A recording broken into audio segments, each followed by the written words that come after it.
Good evening. We are live. Happy Friday, everybody. I am sorry we are late. No, I was taking care of something I did. And I did something to somebody I really care about. And yeah, she didn't deserve that. So had to go in there and I'm not gonna say apologize because it was more than that, but yeah. So I apologize for running behind you guys. Where are you guys here? Yes. Yeah. No, it wasn't a poop, trust me. I wish it was a 40-minute poop. Instead of apologizing for being an asshole. So I need to say this, Zaven. I understand I don't have a Mustang. I wouldn't crash into a hot tub either. So I appreciate your concern. Guy from Mecton says, am I sharing a Baldo with Nick? I don't think they make Baldos big enough for me. Let me just say. They'd have to make like horse grade ones.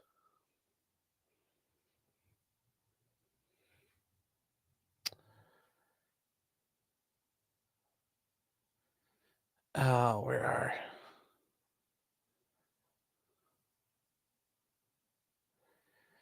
Okay, I'm sorry. I'm trying to read back through all this stuff from you guys. Gail the Snail is okay. Yeah, I am. Anyways, we're going to get started. We're going to get back into Ethan Liming. Dick Insider said, did I tell her twice? Oh, no. She told me once. And I learned my lesson because I don't need to be told twice.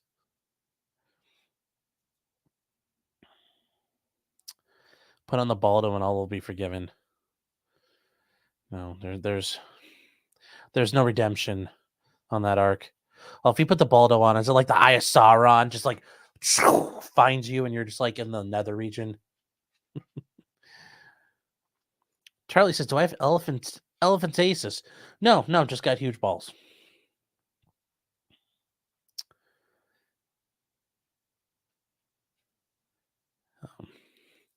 Somi says, what's the female version of a Blumpkin? Huh.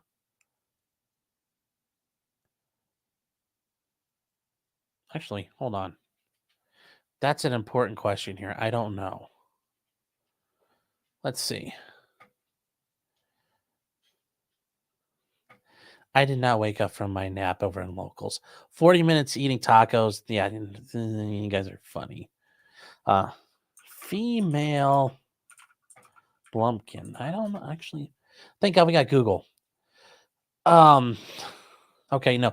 So according to the Urban Dictionary, the female variant of a Blumpkin is called a Clumpkin. So that's the more you know.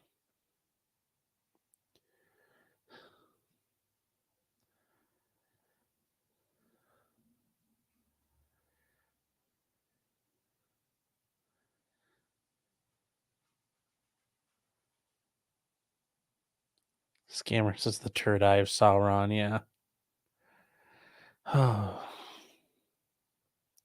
Well, that's all we need to worry about. Let's get back to whether or not somebody did a crime. All right, guys. This is day 3 of the Ethan Liming trial, and we're starting off with the medical examiner's office out of Summit County. So here we go. I need to make sure. Whoa, I'd better share the screen before I start because that would be hilarious if I get through 4 or 5 hours of this and you guys haven't seen a damn thing. Oh my God, that would be really awkward. Holy shit, that would be bad. All right, so here we go. 40 people. I feel like I left everybody. It's like everybody left. So here we go. Ethan Liming, part 2.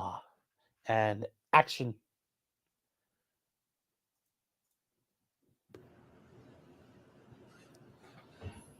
All right. Summit County Clerk on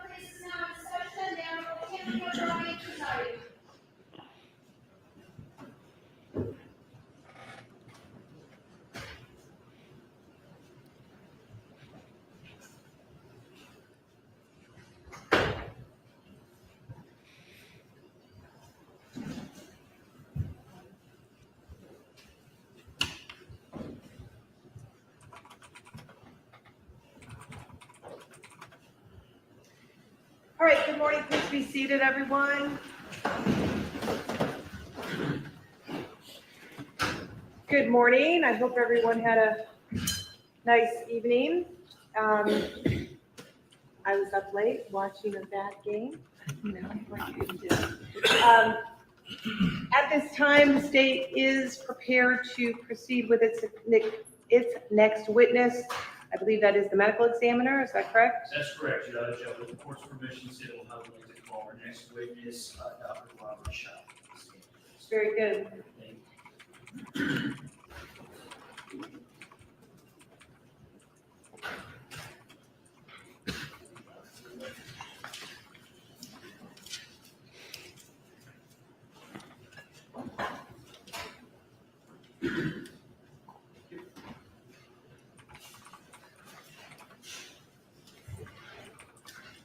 Raise your right hand, doctor. Do you solemnly swear that the testimony that you're about to give is the truth, whole truth, and nothing but the truth? Please take the stand.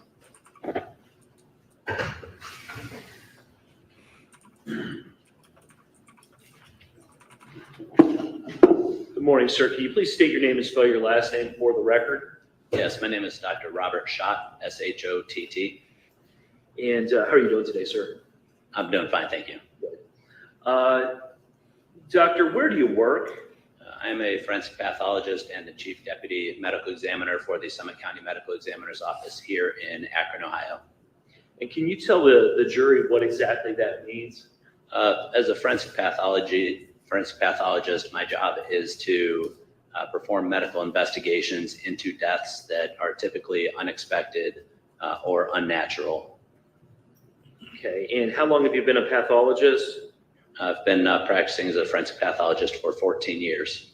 Okay, and has that 14 years been entirely with Summit County? No, the first 10 years of my employment were with the Montgomery County Coroner's Office in Dayton, Ohio, doing the same job. Okay, and do you happen to teach or present information on forensic pathology? I've had opportunities to teach medical students, pathology residents, and even some prosecutors at the Clark County Prosecutor's Office in Springfield, Ohio before.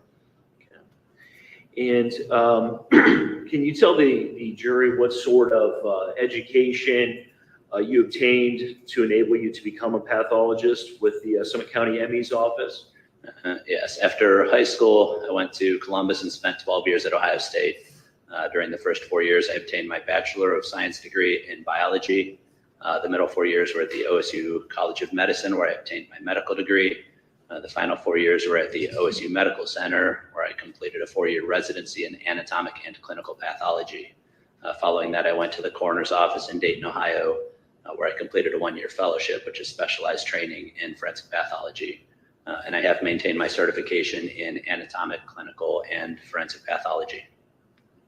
Okay, and can you explain to the jury, if you're able to do so, what the Summit County Medical Examiner's Office does or what services they provide?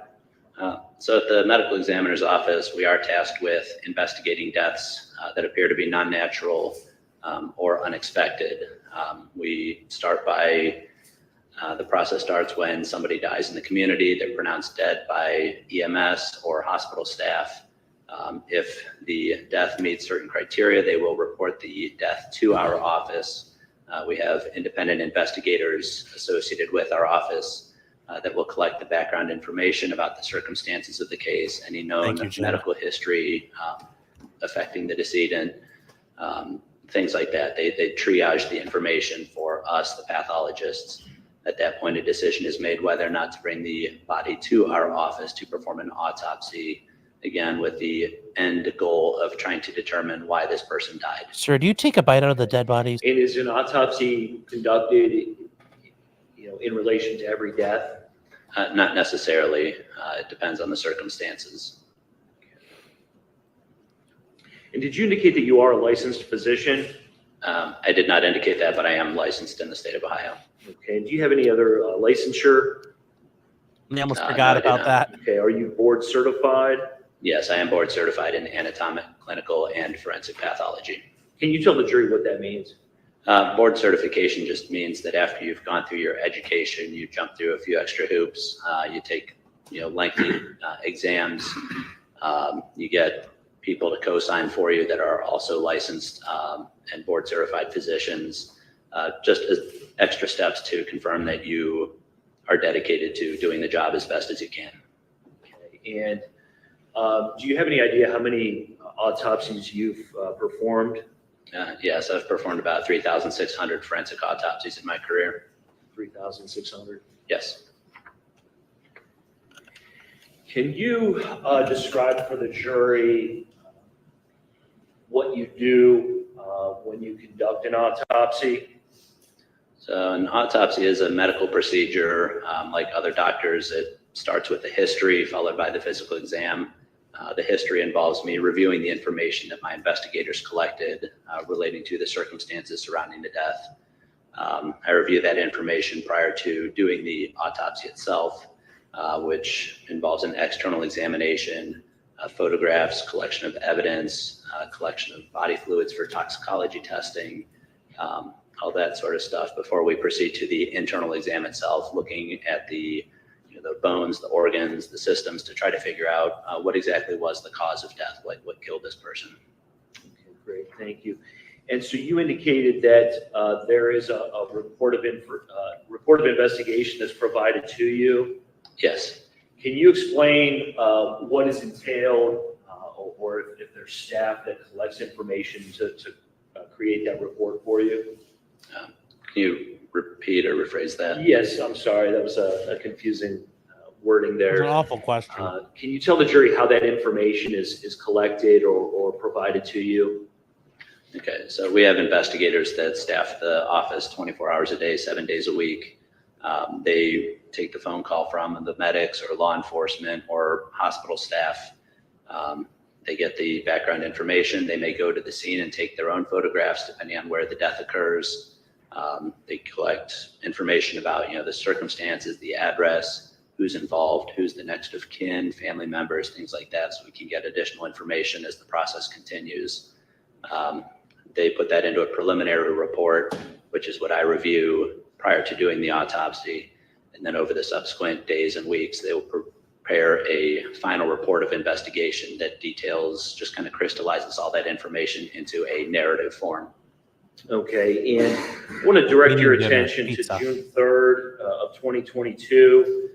Do you recall doing any work on or around that date? Yes. Okay, and do you recall performing an autopsy for Ethan Liming? Yes, I did. Driving me crazy as well.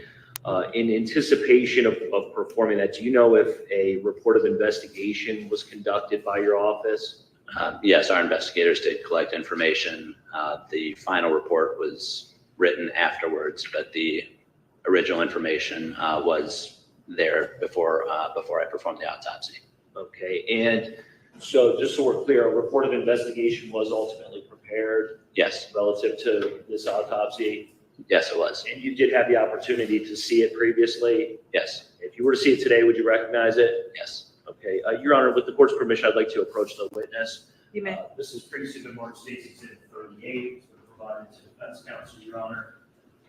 Doctor, if you could take a quick look at that and let me know if you do in fact recognize it.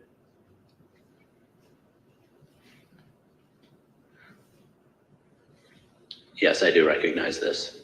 Okay, and is that the report of investigation relative to the Ethan Liming investigation? Yes, it is. And so if I'm understanding correctly, that document was maybe not available to you at the time of autopsy? Correct. Okay, but it was put together around that same time? Yes, the information in this report was collected the night of June 2nd, 2022, overnight into June 3rd, with some follow-up information possibly included into this report as it became available to us. Okay. And so around June 3rd, were you working in your capacity as a pathologist for Summit County, for the Summit County Medical Examiner? Yes, I was. Okay. And did you perform the autopsy on Ethan Liming? Yes, I did. Okay. How did you become aware that needed to be done? Usually before, if I'm on autopsy duty, I will call in from home in the morning and talk to the overnight investigators to see if there were any cases that came in overnight and to get some background information prior to even reviewing what they've put in the preliminary investigative report.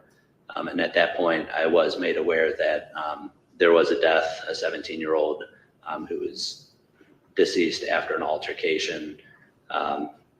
That was when I first heard of it. And then I came into the office and read additional information in their preliminary report, getting that background information.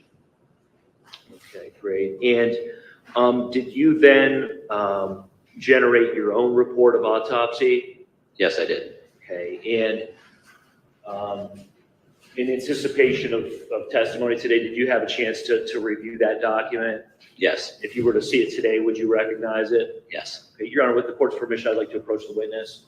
This has previously been marked State's Exhibit 39, has been provided to the defense counsel as well. You can take a look at that, sir, and identify the report if you are able to do so.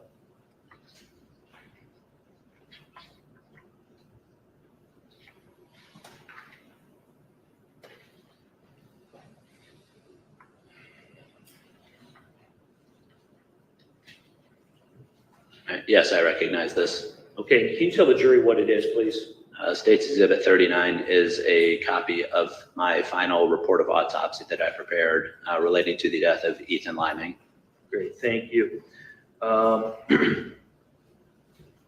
Okay, and is that report that I've just provided to you a fair and accurate copy of the original report? Yes, it is. Okay, and does your signature appear on that report? Yes. Are the documents that I've just provided you kept in the ordinary course of business at your office? Yes, they are. Okay. And are they conducted at or soon after the time of autopsy? Yes. Okay. And is it a regular practice for the pathologist at your office to make such reports? Yes. Okay. Doctor, if you could please let the jury know how it is that you identify the deceased when you're performing an autopsy. We use a variety of mechanisms to identify decedents when they come to our office. I talk with the Sometimes parents it's and play based guess on too. Family or friends that are there at the time of the death or at the time the decedent is pronounced when our investigators go there. Sometimes hospitals do the identification process. Sometimes we'll use fingerprints or dental records or DNA if we have to. But commonly it's we identify them based on family or friends that are at the scene. Okay. And in this case, do you know how that was done? Yeah, it was based on law enforcement and people at the scene of the death relayed the information to our investigators, and it was confirmed by next of kin conversations. Okay. And who did you identify as being the deceased? The deceased was identified as Ethan David Liming. Okay. And were you able to determine an age for Ethan? He was reported to us as being 17 years old. Okay. And at some point in this process, do you make any efforts to determine things like height or weight? Yes. Okay. And was that done in this case? Yes. Okay. Did you determine how tall Ethan was? Yes, he was measured as being 5 feet 9 inches tall at our facility. 5 feet 9 inches tall. Yes. Okay. And can you tell the jury how it is that you Was his head measure, squished? someone in the course of the autopsy? Usually it's either a tape measure or we also have something made out of, it's basically a measuring tool made out of PVC that's got a tape measure attached to it that allows us to put one end at the feet, one end at the top of the head to get a measurement that I would say is accurate to within an inch. Well, hang them up like they're fish. Narrower. Okay, great. And were you able to determine how much Ethan weighed? Yes, we got him at, we weighed him at 172 pounds. Okay. And can you tell the jury how it is that you take someone's weight in the course of an autopsy? We have a scale in our office that is certified on an annual basis that the body is weighed on. I'm sorry, you said 172 pounds? Yes. Okay. And then as part of the process, do you perform any sort of toxicology screens? Yes. Okay. Do you know what the findings were in this case? In this case, the only drug of abuse or alcohol, the only thing that was found was a metabolite of marijuana, THC, the active component in marijuana. We do not quantify the amount of it, nor do we know when he was exposed to it or how much or how he was exposed. We just found a metabolite of THC in his, it was his blood or his urine. It was in a urine drug screen. Okay, thank you. And in the course of an autopsy, are photographs taken? Yes, Do you personally take those or does somebody else? I take those photographs. And if you were to see them, would you recognize them? Yes. Your Honor, with the court's permission, I would like to introduce State's Exhibit Number 40. It is the ME's PowerPoint. It's been provided to Defense Counsel, Your Honor. No objection? You may proceed.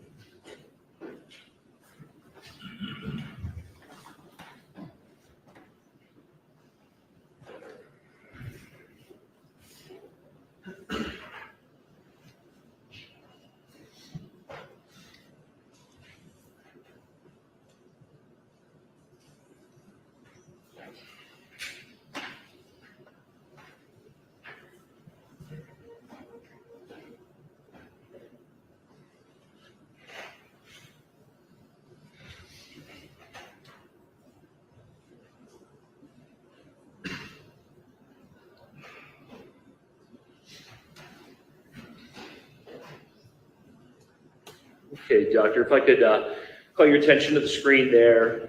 Do you recognize that image? Yes, I do. Okay, and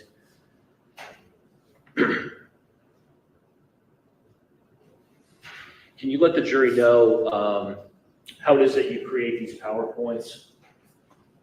I open a blank PowerPoint presentation. I pull photographs from our case file over into it. I add text features explaining what's on the photographs or some of the background information from the course. The information I pull from my report, so it's all directly from the report, just distilled into the PowerPoint. I only use a small subset, 25% or fewer photos that were taken at the autopsy. Only a small portion of them actually make it into the PowerPoint, just documenting the most significant findings from the autopsy. Okay, great. And do you do that same process every time, or do you change it up sometimes?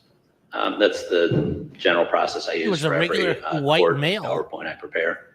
Great, thank you. Can you explain to the jury what's contained on slide number 1 and why you include that information? The first slide is an overview slide. It's the name of the decedent. It's our medical examiner's case number in our file system is in the year 2022 is the 1,908th case that was reported to our office that year. The date of death, June 2. That doesn't mean 1,908 murders. That means they did 1,908 investigations and autopsies. Remember, like you said, not every time they get involved in a murder, but deaths that are unclear. Just so we're clear, this is not like Vietnam. This is Akron's bad, but it's not that bad. 2022. The logos at the bottom corners are for the medical examiner's office itself, and then the overall county logo under whom we operate. We're a county level office. The photograph at the top is a cleaned up photograph. This is after we've taken our initial photographs, after we've taken our evidence, collected clothing, any property, washed the body, washed the dried blood off. And so this is the identification photograph of Ethan Liming that I took on the morning of June 3rd, 2022. Do they wash the body essentially? And Is it a Doctor, if you sponge could bath? let the jury know the significance of slide number 2, please. Slide number 2 is a summary of the findings, specifically the traumatic injuries that I identified during the autopsy of Ethan. Multiple blunt injuries. So on the head, he had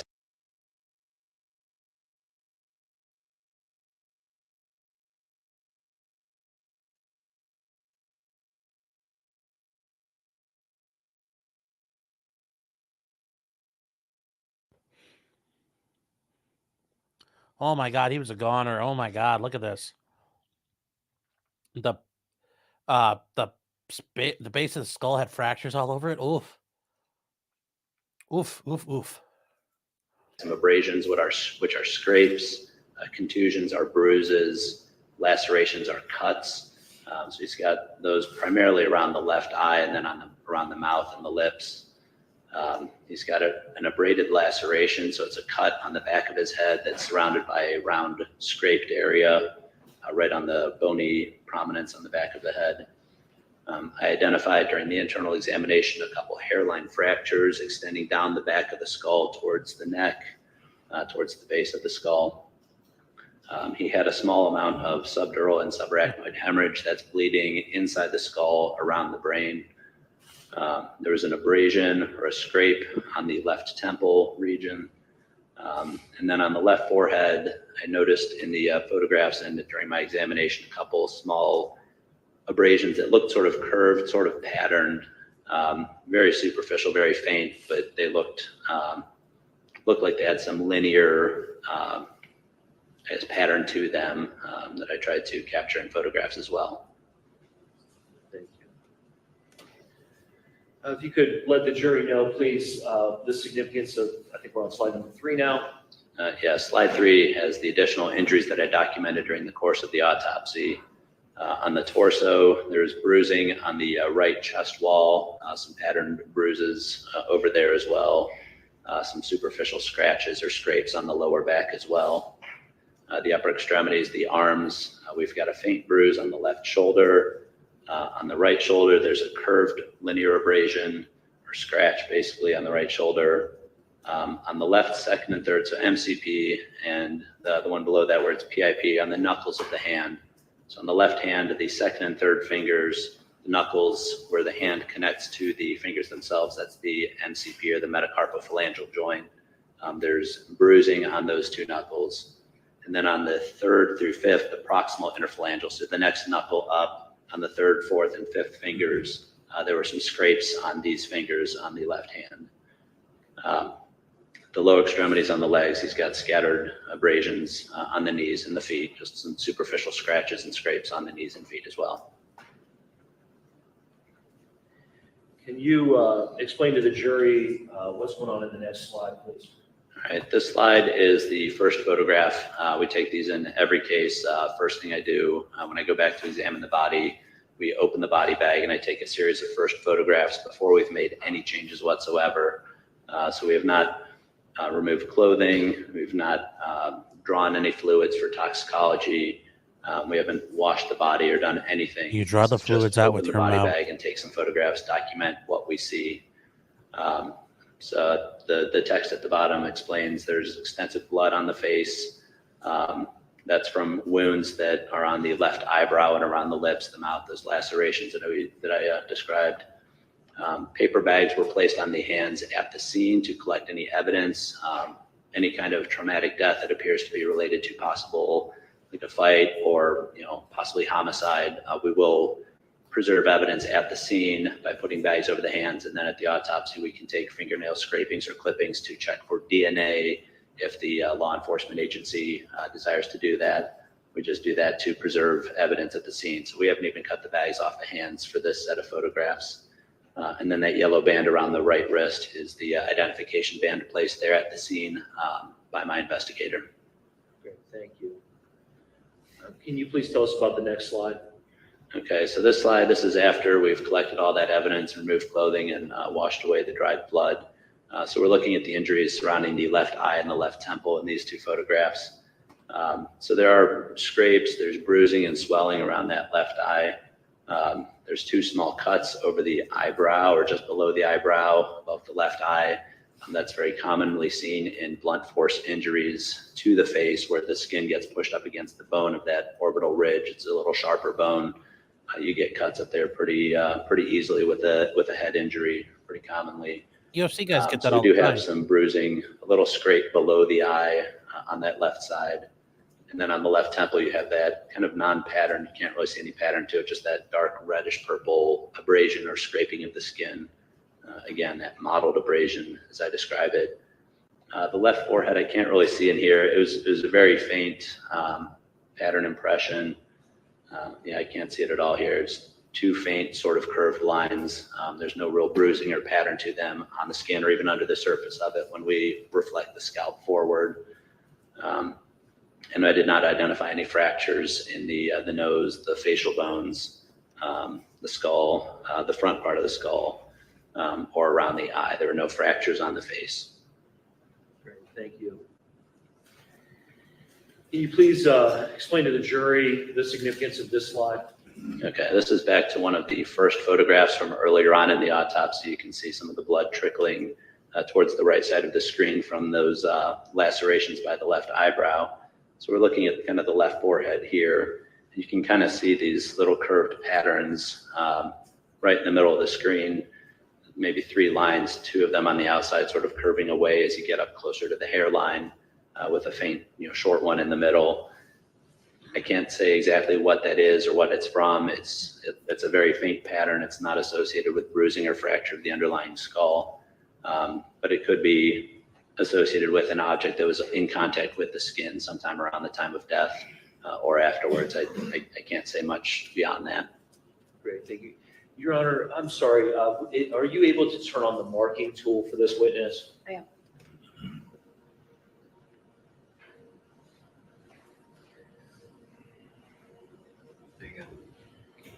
And Doctor, if you could please maybe hit the clear button if you are able to do so.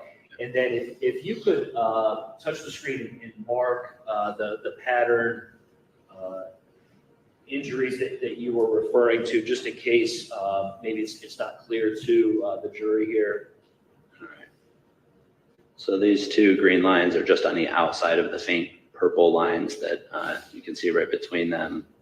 And then I'll try to circle the shorter one in the middle. So there's faint but linear. I mean, they're continuous with themselves. This could be a pattern from something that was in contact with the skin. I don't have much to say beyond that. Okay. So you can't say for sure what would have caused that pattern? Correct. Great, thank you. Could you please explain to the jury the significance of this slide here and why you included this information? All right, this slide shows the injuries of the mouth and the nose and the lips that I identified during the autopsy. These are also blunt force injuries caused by something hard striking the face, striking the mouth region, the nose. There's blood in the nose, there's blood in the mouth, and it's coming from mostly these cuts on the lips, on the outside on the left side, but also on the inside of the lips across the front where the teeth are. Pretty commonly seen in blunt force injuries of the face when the lips are pushed up against the sharp edges of the teeth. So we've got some lacerations, there's some swelling, some bruising associated with that. There's blood in the nose, but again, the nose is not broken, the jaw is not broken, the upper, the mandible, the upper jaw is not fractured. The teeth all felt like they were intact at the time. So we've got some ugly looking cuts and bruises, but no deep or bony injury associated with them. And Doctor, if you could please, just so we're clear, can you mark where you believe the cuts are? That's a COVID Yes. barrier. So on the left lower lip, there's a pretty good cut. And then on the inside of the lower lip, all across the, just kind of the tooth line there, we've got cuts on that lower lip. There's also some superficial abrasions and bruising on the upper lip right in the middle. Great, thank you. So those dark spots there, that's not simply just dried blood or something on there? No, there's dried blood in the right nostril and within the mouth itself, but the dark purple stuff within the skin, that's actually bruising, like internal bleeding in the lips due to, again, a blunt force injury.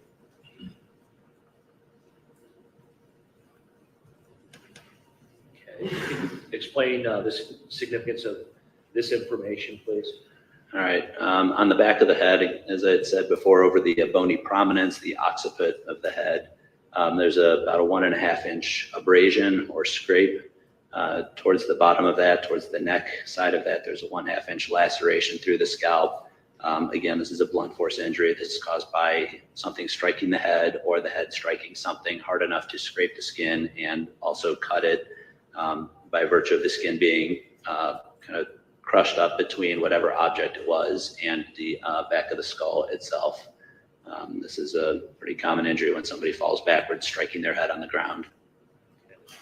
And so you say that there is a laceration in there. Yes, Could you mark that, please, for the jury? yes. And the difference between the left picture and the right picture is, photographed before I've shaved the hair around it to better identify and document the injury. The one on the right is after I've shaved the hair away. But right towards the bottom part of that abrasion, that big scrape on the back of his head, there is one cut that's a ½ inch or so in length.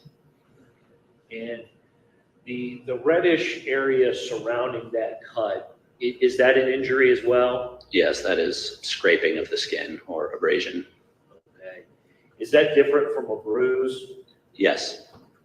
And if that injury were not there, would that skin color normally be kind of the whitish color in the outer edges of the shaved area? Yes, the whiter edges are what normal scalp skin looks like. Okay, so that entire area there. Are you trying to say white is normal, doctor? Yes. And when you see something like that, Doc, are you able to tell if that's from striking something one time or multiple times? I can't really tell if it's one or multiple strikes.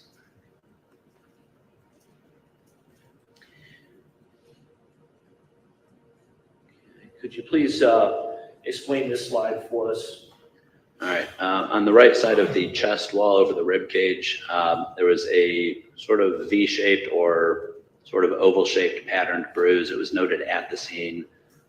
We also noted it at the autopsy. I can't tell exactly what it is. The outside margins, and I'm going to draw on them, they do appear sort of like they're coming together towards the lower parts. On the right of the screen is his hips, and his legs would be at the right. His head is up at the top at the left side of these pictures. But there does appear to be a somewhat oval but pinched at the end area that contains these just scattered kind of mottled small bruises. I don't see a clear pattern in them. Sometimes we can see patterns like from tires if somebody gets run over, things like that. We look for bruises that have patterns that may give me a clue as to what caused the bruises. The bruises themselves on this do not have any clear pattern to them, but the overall shape, could it be the sole or the toe of a shoe? It's possible. It could be something else. It's hard to say. The edge of the rib cage is rounded, and that changes how striking objects make an appearance on the skin. And did you indicate that you looked for broken bones within Ethan's chest area there? Yes, during the internal examination, we do check for rib fractures. We check for injuries of the underlying, the lungs, the liver, the spleen, the heart, anything contained within the chest and abdominal cavities. And the only injury I found was some bruising of the muscle between the bones of the ribs on the right side. The ribs themselves were not fractured. The underlying organs were all intact and normal appearing. Okay. Could you explain this slide to the jury, please? Yes, we're looking at the back of the left hand here. There are some injuries. There's some faint bruises. Again, those metacarpophalangeal joints where it goes between the bones of the hand and the fingers. Over those knuckles, there's faint bruises on the second and third fingers, the MCPs.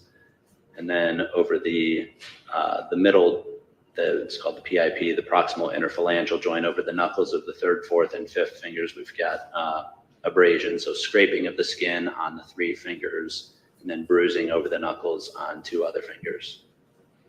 And again, that's Ethan's left hand. Correct. Okay. Did you find similar injuries to his right hand? No, we photographed the right hand as well. I did not include the photograph in the presentation. There were no injuries, though, on that right hand. And do you have the ability to know how he would have gotten these injuries? No, these are, again, blunt force injuries. It's caused by, the hand hitting something or being hit by something that's hard enough to, crush some of the small blood vessels over the 2 knuckles and scrape the skin on 3 of the knuckles. But I can't say what exactly caused that injury. There's no pattern to them, nothing that tells me what caused these injuries. And in this next slide here, can you please explain to the jury why you include that information? Okay. As I detailed earlier, there are several other superficial injuries on the arms, the legs, the back that were noted. I don't know exactly when they happened or exactly how they happened, but these are just things that I noted and documented during the course of the autopsy. The top left photograph, there's a kind of curved scratch on the outside of the right shoulder.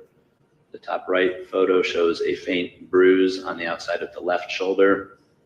The bottom left picture shows two sort of parallel curved abrasions on the right lower back, as well as some irregular abrasions over the central lower back and maybe a small bruise on the right hip. The bottom right picture shows some abrasions or scrapes, superficial scrapes on the top of the right foot and in the area where the foot bones get close to the toes, just superficial scrapes on that foot. So these are all superficial scrapes and bruises, but there's no deeper injury to the underlying bones or ribs or organs associated with any of these.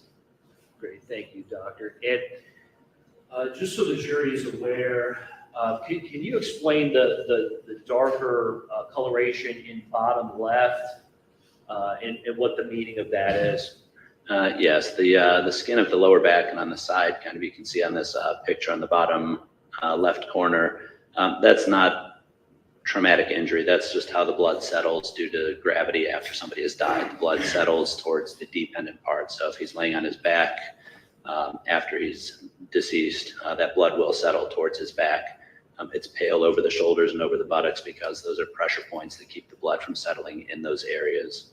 But that's normal finding that we would see after death. It has nothing to do with the injuries or the cause of death. Oh, with the buttocks, yeah.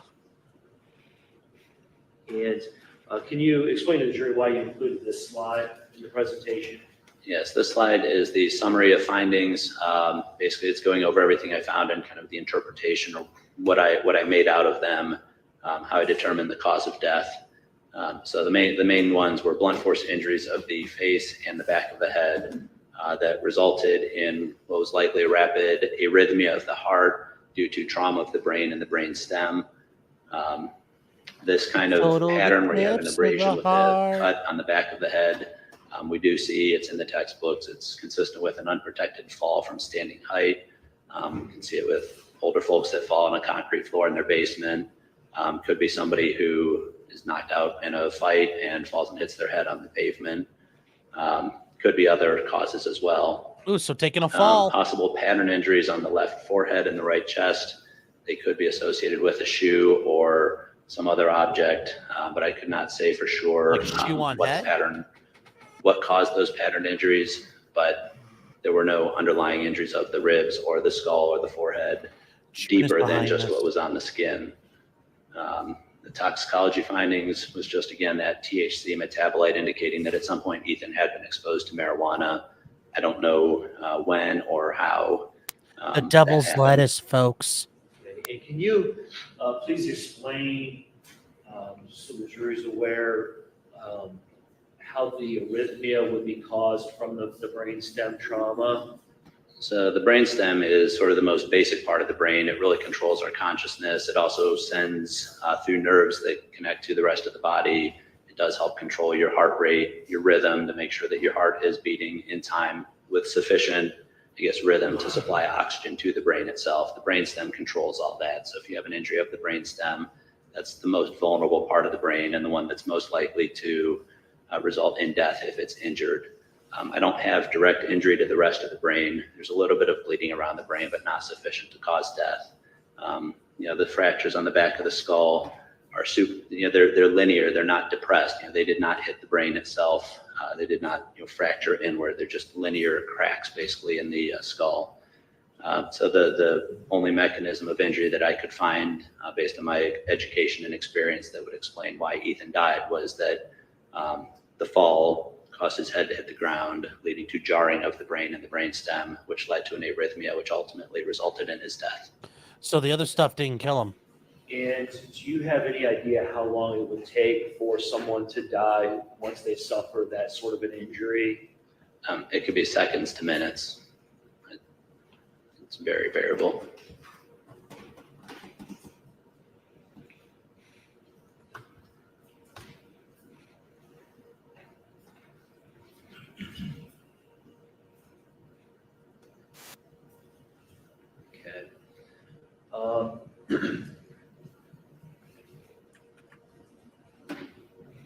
Was there any reason to believe that brain matter had somehow leaked out at the scene? No, I don't have any explanation for The that. brain water. I don't think that's possible in this case. Return the brain water to the tribe. Oh, that's like a Dune crossover. Oh, Rhythma is the dancer. Makes you want to go. Doctor, were you aware if there was any vomit or other bodily fluids found on Ethan when you examined him? I think that was reported. I don't recall noting it in my report. It may show up in the photographs, but I did not. Sometimes we do see stomach contents that do come out during or after death, just as a result of pressure building up. After you've died and you do have pressure build up in the abdomen sometimes, and the sphincter that prevents food from coming up loosens at the time of death. So it's not something that I typically would note as an extraordinary finding. So it may have been there. I don't recall. Okay, and do you know if there was blood or vomit found, if that would be a voluntary or an involuntary thing? Typically it's involuntary. In my experience with the cases I see, it's typically an involuntary, just something that happens sometimes after death or at the time of death.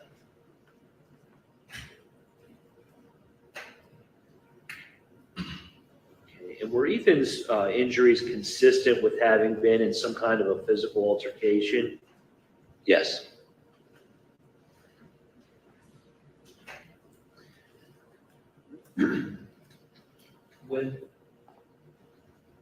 When someone falls down, do they have any sort of mechanism to protect themselves ordinarily? Commonly, yes, people will sort of flex forward. Yes, if they're falling backwards, they'll flex forward. Sometimes they'll try to twist. Some of those are more voluntary movements. But if somebody is unconscious, they may not be able to make those movements. And they may just fall flat back. Okay, and so were the injuries that you found consistent with someone who was not doing these voluntary movements to protect themselves? Yes, they are consistent with an unprotected fall.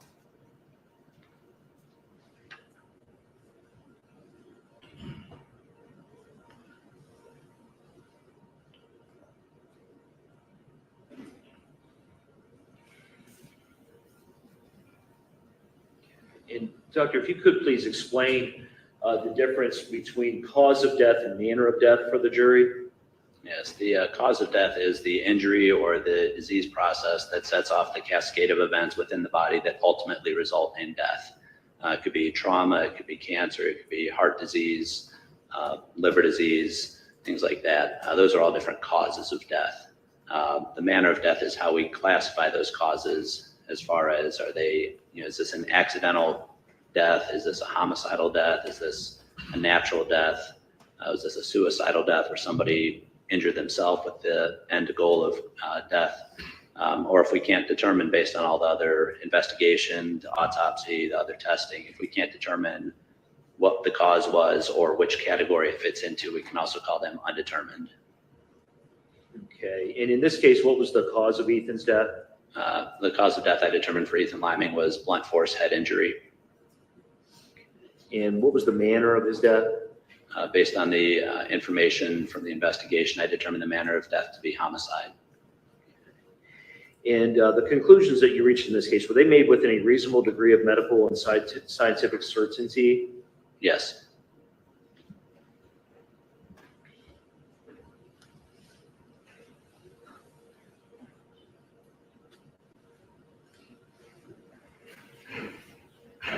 That's all the questions I have, sir. Thank you.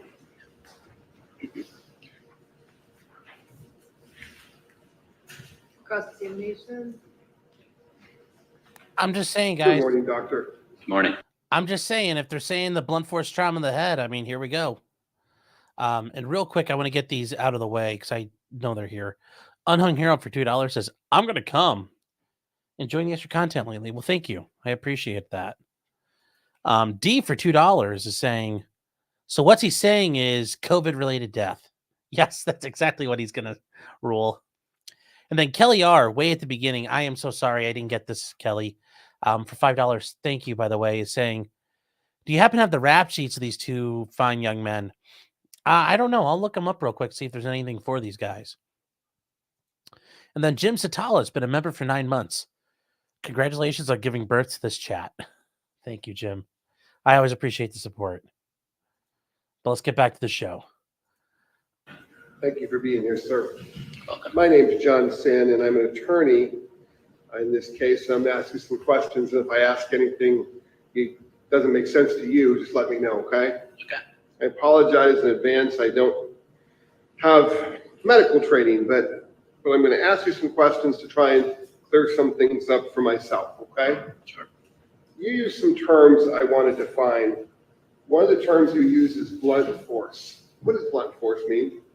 So blunt force, in terms of a blunt force injury, it's not something that's sharp or cuts the, cuts through the skin. It's not like a blade. We'll get to that. It's just something that's hard or heavy enough to cause injury to the skin when it impacts. So typically we classify them as 3 different kinds of blunt force injuries: scrapes, cuts, or bruises, or in our terms, abrasions are scrapes, lacerations are cuts, and contusions are the bruises. So, from my understanding, let's say that I have beams on my ceiling and they're low beams. I stand up and I crack my head on one and I hit my head on the beam and it hurts. Would that be a blunt force injury? Yes. Okay. And you use some other terms, contusion, abrasions, and lacerations, so I want to talk about those. If I stand up and I hit my head on the beam and I get a goose egg on my head. Is there a term for that goose egg? Goose egg, like a swelling caused by bruising. We would call that a hematoma. Okay, a hematoma. All right. Let's say that I hit my head and I reach up there and I get a little bit of sticky stuff on my hand and I get a little bit of blood and hit my head. What do we call that? Well, the injury that bleeds is typically a laceration or a cut. You can bleed a little from a scrape or an abrasion as well. Okay. So there would be an abrasion or a scrape.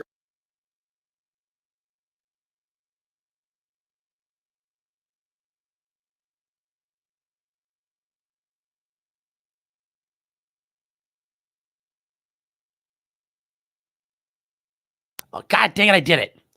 Okay. He's not stupid. He's trying to break it down because the prosecutor says, oh, blunt force trauma. But what does that mean? What constitutes blunt force trauma? What are the things there? That's why he's asking him this way. This way, it's not confrontational. You're not putting the jury on guard because you're not saying they're stupid. You're not saying that the pathologist is stupid. You're saying, look at me. I'm the big dummy. Explain it to me like I'm 5. And he's going to build it up, and then he's going to drop the hammer. So just that's what we're doing there. Caused by blunt force trauma? Yes. Is there a way to signify a degree of seriousness with blunt force trauma? You say something like super heavy blunt force trauma versus light blunt force trauma, or is it all about the causation and what it causes? It's more about the downstream effects of what happens as a result of that cut or abrasion. We measure them to see their size, but that doesn't necessarily indicate the depth or the severity of the underlying injury. You use words like superficial. What does superficial mean? Usually means like shallow, just on the surface of the skin, typically in my usage. Is there an opposite word for superficial that is in your vernacular? I could use deep for a deeper cut or deeper scratch that may be more likely to bleed. So when you're talking about superficial, you're talking specifically kind of a medical term about the depth or the significance of the scratch or abrasion or laceration, right? Yes. You would use it like some of us would be like, oh, that person's so superficial or something like that. It's talking about a cut. Correct. Some of the other terms you used specific to Ethan, what's rigor mortis and what's livor mortis? So rigor mortis or rigor mortis is the stiffening of the muscles and the joints following death. It takes some time to set in after you die, and then it sticks around for a couple days, and then eventually that stiffness goes away and we become loose again. That's rigor mortis. Livor mortis or liver mortis is the settling of the blood due to gravity, like we saw in that one picture on the bottom left in the PowerPoint. That's just settling of blood due to gravity. That starts immediately as soon as the heart stops beating and gets darker over time, and eventually it will fix. So you can get a rough estimate of the time of death based on looking at the stiffness of the body and the settling of the blood. You said that rigor mortis was absent, so Ethan didn't have rigor mortis stiffening yet. But liver mortis was present in a posterior distribution and was blanching with light pressure. And I think that's the big purple bruise-looking thing you see, right? Just to clarify, what you're referring to is the report of investigation. Oh, sorry. That's not yours, that's your investigator. That's my investigator at the scene, which was shortly after the time of death. My assessment is on page 4 of my report the following day. So shortly, based on, you reviewed this report of investigation, right? Yes. So what I'm looking at though is your investigator saying that when he was out there, even on the scene, Ethan's blood is already pooling to the posterior distribution, which means start to go towards gravity, right? Yep. The filler pumping, gravity pulling it, and that causes blanching. That causes the blood to pool, but early on you can, basically like pinching your own finger, it will turn white. You can blanch, you can push the blood out of that, and then the blood will flow back into those vessels due to gravity. After a period of time, 6-12 hours, the red blood cells in those vessels start to die because they're not getting oxygen. And at that point, the hemoglobin comes out of the red blood cells and chemically binds to the surrounding tissue, and you can no longer blanch it. So you can push as hard as you want, and it will stay that darker red purple color. So at the scene, it was still blanching when our investigator pushed at it. So from my position as a layman, your blood carries oxygen and your heart pumps it, and there's a pressure that pushes it through your circulatory system, and it's just carrying all this oxygen. It's trying to keep us, alive, and it keeps our skin looking one way. In my case, it's peachy and red type thing. But when that blood pressure is no longer there, and the heart's no longer pumping that blood, all that fluid starts to settle, and folks start discoloring to some degree. Yes.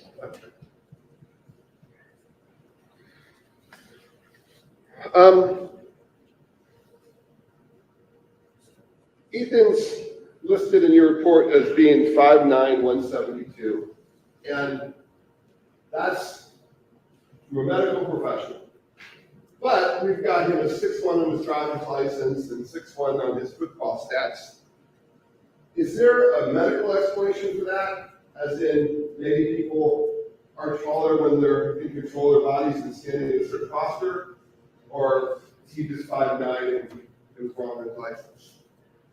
We tend to measure you may have a little more height if you're standing as upright as possible. I would not expect a 4-inch discrepancy between our measurement and actual standing height. I would tend to trust ours, again, within an inch or so. So possibly it was 5'10", but we tend to stretch out the legs and try and get as accurate as we can with our measurements. Okay. There were injuries documented on Ethan's body, correct? Yes. And I guess I want to go over those injuries because I think the jury's going to want to know not only what killed Ethan, but what hit Ethan, how many times Ethan was struck, where he was struck, what you can say medically, what you can't. Did you count? Well, let me take you through your report if I could, okay? I'm going to try and see if I can get it up on the board for you. Go back to the original. Sorry. Okay. So, that's the summary. 1 second, doctor. Can you see what I'm doing here? How am I getting over here? I'll start here, I guess. Okay, I got it. Thank you very much, Mr. Prosecutor. So, 17-year-old man with multiple blood injuries. And now we're talking about his head. Ethan's got abrasions, contusions, and lacerations around his left eye and mouth and lips. Can you tell how many different strikes, or I don't want to say blunt force instances he has, because I'm not sure if that's what you're saying, but does it have to be blunt force that causes abrasions, contusions, and lacerations? Yes, those are blunt force injuries. Can you tell how many different blunt force impacts Ethan had on his head? I can't say the exact number. There's at least one significant one to the region of the left eye and at least one significant one to the mouth and possibly the nose as well. There could be more, but I can't say that for sure. Okay. So he's got a significant injury to his eye in the sense that it looks like a punch in the eye. It Yes. also looks like a punch in the mouth, right? That could explain, yes. But then you got a brain laceration. We'll talk about lacerations and stuff. But the two significant injuries look like two punches, one to the mouth and one to the eye. I'm just going to cut to I want to talk more about those, but can we assume that one of those is the cause of, it's a punch that put you down? I mean, if the evidence kind of says Ethan locked up after being struck and fell back and hit his head, can you tell whether it was the punch in the eye or the punch in the mouth that got him? No, I cannot. Neither one of those punches was, neither one of them caused any type of fracturing, right? Correct. Not directly, correct. Okay, so Ethan doesn't have a broken eye socket. Correct. He doesn't have some of the injuries that you see when somebody gets punched in the eye. A lot of things can happen. It can just swell up and bruise, or you can break bones. You can possibly get orbital fractures from being struck in the eye. Right? And that would probably be consistent with either how hard someone got hit or how delicate their structure is. That can offer clues, yes. Ethan didn't have any damage to his eye or his eye socket, no fractures to his eye or socket. He had bruising and injury that way. Correct. Okay. Same with his mouth. His lip was busted. Is that accurate? Yeah, it was lacerated, yes. But his teeth aren't knocked out or loose. His jaw's not fractured or anything like that. Correct. An abrasion on his left temple. Abrasion, what does that mean to you? An abrasion is a scraping of the skin caused by contact with something that's hard, not sharp, enough to scrape off some of the outer layer of the skin. So if you're looking at what I'm looking at abrasions, contusions, the first one wrote. I'm going to skip 2 and 3, abrasion, laceration, back and head, hairline fracture. Oh no, I'm going to go to this. Abrasion, contusion, laceration on left eye, mouth, and lips. Did those cause Ethan's death? Directly, no, those would be unlikely to cause death. Okay. All the way to the bottom, possible pattern impression on left forehead. Did that cause his death? Not directly, no. Okay. And an abrasion on left temple, did that cause his death? No. What caused his death, now we're going to move to the back of the head, I'm assuming. And those 3 in the middle where you say, abrasion. So I wanted to bring this up. Rosie, you brought this up. Beyond the scope, that's okay. Some states, your cross is limited to what is brought up on direct. And Ohio does not do that. The Ohio rules of evidence, cross-examination is open in nature. And we play by different rules here. Let me see, mode and order. Yeah, here we go. I'm going to show this real quick. This is the Ohio Rules of Evidence, okay? It's by the Supreme Court of Ohio. And you could find it, and you go to rule... No, I had it here. You can go to rule 611. And, the mode and order of interrogation and presentation. B, scope of cross-examination. Cross-examination shall be permitted on all relevant matters and matters affecting credibility. So it's wide open. I can go down whatever road I want on cross. The reason why that's put together like that, and it's been that way for a long time, you could see at least 1980. We want to get to the truth of the matter. We want to know what's important. We don't want to play these games where you've got to like, oh, well, no. If it's important, we're bringing it up. We're not going to force you to call that witness. Then I have to call that witness. And then we have to do the elaborate direct examination dance. No, we're getting that information out there. So yeah, if you try to object and say outside the scope, judge will look at you and say, overruled. Have a seat, counsel. So I appreciate you bringing that up because not every state is like this. In fact, many states are not, but we play by different rules in Ohio. Play by different rules. But let's get back to this. Laceration on the back of his head, what does that mean? It's a scrape with a cut in the middle of it. So it's got a cut and a scrape, two different types of blunt force injury, possibly from the same impact on the back of the head. Mean. That's probably the first area that hit cement the hardest, and split his head right there. Yes. Hairline fractures through posterior skull base. Is that spreading out from the laceration and just kind of like an aqueous crack type thing? Yeah, I'd say they would radiate from that same impact point, radiating downward. And a subdural and subarachnoid hemorrhage, what does that mean? No, that's some bleeding around the brain, usually associated with a sudden jarring of the head or an impact to the head. Now, your brain is encased in fluid, is that right? There's a thin layer of cerebrospinal fluid between the brain and the skull. Would you call it water And for the brain? Is it supposed to happen? Is your brain supposed to move it all in your head? When you're younger, there's a little bit of shifting room for it. The older you get, your brain does shrink a little and you have more room for it to move around. But in a 17-year-old, there's not a whole lot of space between the brain and the skull. So you fall down, you hit your head on the back, and you split the bone right there. But that in and of itself doesn't cause your death.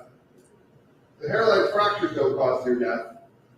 What's the mechanism of death regarding the subdural and subarachnoid hemorrhage? It sounds like the brain hit the back of the head and struck. So there's not significant bleeding internally. There wasn't enough bleeding around the brain to explain his death. And same with the skull fractures. They were narrow. They were not, displaced significantly into the brain. So the injuries themselves are not fatal, but they indicate a rapid, significant change in force to the brain itself and to the brain stem as the head moves around and on the neck due to the forces that were hard enough to fracture the skull and cause some bleeding around the brain.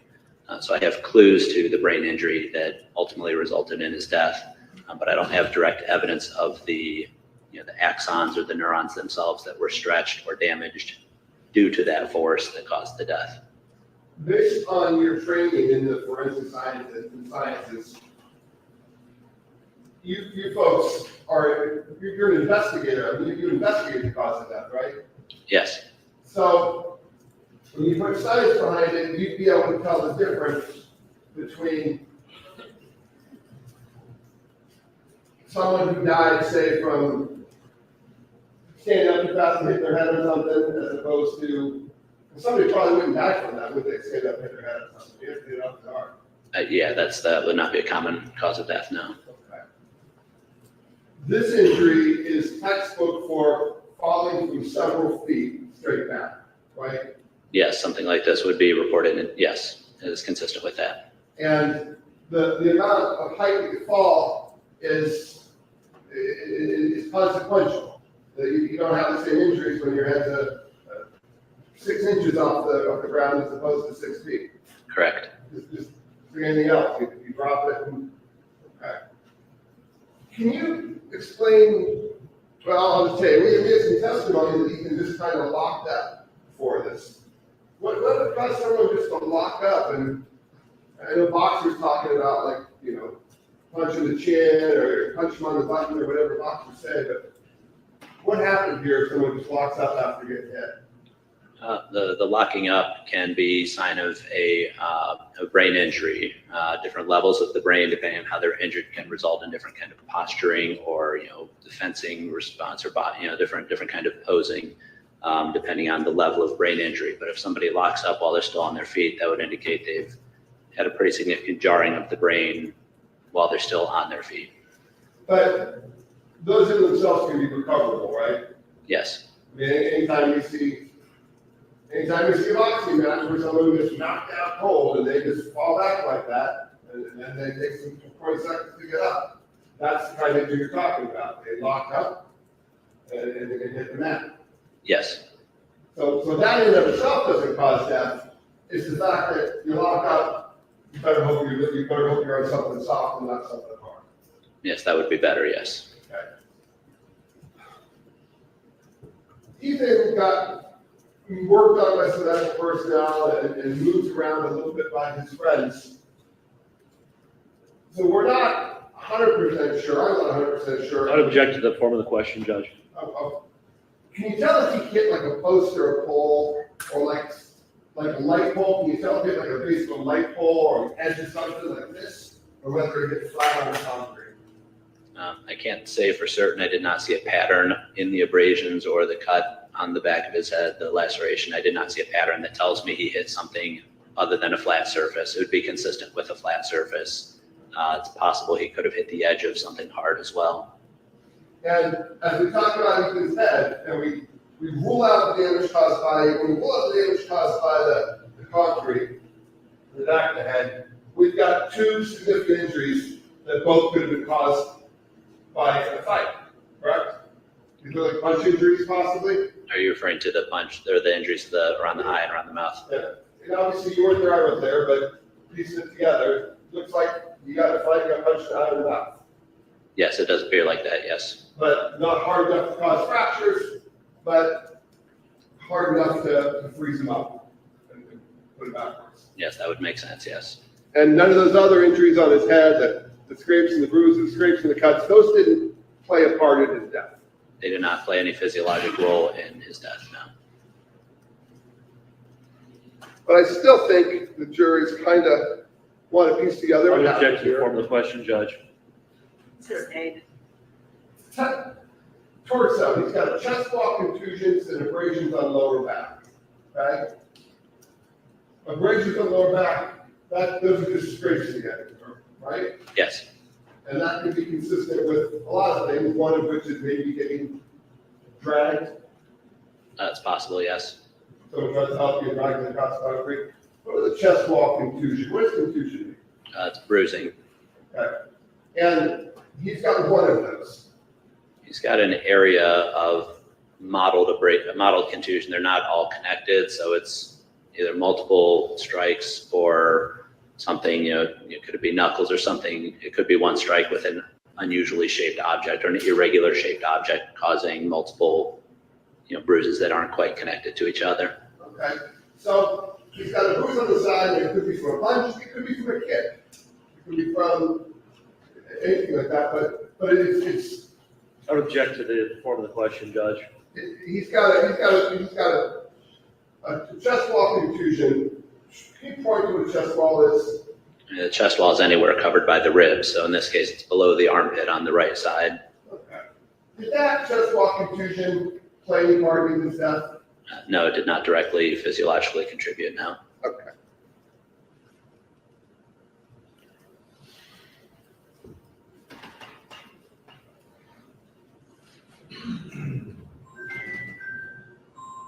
Is that me? I'm sorry for this.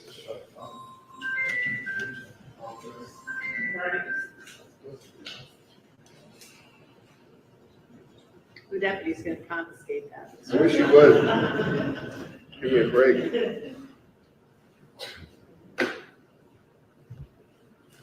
Now, you probably get used to graphic pictures, but I don't know if the rest of us do. Abrasions with bruising, swelling around the left eye. Is that the punch we're talking about, the whole thing?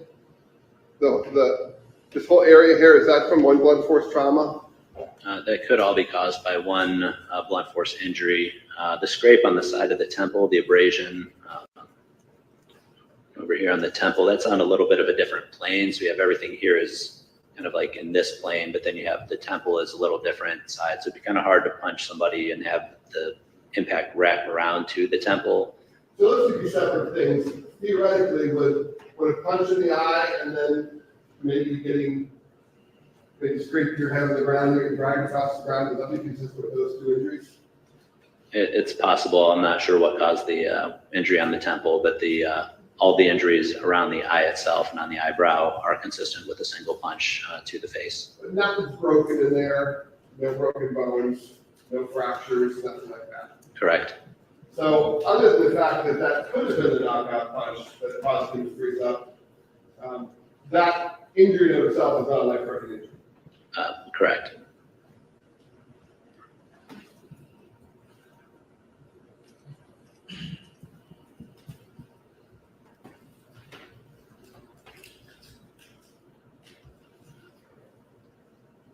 That's also not a faint possible contusion underlying scalp. Are we in the front? I guess I can't really tell where we're at now. Are we back in the back where the okay. This is the left forehead above that left eye laceration.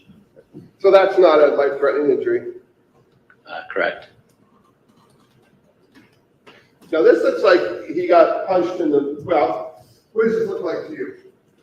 I mean, it's a blunt force injury of the mouth region, the nose, possibly more than one, possibly just one, causing the bruising and the cuts on the lips. Objection. Afro bleeding man's the within blunt the nose specialist. there in the right nostril.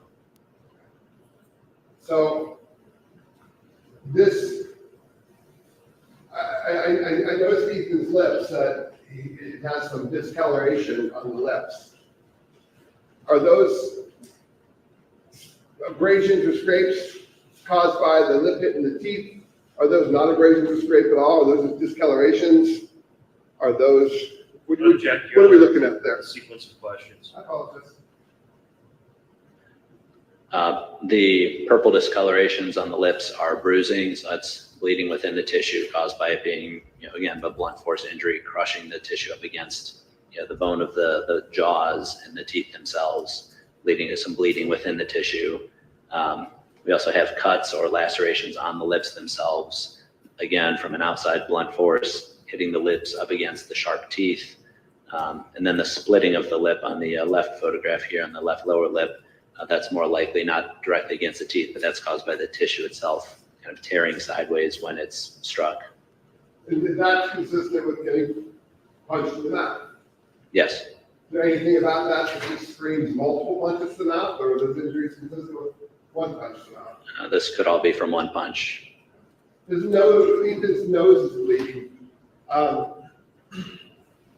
Is that a separate injury, or could that be a related injury? It could be related to the punch, depending on how the impact hit. It could be from one impact to the mouth and nose, or it could be a second impact. Would you agree with me that the nose has some fine, delicate bones in it? Yes. And a lot of times people get punched and break their nose? Yes, it happens, yes. Right. There's no indication that any of Ethan's nasal bones were damaged or broken. Correct.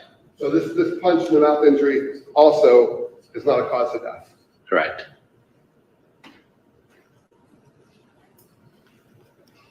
This is the cause of death, right? This is the injury that most likely explains why Mr. Limey is dead.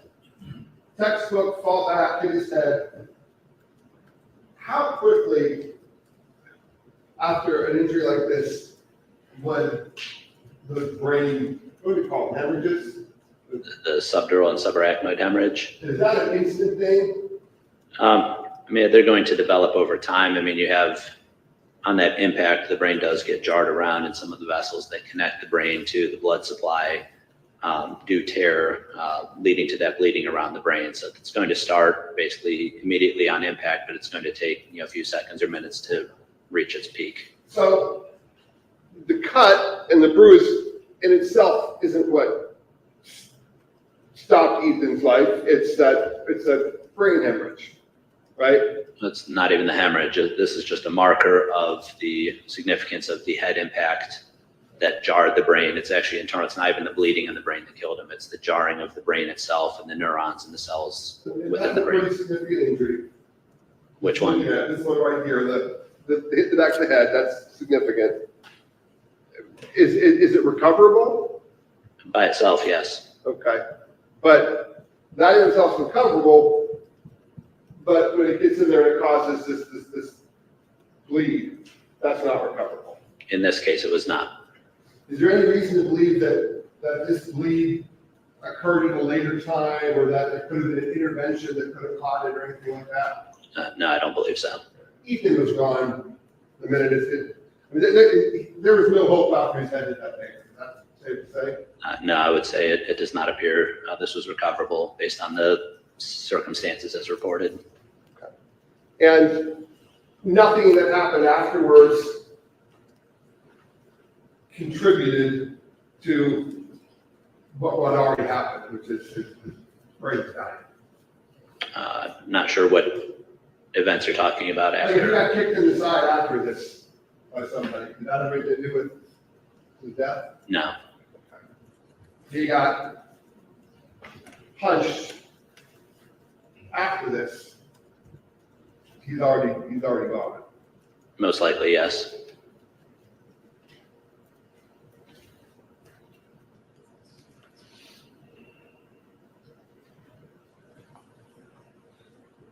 Oh, now, these injuries to Ethan's knuckles, why do you document those?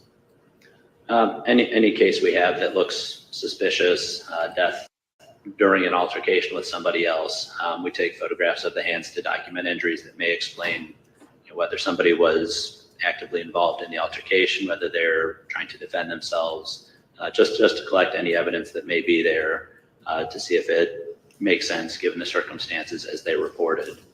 So we took photographs of the hands regardless, including the right hand that was uninjured. But in this case, I specifically wanted to document the bruises on the 2 knuckles and the scrapes on the other 3. Okay, so these injuries are consistent with Ethan striking something with his hand. Yes, it would be consistent with that. Okay. And you document them. You're not trying to say that somebody stepped on his hand or somebody attacked his hand. You document this because it shows that Ethan was punching something. I would object to that, Your Honor. Overruled, if that. I don't know how these are blunt force injuries on the knuckles, could certainly be caused by somebody punching somebody else.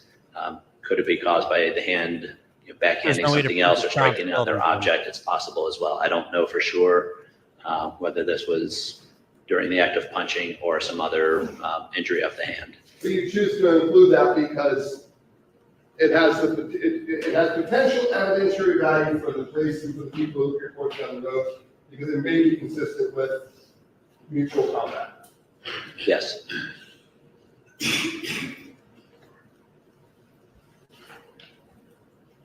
So thank you for your time today.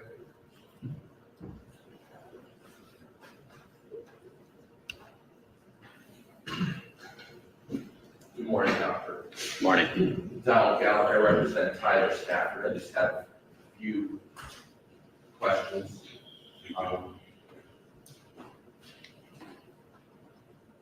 One thing you were asked about during your direct examination is how this was ruled, and you said it's homicide. You classified it as a homicide. Yes. Now I want to make a distinction. You don't make a legal opinion that it's homicide. Correct. You're making a medical decision that it's homicide. Yes. Okay. And I think that you said that you have performed, what, 3,600 autopsies, somewhere around like that? Yes. Forensic autopsies. Yes. This is not the first autopsy where you concluded it was a homicide. Correct. Okay, I mean, hundreds, thousands, Yeah, about 400 at least. or 400 homicides. So there have been, I'm guessing, many cases that you've ruled as a homicide, and then down the road legally, it's not a homicide. I do not tend to follow what the court's adjudication or whatever. I don't follow the results of the trials typically now. Okay. But if you found out that you ruled something a homicide, I would And then- object, Your Honor. Finish the question. is it, if you found something to be a homicide and then legally you found out, oh no, there was no criminal occurrence, that wouldn't surprise you. No, that would not. I mean, I'm guessing you're highly educated, right? Spent a lot of time at school, yes. But not in law school. Mr. Gallick, I think the operable thing here is his definition of homicide. I don't know that he has defined homicide from his standpoint. Tell us what you think homicide is. In the medical legal world, in the coroner system world or medical examiner system, homicide is death that results from the willful act by somebody else with the knowledge that they could be causing injury to the other person or possibly death. It's not a statement at all on whether it was self-defense, justifiable, non-justifiable. It is not anything about those circumstances, just somebody else caused an injury to someone else that ultimately resulted in their death. Thank you, appreciate that. Now, when you, and I'm bouncing around a bit, during the beginning of your PowerPoint, you talked about receiving the body and what you go through when you have a body to review, right? Yes. Are you given any information along with that body? And what I mean is, do they bring someone in and say, hey, this is John Smith, figure out what happened? Or do they say, this is John Smith, he's got 2 wounds, he got stabbed with a butcher knife, do your autopsy? We do collect information. Our investigators will go to the scene. They will talk to the medics, police, or if it goes to the ER, they'll talk to those doctors. So they will collect some of that, the circumstances, the information about the circumstances that will get reported to me, but it does not ultimately affect. It helps maybe I will take more pictures of the hands if this sounds like a death during a homicide or during a fight. But it doesn't change my actual interpretation of my findings. Now, if you recall, when you received this autopsy, you were told this person was killed in a fight, or they were killed in a fall, or they're killed, or what were you told, if you remember? It was told that he was found deceased after an altercation in the parking lot. I don't remember the specifics of what else was reported though. And the facts of, well, the altercation started this way, or this person started it, that's outside your purview. Yeah, I don't take that into account when documenting my findings. Okay. Now you were asked questions by 2 other lawyers about, a prosecutor and Mr. Sin, about these wounds on the deceased's left hand. And you said it could be consistent with him punching someone. Yes. I mean, you can't say 100%. Right. Okay. Now, you didn't see similar wounds on the right hand. Correct. Okay. But you don't know if the right hand was used to punch someone or not. That is correct. But it means that if he had been punching someone with his right hand, it had not done the damage that his left hand has done. Correct. There's no evidence of injury of the right hand, but that doesn't mean nothing happened with that hand. It's possible he hit someone with his right hand and it didn't cause a lot of impact. That's possible, yes. Okay. I appreciate that. You also said that there were some wounds on the top of one of his feet. Yes. I mean, is that possible? Is that he was kicking someone? It's possible, yes. Okay.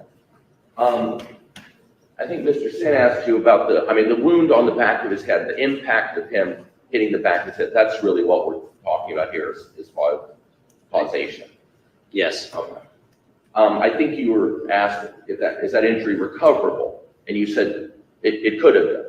By itself, yes, an abrasion and a cut on the back of the head could be recoverable, yes. And to try and just translate this into common language, that means it's possible someone to have an injury from that kind of fall and recover their health. Yes. Okay. But now you also said, I think it was during your direct, that this injury could have caused death in seconds or minutes, right? Yes. Okay. So if this fall hits the back of his head, starting this chain of events, right? And that's chain of events is leading to death. We don't know if that chain of events was seconds or minutes, correct? Correct. Okay. So let's just say it was seconds. I mean, you're saying it could have been recoverable had there been like EMS right there on the scene the moment he fell. I don't know. In this case, I doubt it. I think the injuries were so significant internally that For Ethan Liming, this was not a recoverable injury. For somebody else that falls and hits their head, they may be able to recover. And it's not a very scientific thing.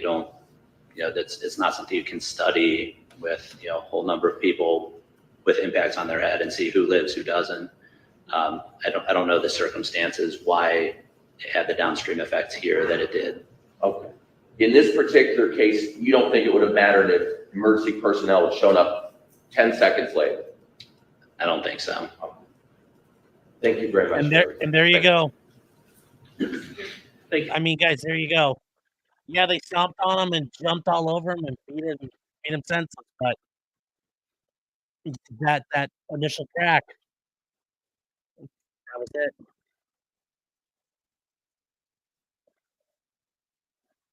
Very briefly, thank you for your patience, Doctor. Following up on Attorney Gallant's questioning about the seconds versus the minutes, if someone were to live and survive that fall for minutes, would they be moving or doing anything to demonstrate that they are alive? They certainly could still be breathing. You have reflexive breathing. You don't do that consciously. You also have reflexes that could still, cause the arms to move a little or the chest to rise and fall, called agonal breathing. You have some just reflexive movements that are not conscious. So it's possible, certainly, that there was a couple minutes of movement or shifting around of Ethan as his brain is going through its injuries. And you mentioned that certain information is provided to you in that investigation report. Did you get information from eyewitnesses that Ethan never moved or made an audible sound after falling? I don't recall if I got that information or not. It did not affect my findings as to the cause of death. Okay. If you received information that he never moved after falling, would that lead you to believe that death was instantaneous or if it dragged out These are for a good couple of questions. minutes? It's hard to say. I mean, if there's purposeful movement, then he's clearly alive. If it's just that reflexive stuff, he may be essentially brain dead with a heart that's not beating right, but the brain may still be causing the muscles to move, or the reflexes, just the nerves themselves. Time of death is kind of a sticky definition in itself. Thank you. You talked quite a bit about the injuries on the left hand. Are you able to know if those injuries were from this incident or if they were possibly from something that had happened earlier that day, completely unrelated? No, I can't tell the timing on these injuries. I can't say within minutes or hours. I don't know when these occurred. Okay, and related to that, the timeline of the injuries, do you know if some of these injuries could have possibly occurred or been caused on Ethan after his actual death? Generally unlikely. After you die and your heart stops beating, we talked about the blood settling due to gravity. What that also means is you don't have blood pressure pushing blood into injured skin or tissue. So if you have somebody who's dead and you scratch their skin, they're not going to bleed into it. They're not going to get a red mark or anything like that. It's just going to look like a scratch on basically like a car seat or something. It's not going to change color very much because you don't have blood pressure bleeding into areas that are basically where the body's already dead. Okay, and you were asked about the bloody nose that we saw in the photograph there of Ethan. Can you tell the jury what causes a bloody nose? Bloody noses are usually caused by some sort of trauma, breaking the blood vessels right under the skin on the inside of the nose. Could be external trauma, could be internal trauma. Sometimes people just get bloody noses because the blood vessels are pretty big and right under the skin, a very thin layer up in the nose. So it's fairly easy to rupture them and cause bleeding in the nose. Okay, and so when someone gets a bloody nose, is there actually a tear in the skin within the nostril? Yes. Were you able to determine where that tear was within Ethan's nostril? No. And you indicated, I think in response to Attorney Sin's question, that it's possible that the mouth injuries and the bloody nose could have been from one strike to the face. Yes. It's possible that it could be multiple strikes, right? Correct. And ask you some questions about the eye injury, whether that could be one strike. If I understood correctly, you seem to believe that it was at least multiple strikes. I think the ones around the eye could have been one, or it could have been more. The one on the temple indicates a separate injury, but it's a scrape. It's not necessarily a direct impact to the temple. It could be a scraping against it as well. Okay. And the two lacerations on Ethan's eyelid, eyebrow area there, is that a common thing to see the two lacerations like that?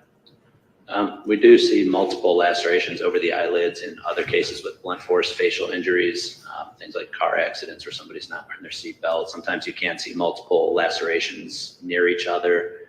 It could be one incident, it could be multiple impacts. Okay. And then there's some questions about the causation, and Attorney Sin asked you if the punches caused the death, and I think you said not directly and not active and not physiologically, is that right? Yes. Okay. But that's not a complete answer. It means it did play a role, is that right? I think given the entirety of the scenario, it makes sense that one of the punches, or possibly both of the punches to the head, led to the upright unconsciousness, which led to the unprotected fall, which led to the head strike and the brain injury.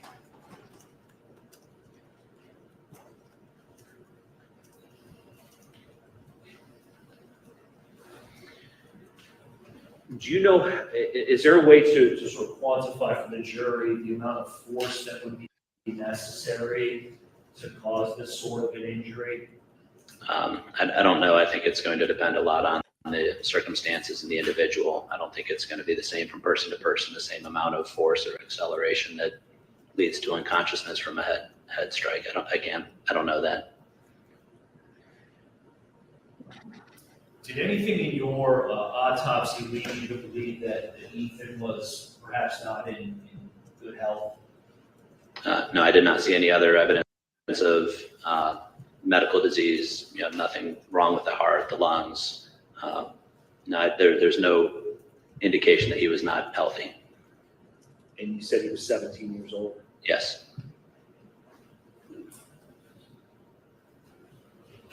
That's all. Thank you. Doctor, the prosecutor was talking about, and I was talking about the bloody nose and that type of stuff, and the picture we saw of Ethan's bloody nose, that was after he was cleaned up, correct? The one close up showing the lip injuries, yes, that was after the body had been washed, yes. In evidence, there's a picture from the scene, and it's an awful picture because it's basically Ethan with blood. Looks like it's coming out of both his eyes and his nose, and it looks like he's throwing up blood. Are those injuries, where's all that blood coming from? Is there something significant I about it? object to the form of this series of questions, Judge. Does blood tend to leak out of different orifices upon death or upon a traumatic brain injury like this? Blood leaks from injured tissue, so yeah, if you have cuts and lacerations, blood will flow through that as long as there's blood pressure or gravity helping it move that direction, but it doesn't just come out of the eyes or the mouth, typically right after death. Okay, so what we see on Ethan's shirt is it vomit or blood? If someone said he vomited, if someone said he threw up blood, would that be consistent with the internal findings? He did not have blood in the stomach, so I don't think that is consistent. I think any blood on the shirt would have had to have come from the facial injuries themselves, the cuts over the left eyebrow, and then the lips and the nose. Okay. And those areas can bleed significantly and still not be life-threatening. Correct. In this case, he either didn't die from blood loss or from trauma to the front of his face. He died from. I object. I think this has already been asked and answered about 5 times, Judge. Okay, I'll throw that. The prosecutor talked about, and the co-counsel talked about whether Ethan died instantaneously, or he died minutes, or he died seconds later. he was dying, no matter what we do, so that his head hit the No ground. object, again, this has been asked and answered. And I'm going somewhere with it. Can we at least say that Ethan would have been unconscious from that point on, whether he's involuntarily, unconsciously breathing or respirating or anything that you do upon death? Can we say that we know that he would have been there in front of this, even unconscious and then his head hit the ground? Yes, that is my impression, yes, or my opinion, yes. Thank you. Mr. Galvin? Anything further? No, thank you, Judge. Doctor, thank you very much. You may sit down. Ladies and gentlemen, at this time, we will take our morning break. Just stay 10 to 15. I mean, how do you guys feel? I mean, yes, all the other energy sustained, but it's all that head injury. So even if they hadn't beat him, he still would have died. Even though they were beating him, he was already dead. So, yes, RS Legacy says 9.8 meters per second kill. Is that 9.8 meters per second squared? Yeah, hold on here. 9.8 meters. Yeah, per second squared. That's right. See, yeah, I know my science. That's right. That's right. That's right. That's right. Come on. If I'm owning you on science, you're having a bad day. So, Alpha Fox saying, what were the initial charges? The initial charges were they've got charged with two kinds of manslaughter: felony manslaughter, where you committed a felony and someone dies, and then also manslaughter, where you commit involuntary manslaughter, where you commit a misdemeanor when someone dies. They were charged also with aggravated assault, which is a felony, but also misdemeanor assault. That way, they kind of covered the whole gamut.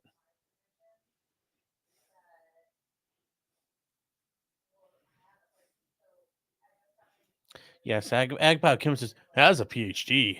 It's squared. Lol. Saniko says, does that mean they desecrated a corpse? Yeah, but they're not going to get that. I mean, like, they didn't know, like, they didn't know he was dead, but that doesn't matter because you know, it's not based upon, like, you have to base upon the realities of things. So Alpha Fox saying, yeah, so here's the underlying felony would have been, hold on here. All right. We're going to do this real quick. Okay. All right. So I'm going to break this down for you guys real quick. So this is the Ohio Revised Code. This is Title 29. This is all the types of crimes you can do. Like everything. It talks about everything regarding how stuff works. So here's, like, you know, offenses against the family, the public peace. Homicide and assault are in the same section. And by homicide, there's aggravated murder, which is like death penalty. There's murder, involuntary manslaughter, reckless homicide, negligent homicide, ag vehicular homicide, ag vehic assault. And then you get down to the types of other assaults. There's felonious assault. That is the most serious level of assault you can have. Then there's aggravated assault and then assault. So this assault here is just, this is the plain Jane misdemeanor one. No person shall knowingly cause or attempt to cause physical harm to another and others unborn. Okay.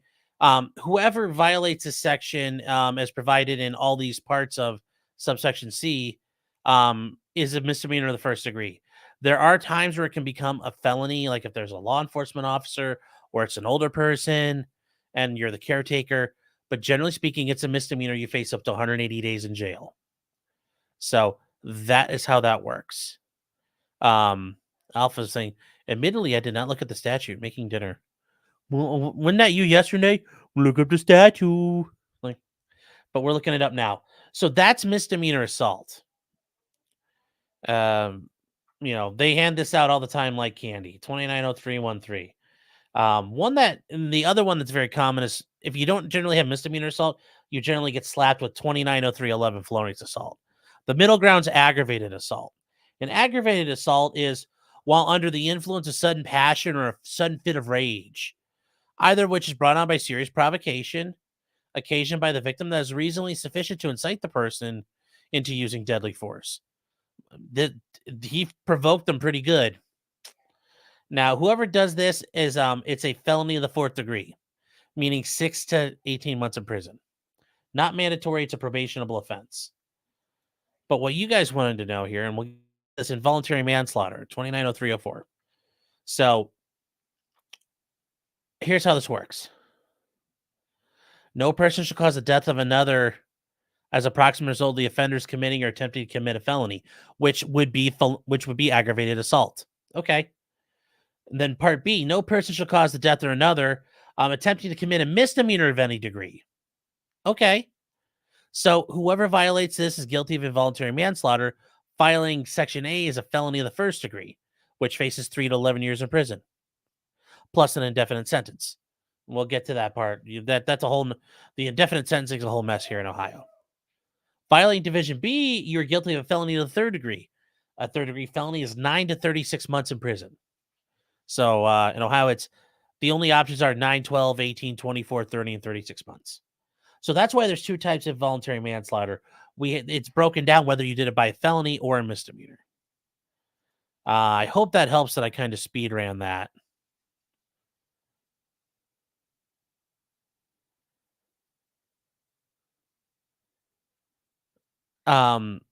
So I hope that made sense there. And then R saying, what is the difference between assault and felonious? Okay. So aggravated assault, we covered that,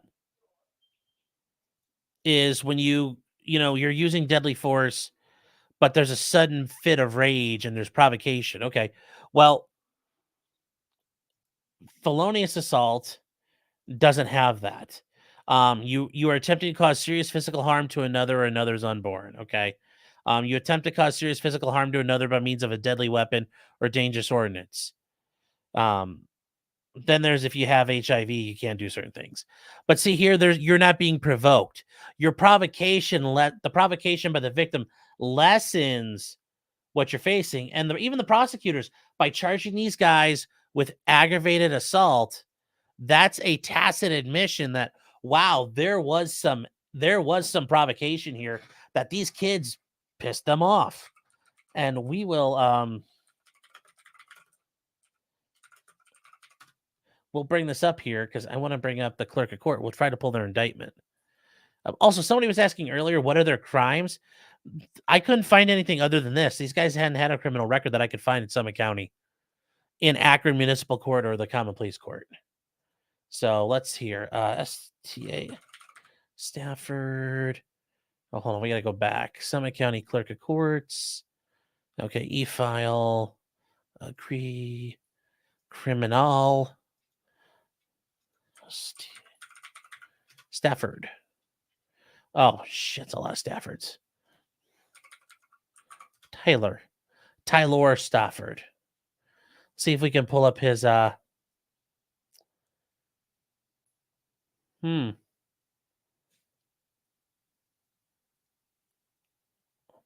Oh, I forgot he's got a bunch more dockets. They only show the most recent ones. Duh. Okay, document. All right, here we go. Share this tab. The brothers both got the same thing. Involuntary manslaughter under Part A. Okay. Then they got aggravated assault. Okay. Involuntary manslaughter under Part B. They have assault as a misdemeanor, as an M1 right here. Okay. So that's how you get it. Now, they bring it up that he did cause the death, and they talk about a felony of the 4th degree. Okay. And then they talk about here, count 2 is aggravated assault while committing misdemeanor level assault. Okay. Then they bring up that so Deshawn got this whole count right here. Then count 3 is Deshawn and Tyler got the same things again. So they got assault and involuntary manslaughter. So you see how they kind of set this up. Then there's count 5. Donovan Andre Jimmy Jones got assault as a misdemeanor. And then he got assault again as a misdemeanor. So that's the indictment there. And Eris, I hope that made sense. We were kind of flying through that. Tilly says, well, actually, Sean, it's 9.8 meters per second squared. Dell says you can look up people's specific records. It is if almost every state you can look up court records because they're available. They're public records. So Eric is saying so no manslaughter. It is manslaughter. Involuntary manslaughter is manslaughter. We have manslaughter where, and I guess we'll go to, hold on here. We'll switch over to this.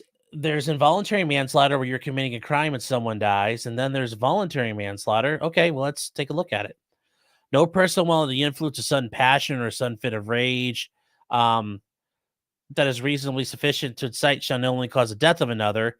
Now, here's the thing. I think they realized trying to claim these guys knew they were killing him wasn't going to work. That's what they charged. This was an honest prosecution in the sense of they charged what they thought they could get. They didn't charge trying to plea it down. And I think that's only fair. I think that's actually something they did right. So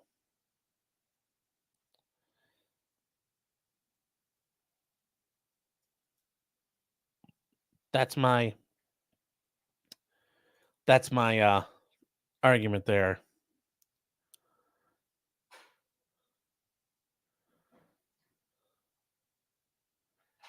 So Tilly's like lol lol lol lol lol. Eric, I hope that made sense. So it's manslaughter, but it's not the manslaughter. It's the oops, I killed you manslaughter. But Del, yeah, you pretty much in every county. I mean, most places you can look them up. You just have to know where to look. And in Ohio, you go to the clerk of courts. Now, in some places it's different, but generally you can find stuff. Eris said it helped. I'm glad. I'm glad I explained it in a way that made sense. Jim says I need to watch Tucker today. Brady violations. Ooh, good. I'll take a look. And Tilly says you're awesome. Love your channel. Thank you. All right, we're gonna get back into this. We passed the break. Alpha says they may have a juvenile record. Yeah, but I'm never gonna find it. So at this point, I presume they didn't. I mean, these guys don't sound like they were fucking assholes. They're just trying to play basketball. They're playing basketball. They're playing basketball.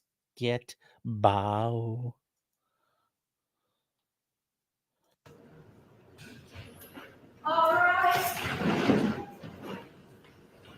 You guys better be rising for the jury.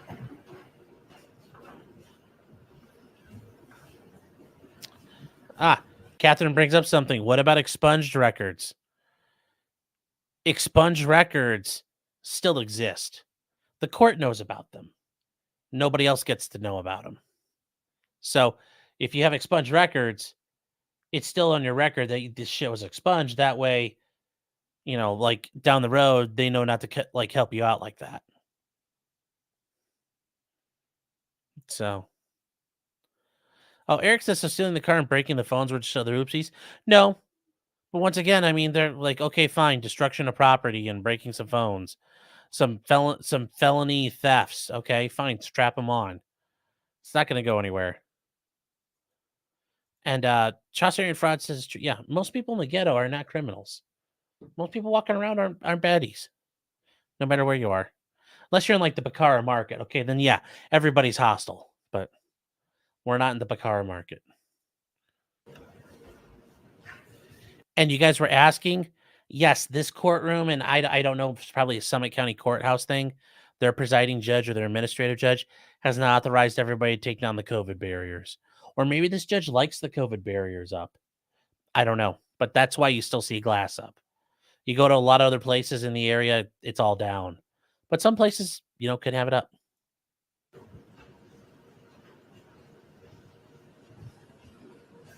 God, I was talking fast.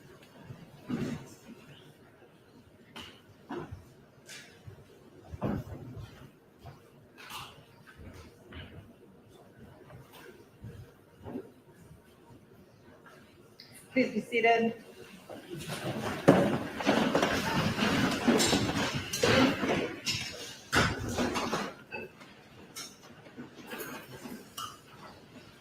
Mr. Kuhn, I assume that Ms. Shuki is getting their next witness? I believe so, Your Honor. With the court's permission, we'd like to call our next witness, Mr. Makai Shady.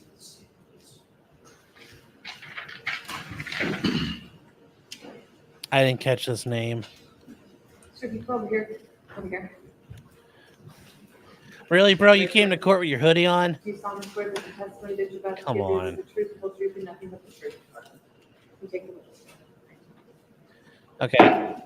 If you have a court hearing, if you have to appear in a murder trial, don't wear a hoodie, please.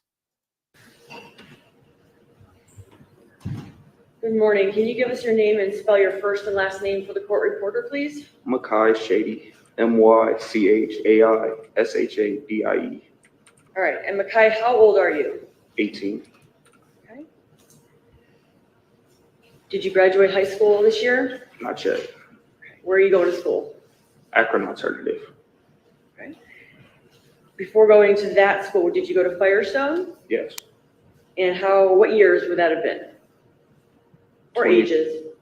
2021 and 2022. Freshman through junior year. Freshman through junior. Okay. You live in the Akron area? Yes.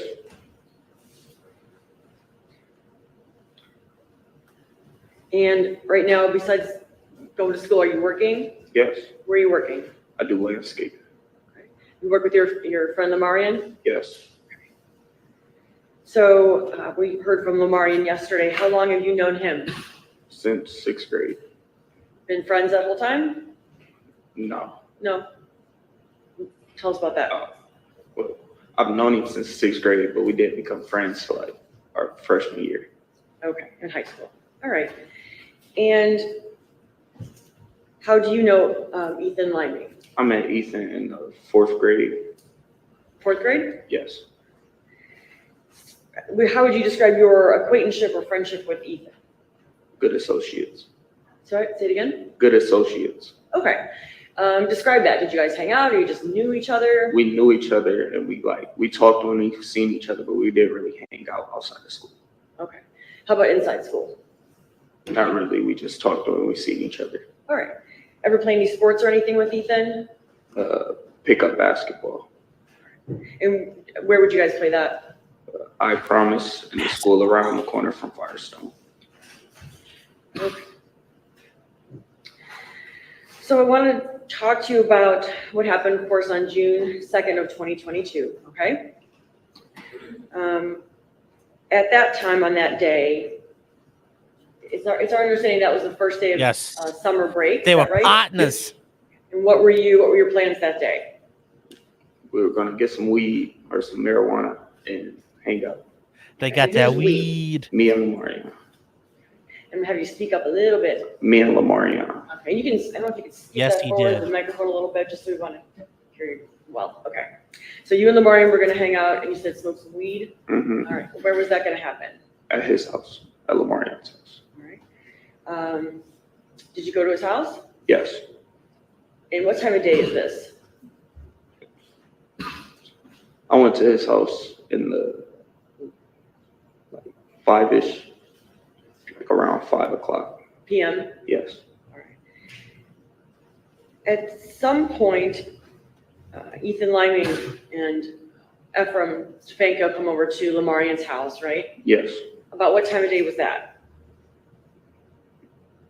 Around like, maybe, I don't remember. Was it still daylight out or night out? No, it was nighttime. Nighttime? Yes. And did you expect them to come over? Were you expecting them? Yes. When they got there, what was the plan, I guess? Why were they coming over? We were getting marijuana off of Ethan. Okay. Had you smoked some marijuana earlier in the day too, or is this the first time? This will be the first time. Okay. All right. So they come over and tell us what happens when Ethan and Ephraim get there. Me and Lamarian walk outside and they shoot us with the splat guns. And then we get in the car and we park somewhere, start rolling up the weed. Okay, let me stop you there real quick. So they get out of the car and Ephraim and Ethan both have the splat guns. Yes. And had you seen those before? Yes. Did you ever have one? No. Was this something that like kids do to each other at that time in your high school? Shoot each other with these splat guns? Yes. So that wasn't the first time you had been shot by them? No. And what did it feel like? Getting popped by a rubber band. Right. So you drive a little bit away from the Marion's house and you said you parked the car? Yes. About how far from his house? Like up the street and around the corner. Okay, so close to his house. Yes. All right. What happens after that? You guys are in the car, you said you're rolling up the We marijuana. smoke one blunt and we start the second one. And then Ethan gets a text from somebody else that he was going to go serve to. Okay. And we said we were going to go with him. And then he was driving down the street. We seen the people at I Promise Win basketball. And he asked if we wanted to go shoot him. And we said yes. Okay. And when you say you saw people at the I Promise school, where at the I Promise school? On the basketball court. Is that something anybody in your group there had ever done before, like shot at people at the basketball court? No. Had you ever been shot at the basketball court? No. Okay. All right, so tell us what happens then. You say, yeah, we're gonna go do that, and what happens? I get the gun from, no, at this point I have already had the splat gun in the back seat from Ethan.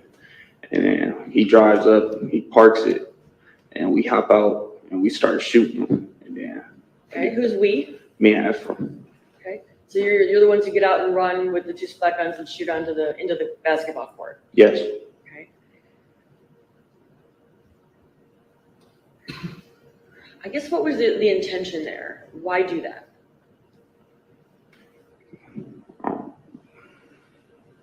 Something to do as a kid, a teenager. I don't know. You can agree, not a smart idea. Yes.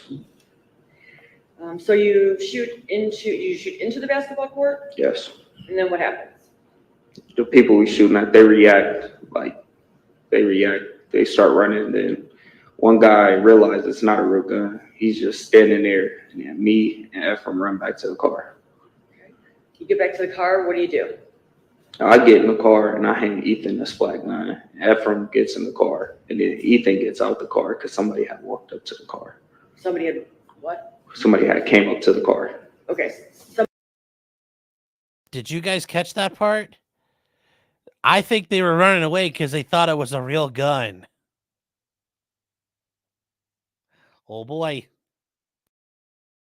Somebody from the basketball court? Yes. And what, if you remember, what side of the car did that person walk up to? The driver's side. And Ethan is out of the car? Yes, he had got out the car. So you can't really say why he got out of the car, right? But what was his demeanor when he was getting out of the car? How was he acting? He had a smile on his face. Okay. He was laughing. Laughing? Yes.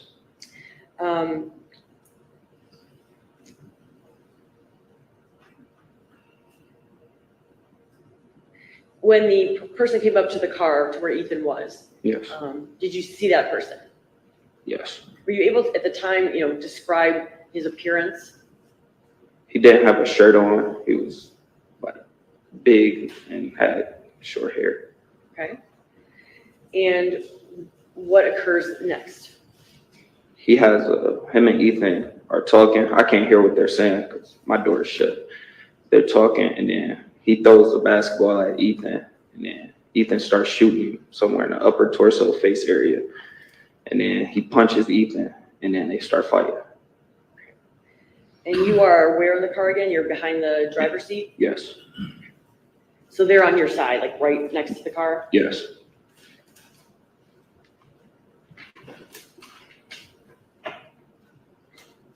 So they start fighting. What happens to the splat gun? He took it. Took it from Ethan? Yes. Okay, and does what with it? I don't know. And so what do you see happening? They start fighting one-on-one? Yes. And when you say fighting, what do you mean? Throwing punches at each other. Okay.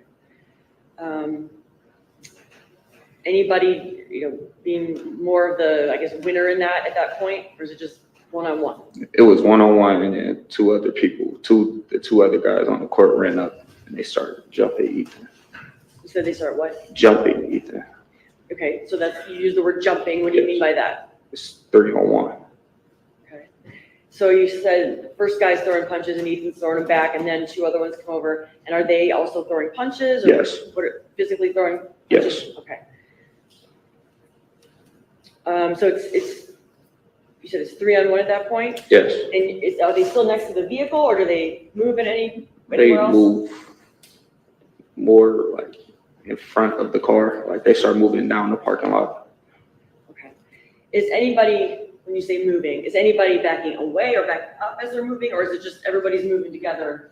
They all, it's like a crowd just moving that way. Okay.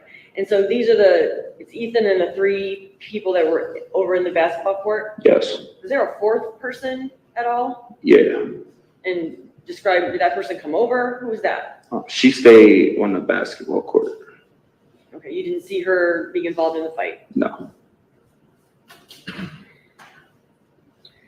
So the fight's kind of moving, or the four of them are now moving away from the car. Yes. What do you see then? Lamarion gets out the car, and then we hear Ethan get knocked out, and then he's like right next to Ethan. And Lamarion is? yes. And then I get in the driver's seat of the car, Ethan's car, and pull it up next to Ethan. And where are the guys who were in the fight with Ethan? Where are they now? They had walked away. And you said you heard Ethan go down, or did you Yes. see it? You didn't see I heard it and seen it. Like you heard the punch that knocked him out. You actually heard the punch? Yes. And you're still at the vehicle, and they're how many feet away from you now when that punch is thrown? Maybe like 15 feet. And you actually hear that? Yes. And you see Ethan go down? Yes. After he goes down, what do the three people there in the fight with him do? One of them kicks him. I seen one of them kicks him, and then they just walk away. So those three together start walking back over to the basketball court? Yes. And you said that Lamarion's already over there, and why do you do what you do in getting in the car? Or I'm sorry, getting in the driver's seat? Because we were gonna get Ethan in the car and drive him to the hospital. So you pull the car up to where Lamarion and Ethan are, Yes. and what do you do then? I get out the car and I grab Ethan's legs, and Lamarion has his arm, but we trying to lift him up, but we can't lift him up. And then one guy comes back after we can't get him in. He comes back to us and like he's talking to us like he said he wants to fight us. And like, we don't want to fight you. Yeah. And what's Efren doing? Ephraim's in the passenger seat calling the police at this point. So someone is saying, is it you or Lamarion? I told him to call the police. Okay. So you can't get Ethan in the car. Are you able to move his body at all? A little bit, yes. Okay. And how does he appear to you at that point how does Ethan appear to you when you're trying to move him? Right before we moved him, right before we picked him up, he had just coughed up blood.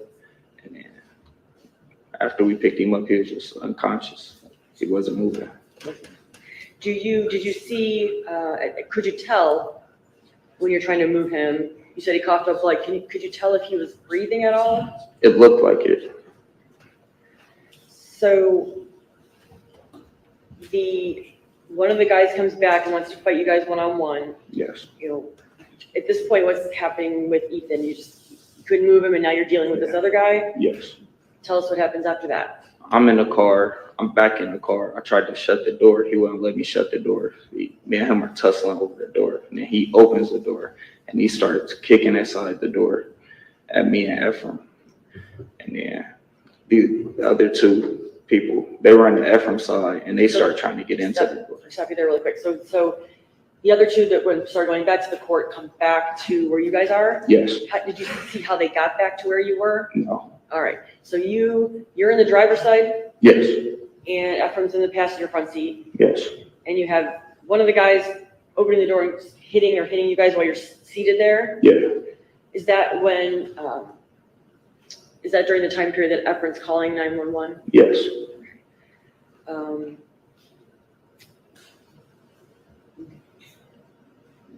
So the 911, rephrase that. Ephraim's, you can see him actually on the phone. You can hear him talking to 911. Yes, And what happens as he's doing that? I don't know. Okay.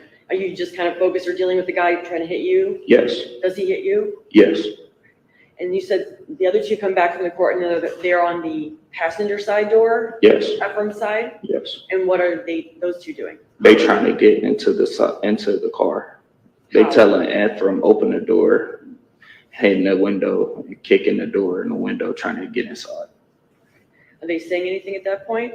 I wouldn't know. Okay. So basically your car's kind of, surrounded on both sides of the doors. Yes. What happens after that? The guy that was on my side, the driver's side, he moves to like, I don't know, maybe the back of the car or the other side. So I get out the car and I tell Lamarion, like, we gotta run. So I start running, Lamarion follows me. And then we run down the street to our friend's house. To a friend's house? Yes, And that's close to the I Promise school? yes. What do you do at the friend's house? We bang on the door, And what is your purpose? trying to get inside so we can get some help. What happened to you had a phone with you that day, Yes, that night? What happened to your phone? I left it in the car. Why did you feel you had to run? They were talking about getting real guns and I wasn't standing to get shot, so I ran. Did you see where Ephraim went or what happened with him? No, I didn't.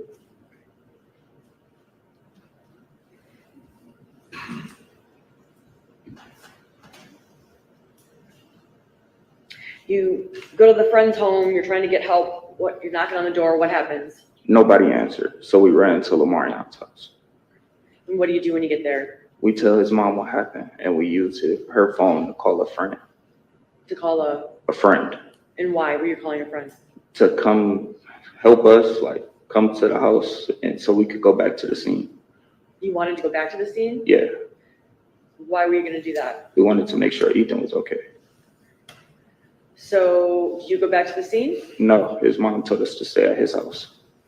Lamarion's mom said to stay at the house? Yes, Okay, and did she go somewhere then? yes, Okay.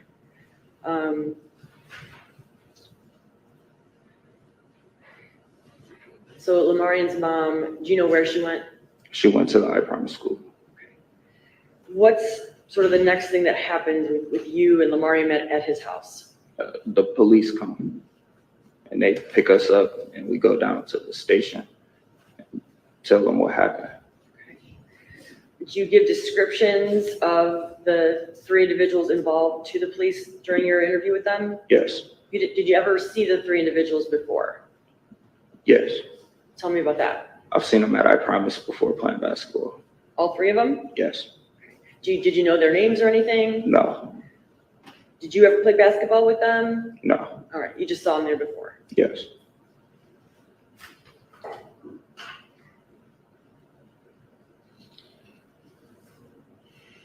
Was there any way for you to distinguish the three men on the basketball court that night, like in terms of their height, their build, what they were wearing, what their hair was, anything like that? I don't remember. Okay. At the time that you were interviewed by police, would you have been able to give them a description then? Of one of them, yes. Okay.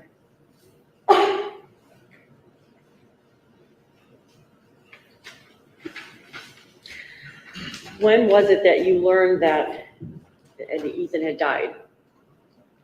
Before the police came and got us, Lamarion's mom came back and a friend we called that she was with, he came in the house and told us that he died.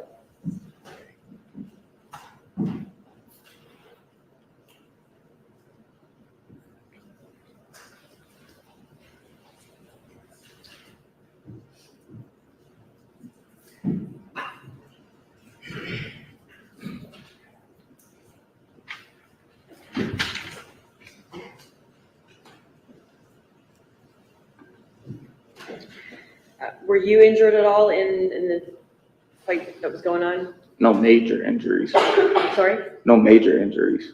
What do you mean by that? Like, I wasn't bleeding anywhere. I had got kicked in a private area.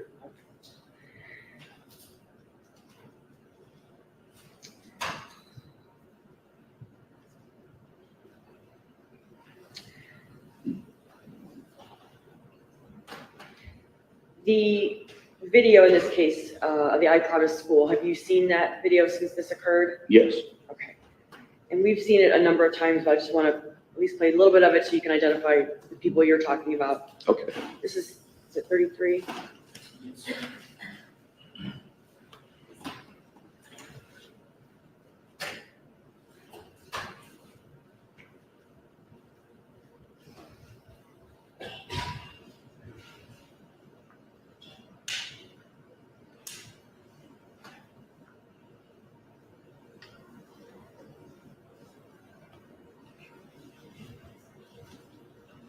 Okay, I'm starting it at about 149 on the counter.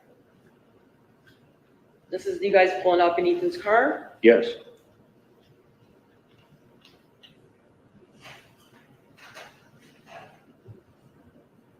And which one of these two are you? The one that just stopped running. The one who's Just went going back to the car now? Yep. Ephraim's the one who goes further than you? Yes.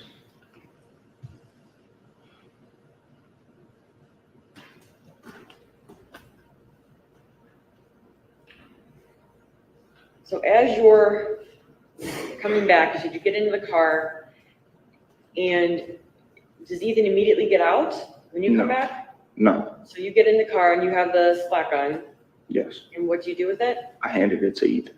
Okay. It appears, let me back it up a little bit, that, and then one person runs over it right away from the court, back it up to about 2:08. So I'm sorry, this is you guys shooting again, and you go back.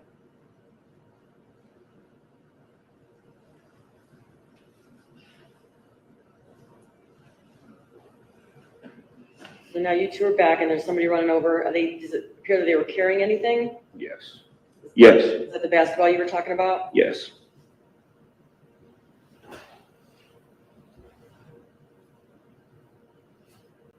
Now we see the second person come over. And now a third person, correct? Yes. And are you still inside the car at this point? Yes.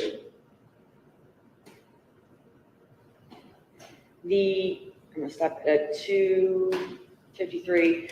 So it looks like Ephraim's out, but you're still in the car? Yes. And is Lamarian still in the car? No. He actually gets out then pretty quickly after Ethan, as Yes. the fight starts? Yes. We saw a second person run over. Does that person just immediately jump into the fight with Ethan? Yes. So they're fighting one-on-one, and the second person comes over and just jumps in right away. Yes. And how about when the third person comes over? Right away. Sorry? Right away. Like the third person jumps in right away. Yes. So it's pretty much in this couple seconds we've been watching an immediate 3-on-1 fight. Yes.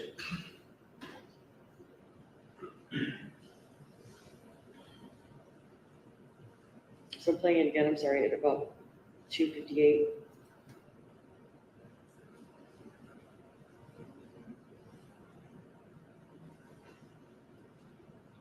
Does it appear that, are you getting out of the car there? Yes. I just got into the driver's seat. Okay. And we see the three walking back to the court. Is that fair? Yes. And this is where you said, Ethan's down and you're going to drive over to him. Yes.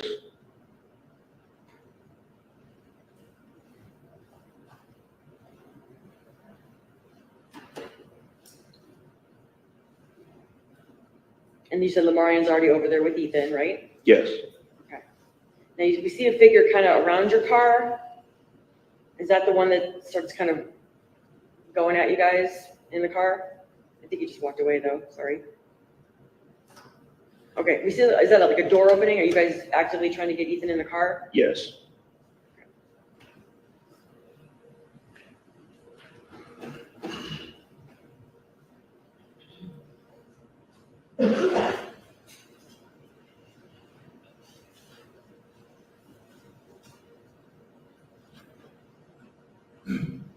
What are you guys doing here?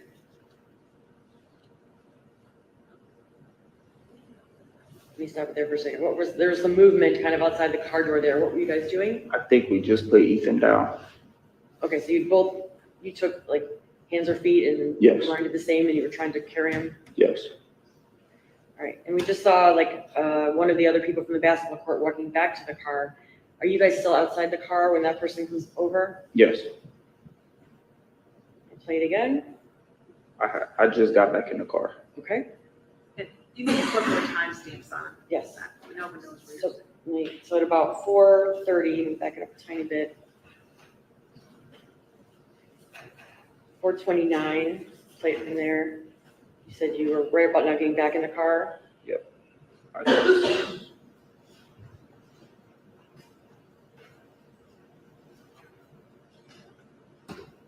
What's happening now at about 4:43? he's trying to get the door open from me. Who I'm is? sorry, what did you say? The guy's trying to open the door for me. That's when me and him are fighting for the door.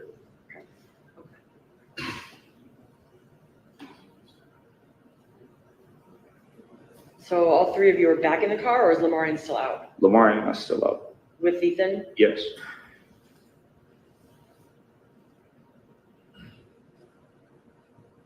So what is that person outside the car doing? Still trying to get in? Not at this point. I Okay, don't know. what's happening now? You stop it at about 5:22. What was happening? You tried to get Ethan in, you couldn't get him in.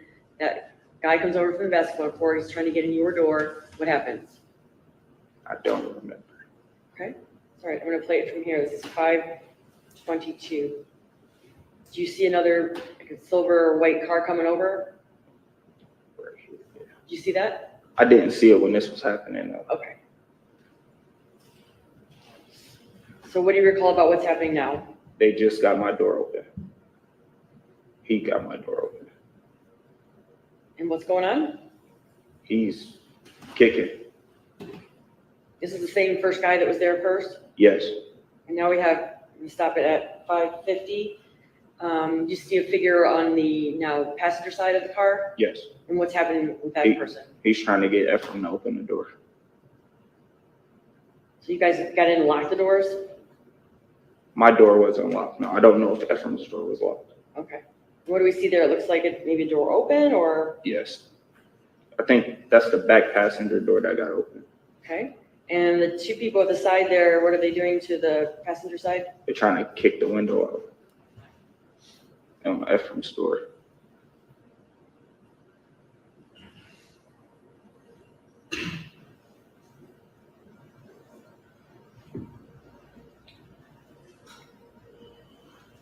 So I'm gonna go back just a little bit there. I'm gonna go to 6:20 on the counter. Tell us when you see or if you see yourself leaving, running away. Mhm.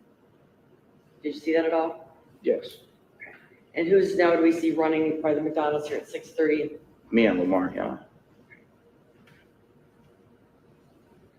And you didn't see that before, but was that Ephraim? Yes.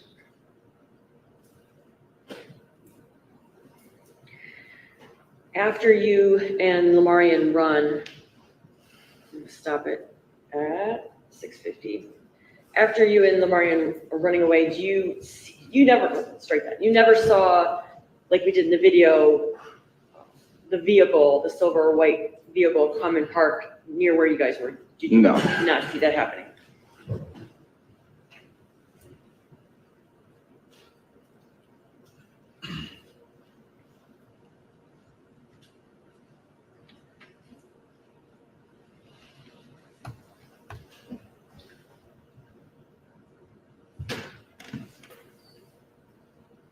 So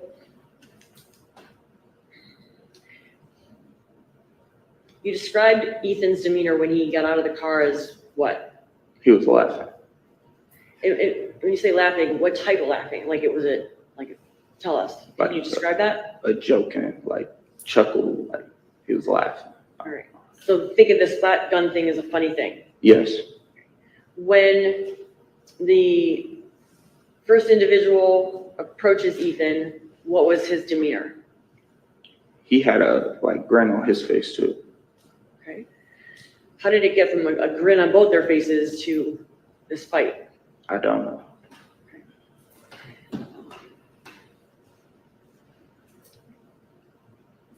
And I think you stated this, I just want to be clear. After Ethan is knocked out, you hear the punch, he's knocked to the ground. Is it one, two, or all three of them who are still attacking him? All three. All three? Yes. And how is that happening? With kicks, punches, what? Punches. And then one guy kicks him after he's knocked out.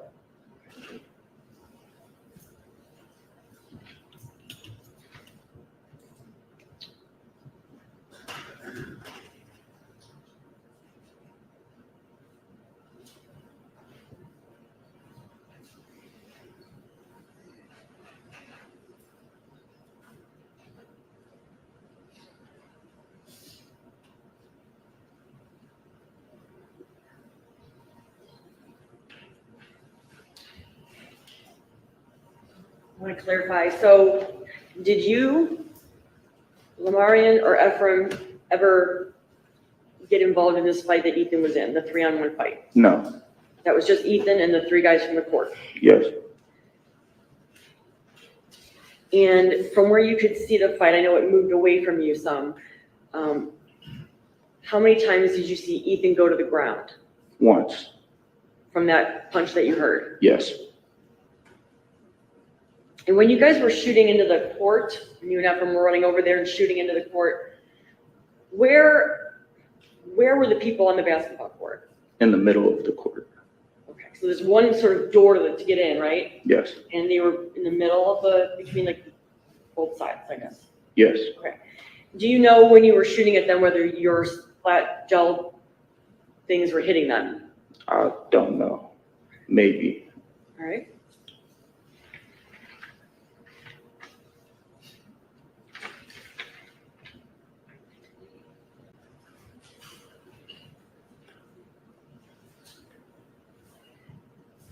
All right, thank you, Mikhail. These gentlemen are gonna have some questions for you. Good morning, young man. How are you today? Good. Your name's Makai? Yes. Okay, Makai. My name is John Sin, and I'm going to ask you some questions, okay? If I ask anything that isn't clear, you can just ask me to try and make myself clearer. Fair? Yes. You've seen these boys before, the boys of the basketball court. Yes. And over the course of the year that this has been going on, have you come to learn who's who? No. Do you know who the Stafford brothers are? The two right here. Right. And you know there's another dude, Yes. Donovan Jones? Yes. Right. Was it Donovan Jones that we just saw in the video chasing you guys? Yes. Who walked up to the vehicle right after you guys did the stunt of the basketball court? Who walked up with the vehicle with the basketball in his hand? Pretty sure it was Donovan. Okay. So if Ephraim testified that it was Donovan that walked up, he'd be telling the truth. Mm-hmm. But if Marion testified that it was Deshawn that walked up, he'd be wrong? I would believe so. In all fairness, you guys have been smoking a little bit. Yes. And you smoked a blunt and a half. Yes. And I take it the purpose of smoking weed, and I don't take it, I know it. The purpose of smoking weed is to get high. Yes. Is a blunt enough for 4 people to get high? Yes. Okay. So Donovan walks up, and Ethan gets out, and he is shooting Donovan with his shotgun. Yes. And you testified at the grand jury, and the grand jury prosecutor asked you where he was shooting them, and you said in the face. You stand by that? The upper torso face area. All right. And I get upper torso face area. You said face, so face is included. Yes. And then those two are fighting, Donovan and Ethan are fighting, and then other dudes jump in, right? Yes. And you, I think, said that they were just throwing punches at each other. Yes. Okay. So you don't see the punch that knocks Ethan down. Is that accurate? I seen it and heard it. Okay. Who threw the punch that knocked Ethan down? I don't know. Okay. Is there a reason? You can say distance, you can say my vision was blurred, you can say velocity. It was a lot of punches being thrown. Okay, there was a lot being thrown. Yeah. So you couldn't tell which one knocked him out. Yes. Was Ethan backing up or going forward? He was backing up. Was he in the area where all those potholes are? You never saw in the videos. You never went there, I promise, huh? I've been there. Okay. But you probably don't know what the condition of the parking lot was back then as opposed to today. No. Okay, I understand. So Ethan's backing up. You don't see him go down. You don't see exactly who knocked him down, but he goes down. Do you think you hear the punch, or do you think you hear the hit on the ground? The punch. Okay. And Ethan just kind of freezes up, Yes. and Ethan goes down, and everybody assumes he's knocked out, right? Yes. And at some point, you've now got eyes on this thing, Yes. and you now know who the three boys are. I mean, you got eyes on the three boys. Yes. And one of them goes up after Ethan's down and kicks him in the side. Yeah, I Yes. mean, this just sounds Who's worse and that? worse as we go, guys. I don't know. Okay. Was it one kick you saw? I seen one kick, yes. Okay. You didn't see any stomping or pounding, ground pounding? Not to my knowledge.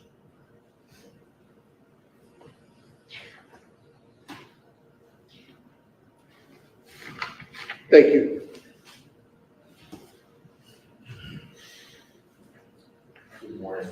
Oh, he made light. Yes. That was light work right there, guys. He's just like, I'm done. That was short and to the point. Oh, God. Yeah, I mean, I know you guys feel bad for Ethan that, yeah, he got beat up and wobbed, but getting out of the car with a shitty grin, laughing about all this, and, oh, I mean, he was the king of finding out that night. Tom Cal, I represent Tyler Stafford. Just a few questions here. I mean, I want to go back to the beginning on this. We've heard that there was talk of just when the night started of sort of like simulating a drive-by shooting. Yes. Just as a joke, right? And in your mind, was that driving by somewhere and maybe like rolling down the windows and shooting out somebody out the windows of the car? Yes. But that's not how the plan went, right? And at some point, Ethan gives you his splatter gun. Yes. And he tells you and your friend to get out and start shooting these guys. Yes. I mean, you could have told him no, right? Yeah. But you said, okay, well, and you go out and we saw you in the video running with the other young man doing those shootings. And so you come back, and as you heard, there's only one way in and out of this basketball court, right? There's fence all around it. Yes. And one gate that's open. So really, the basketball players are, except for that one entrance, they're trapped in there. Yes. Right? I mean, they're like in a cage and you're shooting at them. So they run out, and I think you said you think the first guy to run out was Donovan Jones. Yes. Okay. And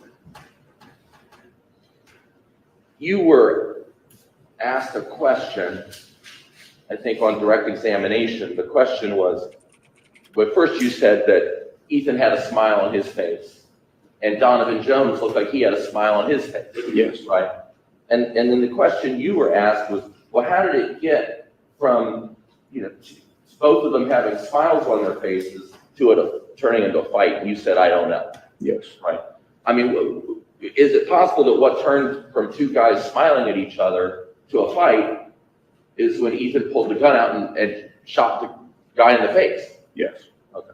I mean, there was no apology like, oh, sorry, we scared you. You didn't hear anything like that. And you're saying Donovan Jones, you think it was Donovan Jones coming out there like basically saying, hey, what's going on? Did you hear what he was saying? No. Okay. But apparently it wasn't very long, they were standing face to face before someone gets shot in the face with one of these guns. Now you're saying tough upper torso or face. Yes. Okay.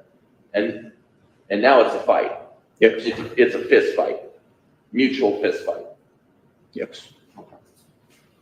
And then, and I know you said you're not 100% sure on identities, but you think that's when the Stafford brothers run up and join in. Yes.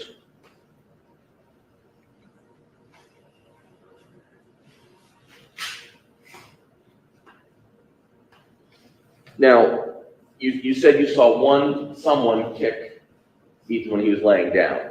You said you saw one kick of that. I seen one kick, You yes. saw. Did you see anybody else kicking anyone before that? Not that I'm aware of, no. Do you know if Ethan kicked anybody during this fight? Not that I'm aware of. Okay. Okay. I heard you say that you heard someone when they were running towards the car, someone said, hey, it's not a real gun, or hey, I don't think it's a real gun. Did you say something like that? No. You didn't say that today? Okay. And when this fight was going on, you said it was about 15 feet away? Yes. Okay. You were asked a little bit about this, but you couldn't see the pavement. You don't know if the pavement had potholes or near a sewer grating. Did you know one way or the other? No. Okay. Okay. And if we said this whole fight, this whole fist fight, the whole thing lasted about 1 minute and 15 seconds. Is that possible? That sound about right? Yes. And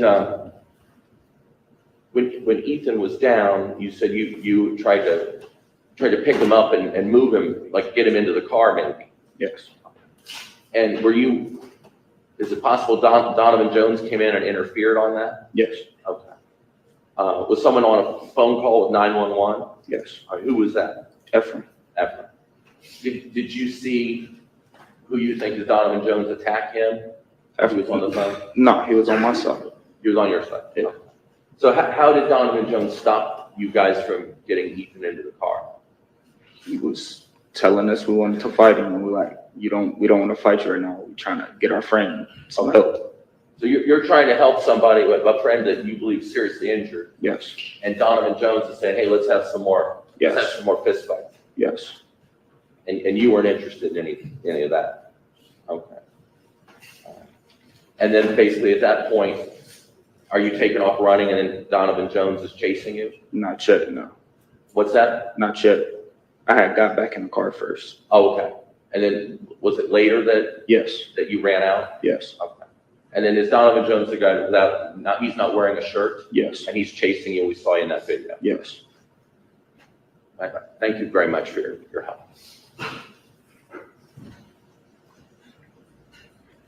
Kai, after you saw Ethan go down, was it clear to you that he was not getting back up, that he was knocked out? Yes. And the defendants are still around him when he's knocked out, Yes. right? Okay. And I just want to clarify, because it was a little confusing. So you definitely saw one of the three of the defendants kick him when he's unconscious, Yes. and it's clear to you that he's unconscious. Yes. And you said in your initial testimony that punches were continued to be thrown on, punching Ethan when he was down as well. Is that what you said? I believe so. Okay. So just describe that for us. So he's on the ground, passed out, and how is someone punching him? Are they getting on the ground with him? How is that? I don't remember. Okay, but you do remember he was also getting punched as well as kicked. I just remember seeing somebody kick him. Okay, that's what I want to clarify, because I think you said punches earlier and then kicks. Did you see anybody punching him when he was on the ground from where you were? No. Okay. All right, and when you were trying to help Ethan, get him into the car, did you see the injuries to his face at that time? No. Were you by his feet then? I was by his feet. Yes. And the Marion was by his face? Yeah. Okay.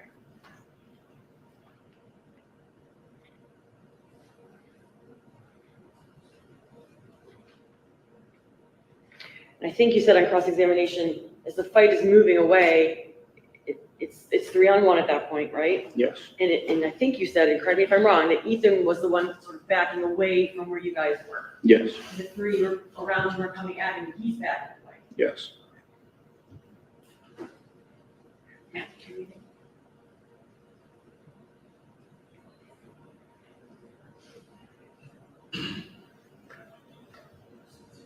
So just to clarify too, you didn't know the names of the three people there in the scene, Donovan Jones or Deshawn or Tyler Stafford at the time? No. And where did you're using the names now, where did you learn them or how? After the incident. Okay, so after the investigation or on the news or what? Yes. Yes. On the news. Okay. Yes. All right, thank you. Okay, thank you. Kai, you may step down.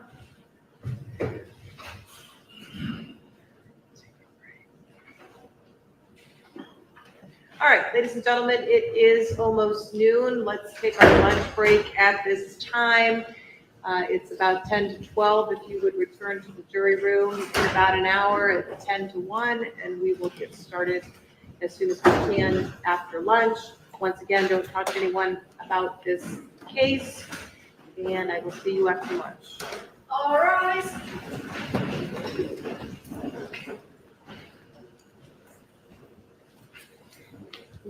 Counsel, can I?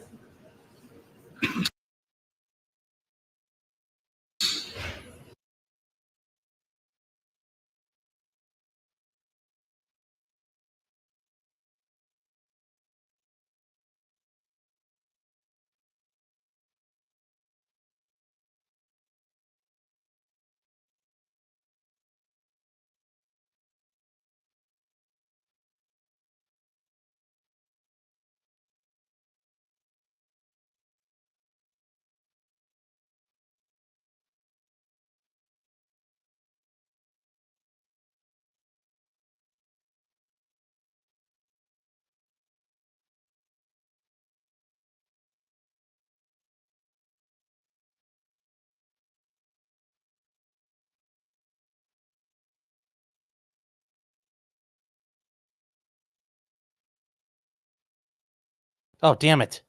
I said I'm still not guilty. I'm still not guilty in this one. I put a poll up for you guys to take a look at, though. Still not guilty. I mean, nothing this kid said made me like, ooh, we need to change our mind here. This ain't good look, in my opinion. But here's the verdict. If you guys want to take a look at it, tell me what you think. We'll run it for a little while. I have some super chats to get through real quick. Unhung, actually, we got to get to this one first. Eric Foam says Chris Benoit enters the chat. Uh-oh. Hopefully there's no weightlifting equipment around. And then Dell says, Sean, if you were defending these guys, do you think you would ace this case? I don't know, but I think I'd be pretty much going down the same road that John Sin's doing. Now, I'll say this much. John Sin is a far more experienced attorney than I am. So I think he's doing it far better than I would. But I'd pretty much be going down the same road at this point. I'd be attacking much the same points. Unhung Hero for $2 says, and actually, I'll just get back to this point. I'm far from the best attorney in the world. I'll admit that. I think that his defense attorneys are doing a phenomenal job, and I think the prosecutors are working with what they have. It's just not good. But no, they have very good counsel. Unhung Hero for $2 says, side tangent, Natalie Holloway's killer confessed. Yes, he did. Remember, when it comes to Aruba, 99 out of 100 teenagers agree it's the great summer destination. And RS Legacy for $5. Did you hear, Sean? FCC killed Liberty. Look what they did to my boy. Look what they did to him. Yep, Odyssey is being sold and it's being killed off by the FCC. It's a shame.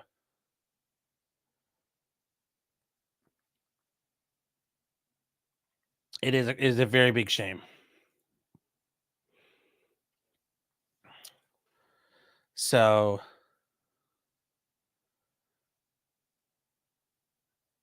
oh my God, muted. Yes, thank you.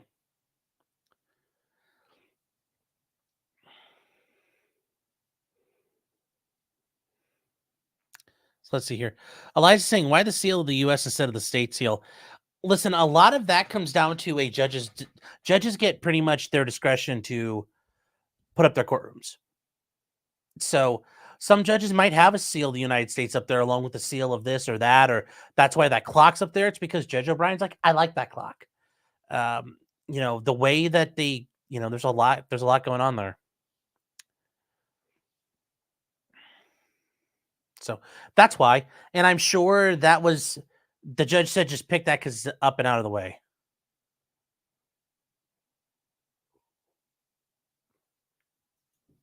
Milk Milker says, since you're a lawyer, do you think we will ever see you on television in cases like this?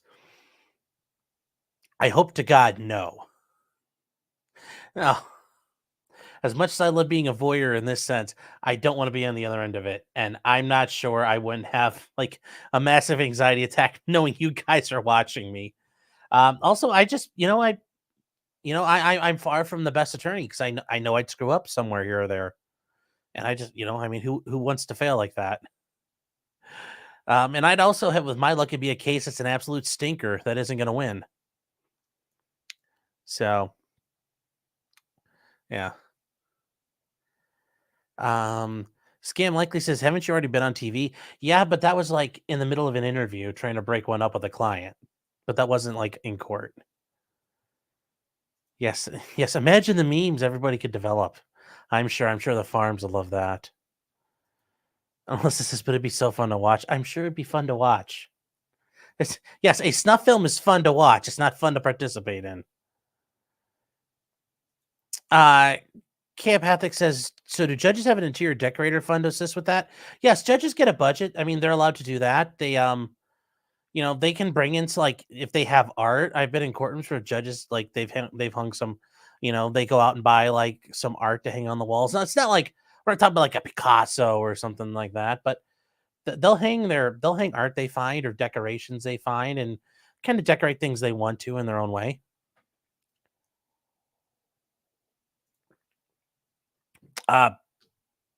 BND01 says the judge on No Step on Snake flag reigns supreme.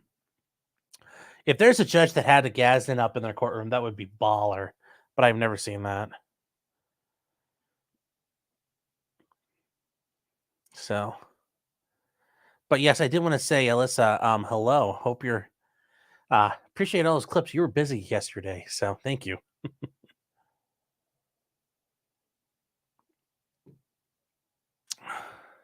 So, getting a lot of love out here, yeah. Big ups. All right, we're going to skip ahead in the break unless we want to hang out for the hour. Okay. All right, here we go, guys.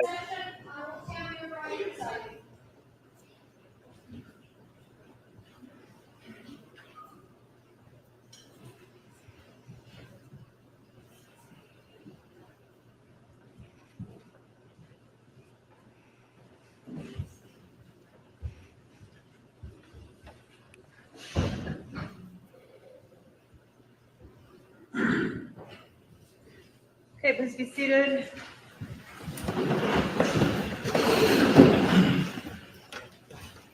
Okay, Mr. Green on behalf of the state. Thank you very much, Your Honor. With the board's permission, we would like to call our next witness, Akron PD Officer Patrick Mobley, to the scene. Mowgli Wogli.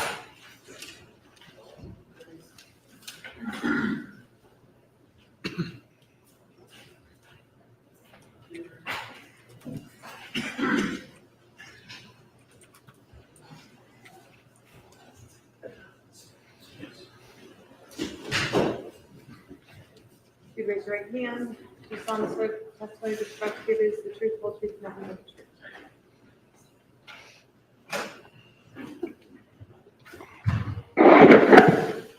Ooh, don't hit the mic, man. Come on. Good afternoon, sir. How are you today? Good, how are you? That's good, thank you. Can you please state your name and spell your last name before the court report? Sure, Officer Patrick Mobley, M-O-B-L-E-Y, And where do you work, sir? Akron Police Department. What do you do for the police department? I'm a patrolman. Okay, can you tell the jury what that means? I answer calls for service. patrols for men. Dispatch calls and do routine patrol.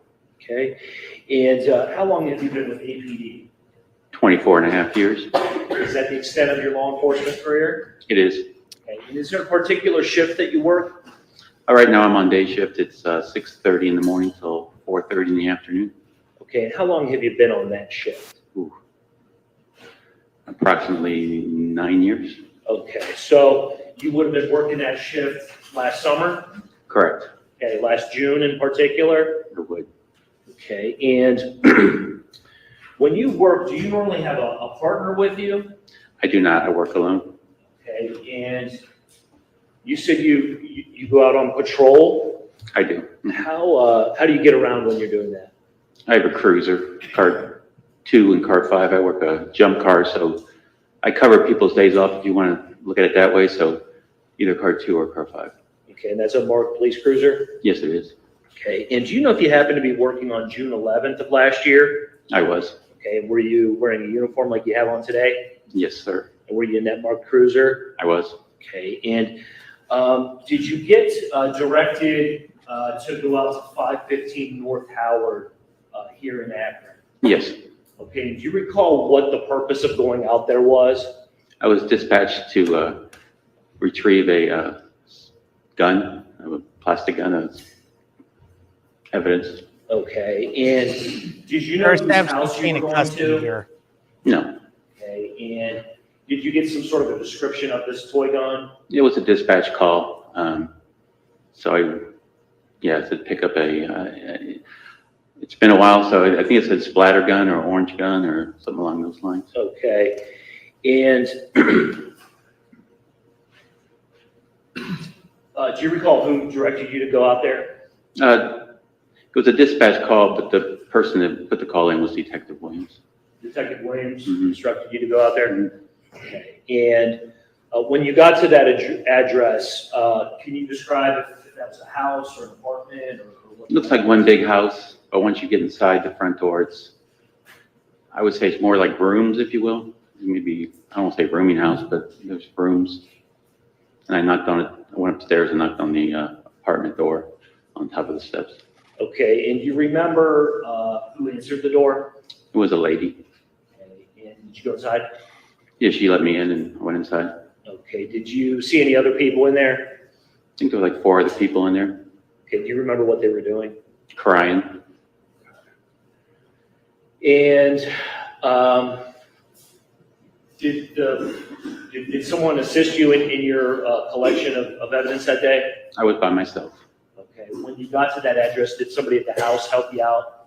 Yeah, Tabitha opened the door and I think her name was Tabitha and directed me to a back room where the gun was. Okay, and in anticipation of your testimony today, did you have the opportunity to review a still shot from your body cam of that day? Yeah, I watched the video and did see a still shot. Okay, would you recognize it if you were to see it today? I would.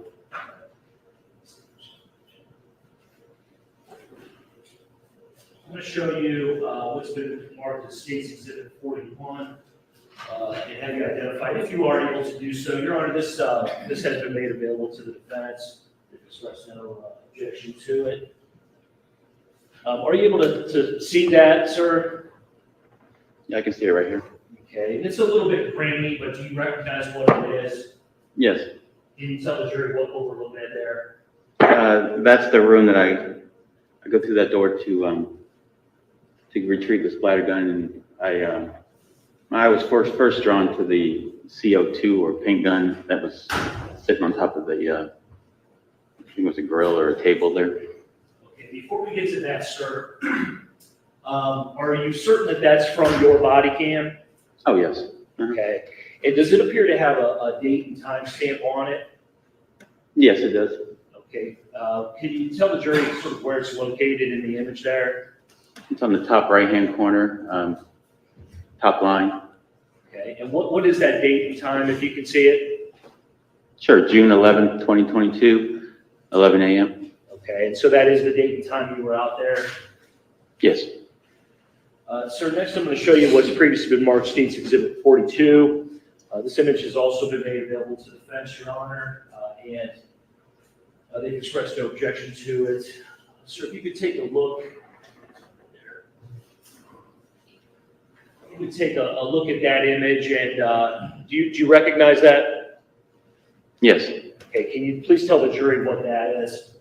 I think it's either a CO2 or a paint gun. I did not know exactly which one it was, but that's where my eye first went when I entered the room. Okay, and in this image here, do we see the splatterball gun that you were there to collect? It's in the plastic Acme bag there, beside Okay. the forest bleach. So sort of in the background there? Yes. And is that the item that you did in fact collect? That's the item I collected. Do both of these images reflect a true and accurate image of what you saw there at the scene? Yes, sir. When you were out there at 515 North Howard, did you encounter either of the Stafford brothers? No. And throughout your investigation, you had any communication with them? No, sir. Additionally, throughout your investigation, did you collect any other evidence for this case? I did not.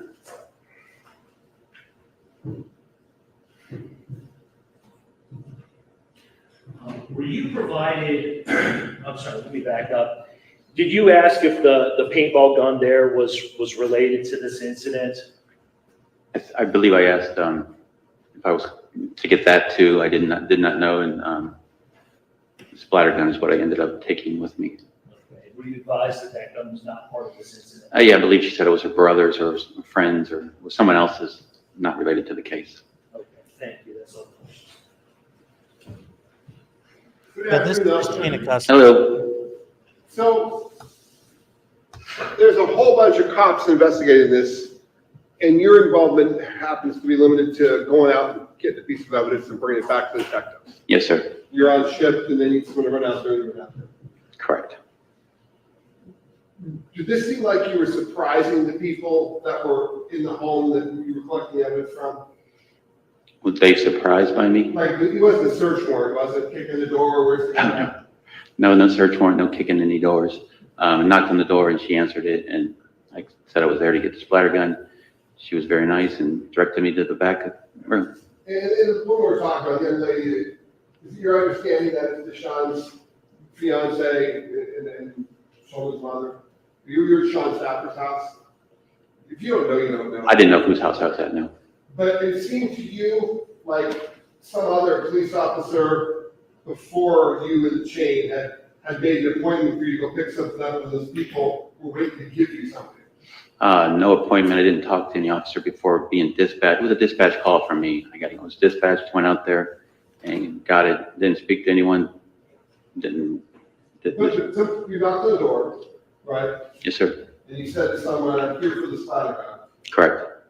So that information that there was a splatter gun there and that you were going to be picking it up. It was in the call notes. Okay. And do you know how that came down? I mean, this wasn't a search for a splatter gun in the home. Do I know? Oh, sorry. Oh, go ahead. Someone told you, hey, go to this house, we're going to give you something, bring it back to the detective bureau. And that's the call. Like, I don't know if you understand, but we're really extremely busy. We're shorthanded. So I go call to call for 10 hours straight. So yes, I read the call notes, said pick up a splatter gun, went to the house, knocked on the doors. Nice lady answered, young girl answered the door. It was very nice. Directed me to splatter gun. I get the splatter gun, probably there less than 2 minutes, I'm guessing. And take it outside. Call a person that made the call was Detective Williams. Took it down there, handed Detective Williams the gun, and that's my extent in the whole thing. So one of the detectives involved asked you to go out there to get this. He did not ask me to go out there and get it. He put a call in the dispatch, I'm assuming, and I was dispatched from a dispatcher to get the gun. So, and I know this is commonplace to you, and I apologize if I don't quite understand. It's fine. But Had you thought you were gonna have any trouble out there, you wouldn't have went by yourself, right? No, I wouldn't go. No, I'm safe. Mhm. This is a situation where someone says, go to this address, some nice person's gonna answer the door, they're gonna show you what there is, and take it and bring it back. That's what I was dispatched, went out and got it, and yep, took it to. And when you get there, somebody who, maybe we can assume and talk to one of the detectives involved, had organized a bunch of stuff for you and showed you to this corner and said, those are them. I can't speak on any of that. I wasn't part of the investigation. I was just sent out there to get a gun. It's that simple. And I picked the gun up and. But, you know, no one's trying to hide that from you. The nice young lady walked. No, Show you where stuff was. She directed me right to it, yes. And you didn't know very much about the situation involving Ethan Lyman, exactly what happened and what was important and wasn't, right? Correct. And you don't know whether those people did. They just lined some things up for you to look at and you took the one you told them. I just went to the place, got the gun and left. Mm-hmm. As far as you know, this paintball gun that's there, it looks kind of scary, but you don't know that it has anything whatsoever to do with this except for somebody put it there for you to look at while you were looking at stuff. I went back there and I asked a young lady and she said, no, it was her brothers or whoever's. Okay. Everybody was open with you and showing you everything. And I didn't talk to anyone but the young lady. Mm-hmm. thank you. Thank you, sir.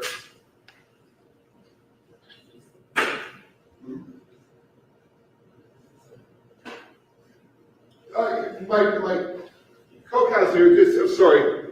To be clear though, Yes, this is a picture of the prosecutor showed you. You didn't even bother taking, I mean, that gun laying there on that grill, that's money, that's not one you took, right? the gun on the grill. Yeah, the thing next to the tank there, the thing next to the bottom of the thing, that's just a picture. You didn't collect that piece of it, it wasn't. Only thing I took out of the house was the gun in the Acme bag. You took a bag, you took whatever's in that plastic bag next to that red box, right? Between the bleach and the box, yes. And I didn't say it, but well, you said it looks gray and orange, and it looks like this thing right here, that's probably what you collected, right? Can you tell? I couldn't hear your question. I'm sorry, I'm talking. Do you remember what you grabbed? I grabbed an Acme bag with the orange gun in it, yes. And again, I know this isn't your case. Yeah. One of these type of things, maybe? Correct. Thank you, sir.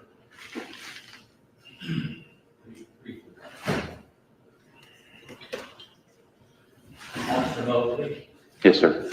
Sorry, Donald Gallup. I represent Pilot Stafford here. I know you didn't have a major involvement in this case. This will be fairly quick, I believe. All right. This photo we're looking at, what does it say here? What is it, 40? 42? Okay. So you were in this room? I was. Okay.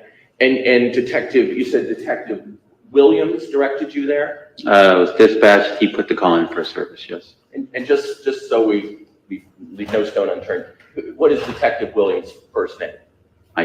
Mike Williams. So Detective Mike Williams says, go out there and collect a splatter gun or something like that. That's what the call note said, yes, sir. Okay.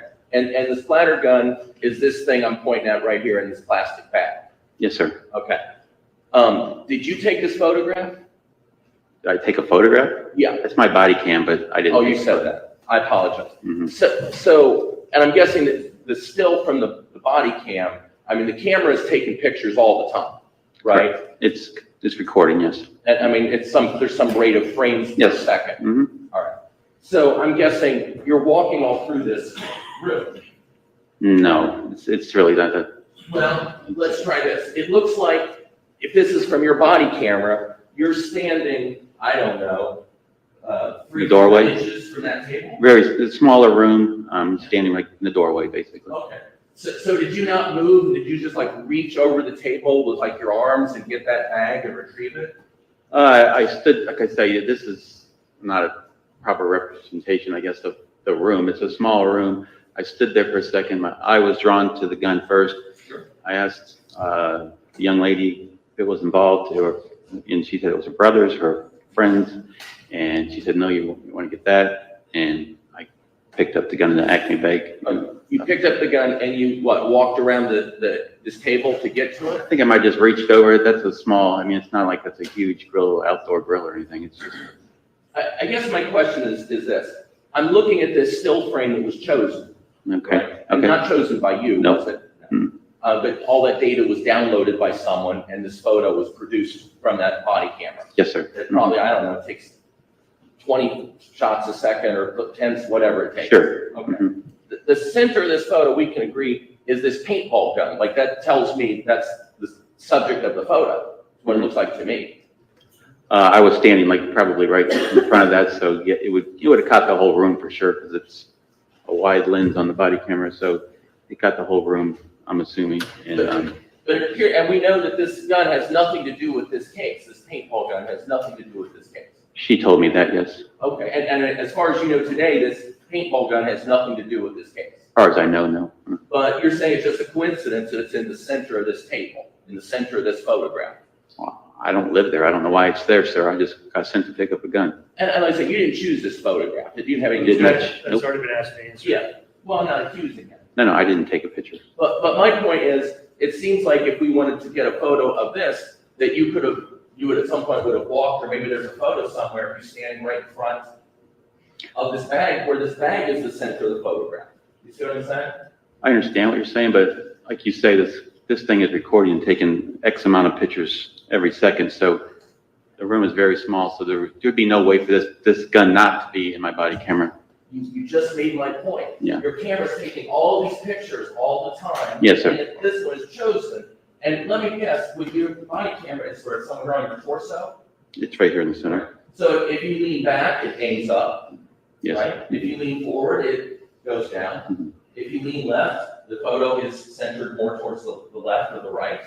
Sure. We just happen to pick the one frame where there's a completely irrelevant piece of information in the center of the photo.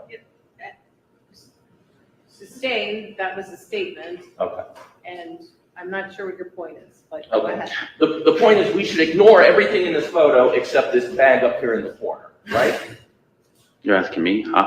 As far as you know, this is the only relevant thing in the photo connected to this case. Again, when I went into the room, my eye was drawn to the gun first, so maybe that's why the picture is the way it is, but I asked the young lady in there, very nice young lady in there, if it was related. She told me no. I get what they're Grabbed getting the here. gun, Oh my God, and I it's dragging Did on. anyone consult with you and say, which photos do you think we should take for your body camera? No, sir. It was all done without your knowledge or consent. Yes, sir. Thank you very much. Sir, if you were to see the lady you dealt with that day in the courtroom, would you recognize her?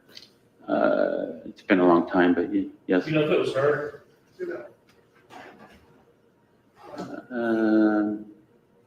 Stipulated this. No, I don't know. It was I thought she had like a red hair or, Okay. And then, so you were asked about this particular splatterball gun. Did you happen to ever see the gun outside of that plastic bag? no, it was evidence. I actually put latex gloves on, left it in the bag, and handed it over to Detective Williams. Okay, so you never laid eyes on the gun without a bag? No, no, You sir. wouldn't That know clock this looks is, sick. No, sir. Thank you, that's all. This is all mainly chain of custody issues, like how they All found the right, thank gun. you, everybody. This is. I don't even know why they wasted their time asking him questions. I get why they did it, but it's just I don't know why the defense wasted the time. This guy isn't the Bane person yet.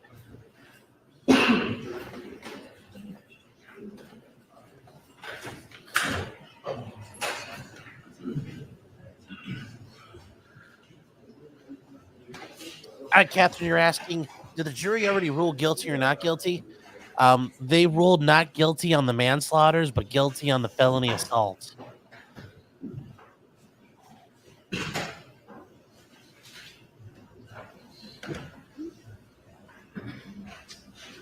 Do you solemnly swear that the testimony that you're about to give is the truth, the whole truth, and nothing but the truth?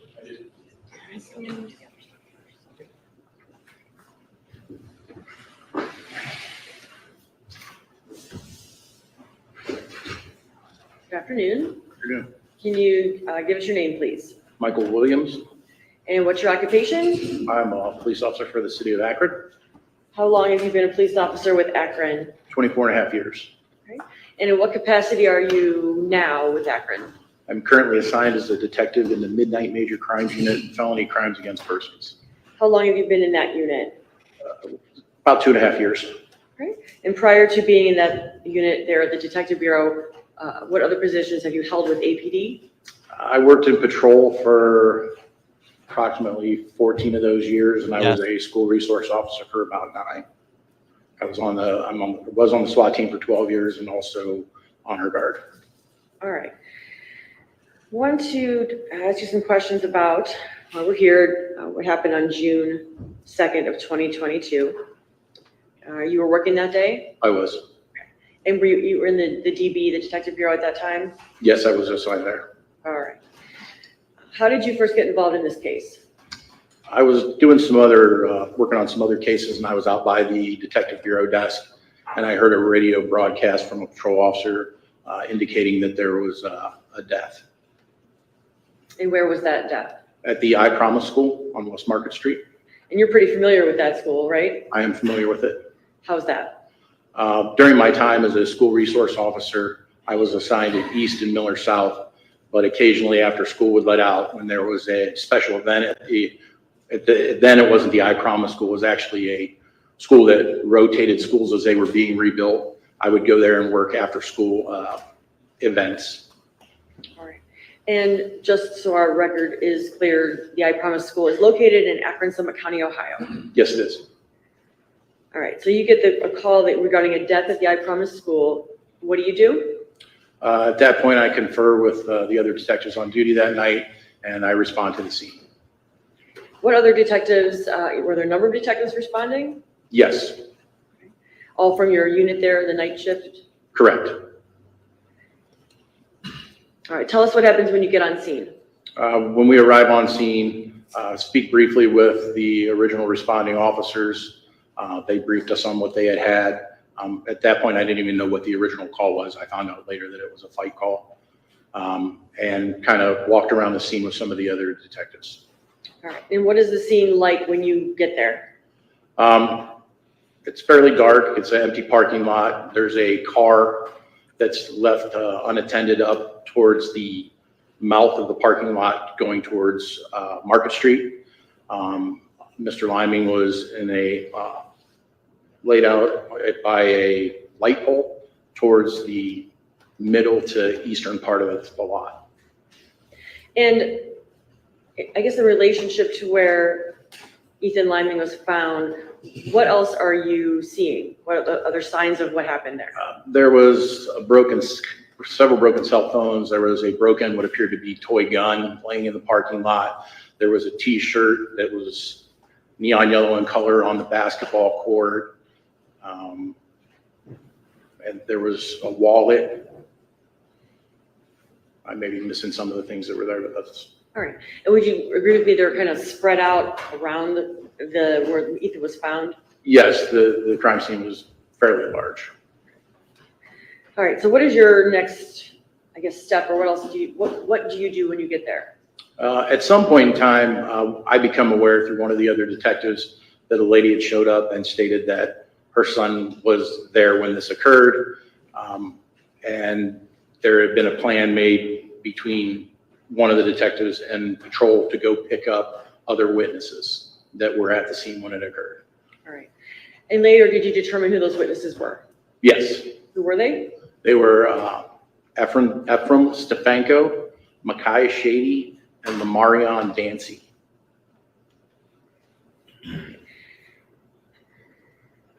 So after you learn that there were some witnesses then that are being picked up by patrol, and where were they going to be taken? They were going to be taken to the detective bureau at the station.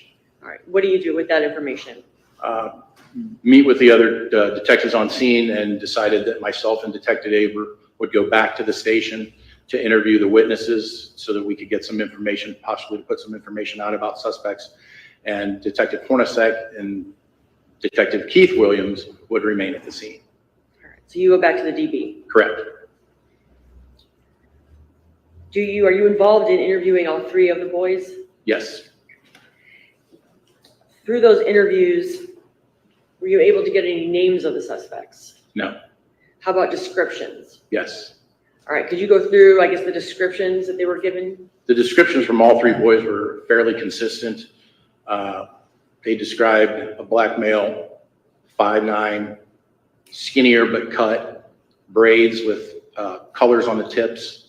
The second description given was... Well, let me stop you there. So that first description, you were obviously actively involved in this investigation. Yes, You watched the I Promise video and other videos, right? correct. And then later you were involved in interviewing the two defendants, correct?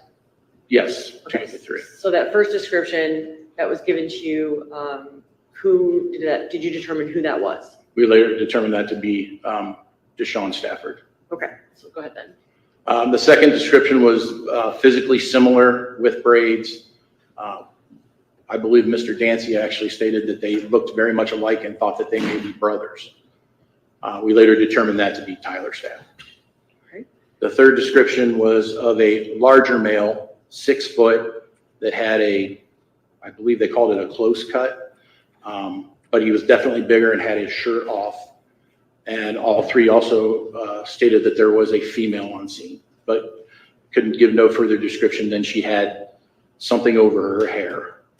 Okay, so that third male with the short haircut and no shirt, who did you determine that to be? Donovan Jones. All right.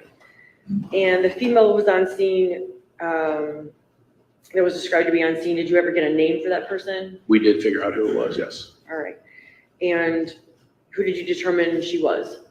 Driana Blair, I believe was her name. And what was her relation to anybody on scene? She was Tyler Stafford's girlfriend. All right.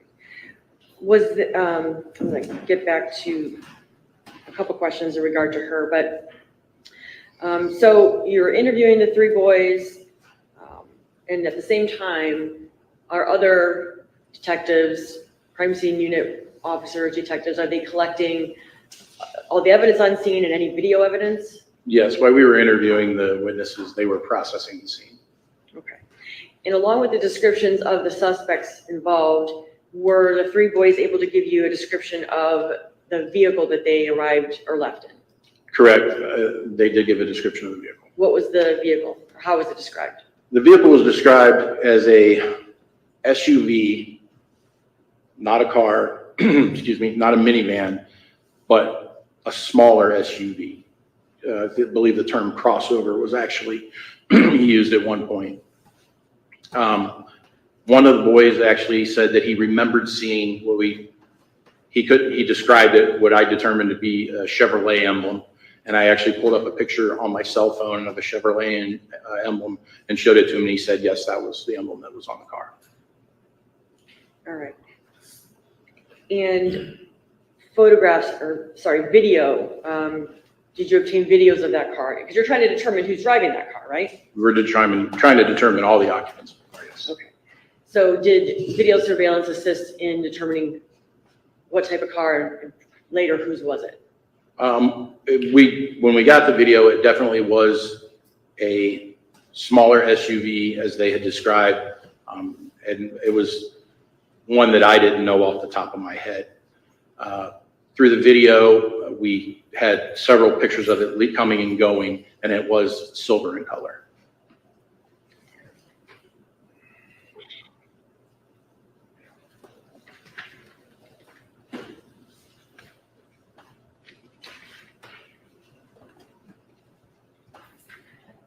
All right, thank you.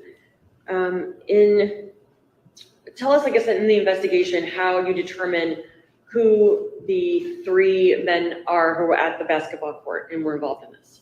We received numerous Crime Stopper tips in the days following that gave names. Some gave even a car and a license plate through the Summit County Crime Stoppers. So with that information, what do you do? With that information, we were able to obtain the names of Deshawn Stafford, Tyler Stafford, and Donovan Jones. We're actually in several of the tips. We began to research them to see if we could tie them to the car or where they lived and stuff like that so that we can continue to investigate. All right. And did you were able to tie them to the vehicle? We were, yes. One of them actually gave a license plate, and I believe that the car, when we ran it, actually returned to Deshawn Stafford. And how do you go about locating that vehicle? We checked prior reports for Mr. Stafford. We checked registrations. We checked a website that we use called Clear, and we came up with an address of, I believe it was 515 North Howard.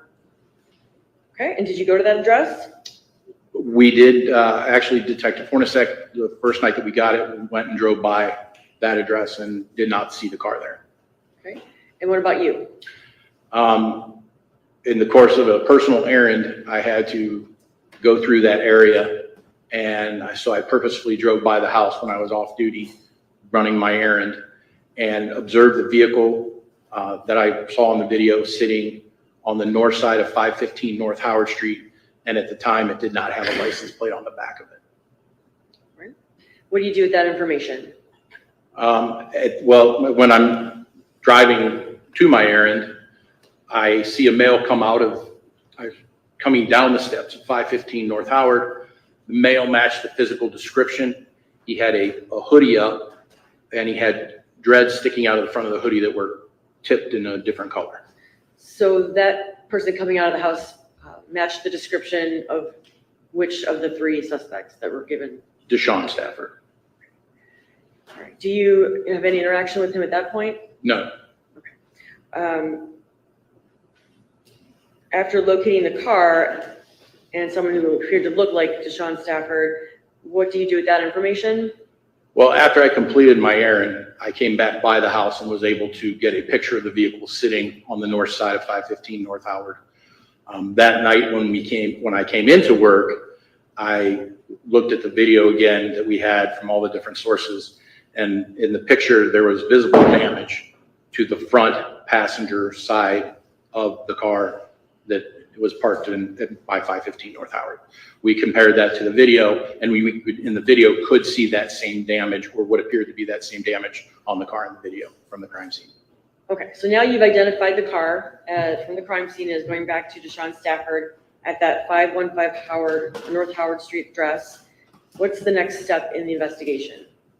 At that point, we gathered as much as we could, and we presented it to prosecutors to see if we were able to sign after we did some photo arrays. You did photo arrays with the three boys? Correct. And how did they do with the photo arrays? I don't really know that because we're not permitted to be in the room because we personally know who the suspect is, so we have no part in the photo array itself. Let me rephrase that then. Do you know if any of the three boys picked out Deshawn Stafford? Yes. Okay. Let me back up a minute. You have information about the vehicle now. I guess it turned out to be a silver Captiva. Is that what it is? Correct, a Captiva. Okay. And you have some identifying information now for the people who were involved in the incident. When is it that, or did you at any time issue arrest warrants? Yes, we did. And when was that? I don't recall exactly when we issued the arrest warrant. I know it was a Friday, I can tell you that. Okay. And at that point, what were you basing your arrest warrant on? The Crime Stoppers tip, the video, the vehicle itself. All right. So were you contacted when an arrest was made of the Stafford brothers? Yes, I was. After their arrest, are you involved in interviewing them? Yes, I was. And were you in? Okay. When you interview someone, where do you do it? After their arrest?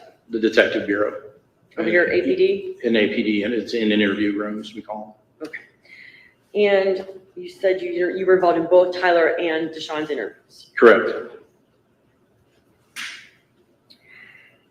During those interviews, did either one of them admit to being present at the scene of the basketball court there? They both did. Okay. So now they're putting themselves there as two of the three people there. Correct. And then later, I believe Donovan Jones was also arrested. Yes, it was a short time after. It was at a different location.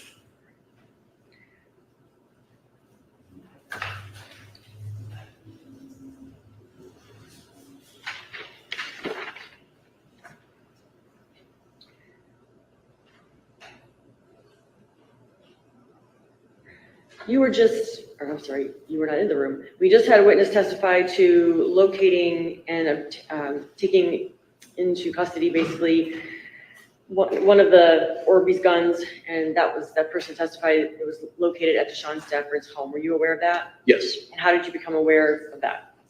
During my interview with Deshawn, he stated that he had one of the Orby's guns that he had removed from Mr. Liming's car and that it was at his house. And then so you were involved in asking Officer Mobley to go pick that up? Correct. I called our dispatch, created a call for service with the information that I just needed them to go to that residence and pick up the Orby's gun from the occupant that was left inside the house. Okay. What number are we on? Is it 44? 43. Okay. The interview that you conducted with Deshawn Stafford, after you conduct such an interview, do you go back in your investigation and, and review it? Yes, And obviously you've done that in this particular case. I have. I'm gonna then play for you what we've marked as State's Exhibit 43. That interview with Mr. Deshawn Stafford.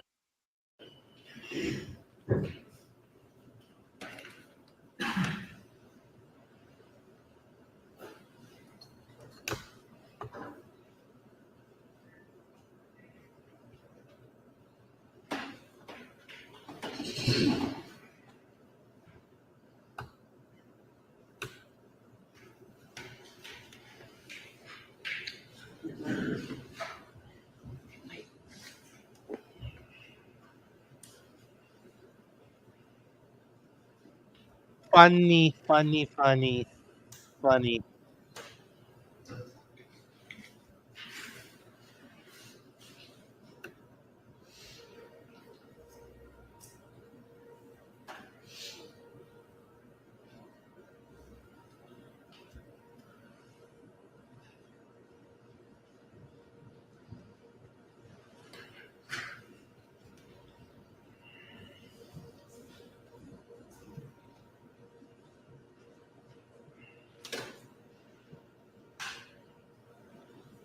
Okay, I'm gonna overhead here.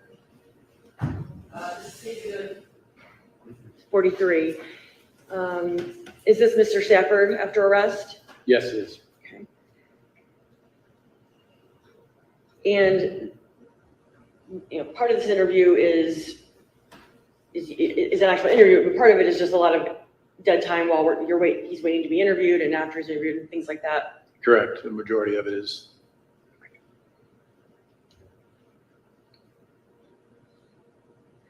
All right, I have a notation of where your interview started, and I believe that begins at 1:27:44.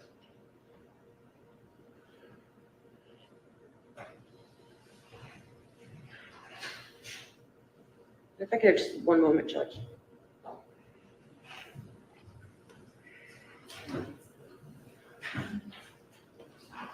The third guy got charged as well. That was the other guy. He got charged.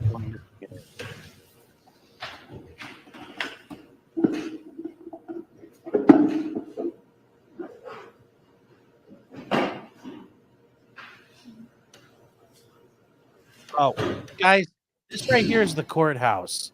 That's like the screen. That's not anybody's house. Sorry.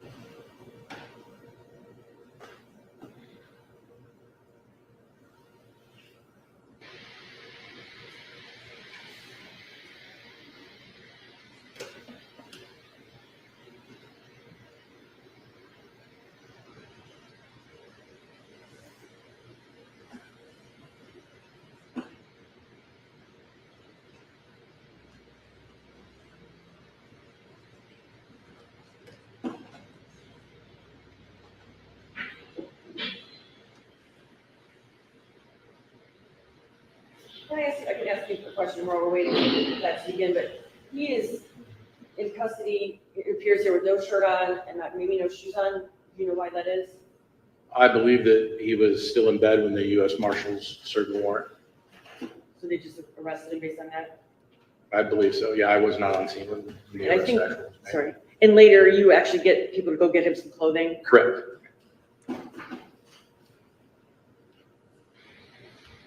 It looks like he was arrested about 9 days. They both were arrested 9 days after the assault. That's correct. Okay. I'm Detective Aver. That this department, this is Detective Williams, all right? Real quick, just swear. So do you have the ability to turn it up at all on your end? I'm as high as I am on my end, and I know it's going to be a little low. Try that. I don't. Information from you. Hi, for Deshawn.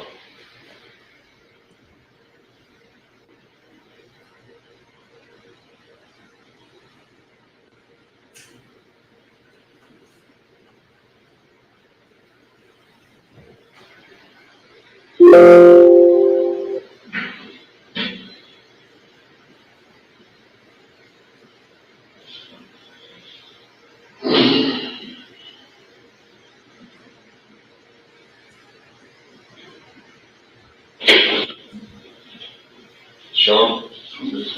Okay. I'm Detective Aver. That this department, this is Detective Williams, all right? Real quick, just grab this information from you. How you spell Deshawn? D-E-S-H-A-W. And your last name? Stafford, S-T-A-F-F-O-R-D. And the date of birth? 10-23-01. And do you know your social? 289-06-5534. And where do you live at? 244 Cosby. Who do you live there with? My mom. Your mom? And which one was free? 390-396-8971. 8971? 9. 8979? Okay. All right. So, we had to read this to everybody, okay? Just it's part of our policy, okay? You have the right to remain silent. Do you understand that? Just say yes or no. Okay, yes. Do attorneys ever take timestamps? You're supposed to. You're supposed to know this inside out. Ideally, you would try to have this cut down to the relevant parts you intend to show. And then you would have the entire piece there if the other side wants to show it for the sake of completeness. But yes, this should be ready to go where they need to have it set. Yeah, and they let the social security number in. That is like normally judges get pissed at that stuff. They should not be doing that.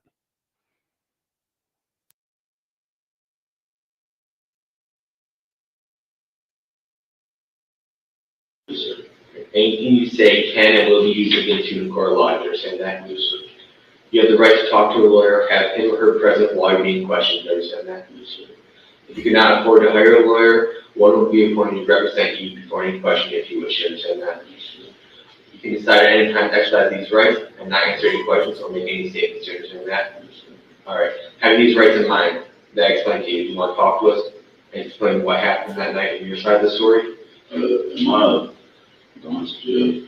If you're under arrest right now, so I'm going to jail.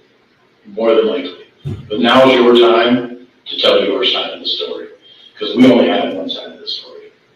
And there's always two sides to every story. If you want to tell us your side of the story, we're more than happy to sit here and hear what you have to say to us.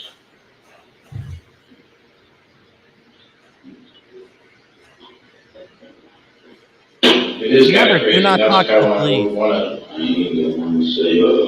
right, I gotta say it. Remember, do not talk to the cops. Do not talk to the cops. Do not talk to the cops. Don't do what he's doing. Well, the video isn't that good, so we can't see everything, and we don't know what you were thinking at that time. You know what I mean? It's all about shame. It's not it. I literally got shot one day. The gunshot came out this way. Okay, so just tell us what happened, man. Stop there for a second. You should be seeing the video, and it's unfortunately kind of hard to hear Mr. Stafford, but he's rolling up his pant leg and he's showing you something. What was that? It was a gunshot wound.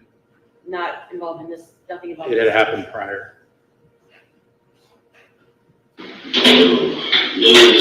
was chasing us on the court with the girls were police playing basketball. They did not come here to play basketball. They did not come do nothing. They literally pulled up fast as fuck. I thought those people getting out the car to shoot at us like real guns. And I was supposed to do it. I didn't look at the car. I didn't. I ran away. But I ran away. Okay, again, it's pretty hard to understand. What is being communicated there? He states that he was playing basketball and a car pulled up very fast and people jumped out and he thought that they were going to shoot at him. My brother was still in the court, and they was running after us. And whatever it did, my brother yelled out the gun was safe. And whenever it was trying to, he still shooting, literally in my body. And then when I was getting closer, he shot me all over my face and shit. Can you pull your hair up? All right, again, what is he saying there? He's saying that he took off running. His brother stayed on the court and yelled to him at some point that it was a fake gun. It appears that he was talking about them getting shot again. Well, yeah, he's, after viewing the video, fast forwards a little bit to getting shot in the face as he's approaching Ethan at his car. And I think you just asked him or about to ask him to show you where he was hit. Yeah, he said he was shot all in his face, so I asked him if he could lift up his hairline so I could see if there were any injury present. And he does that for you? Yes, he does. Do you see any injury on his head?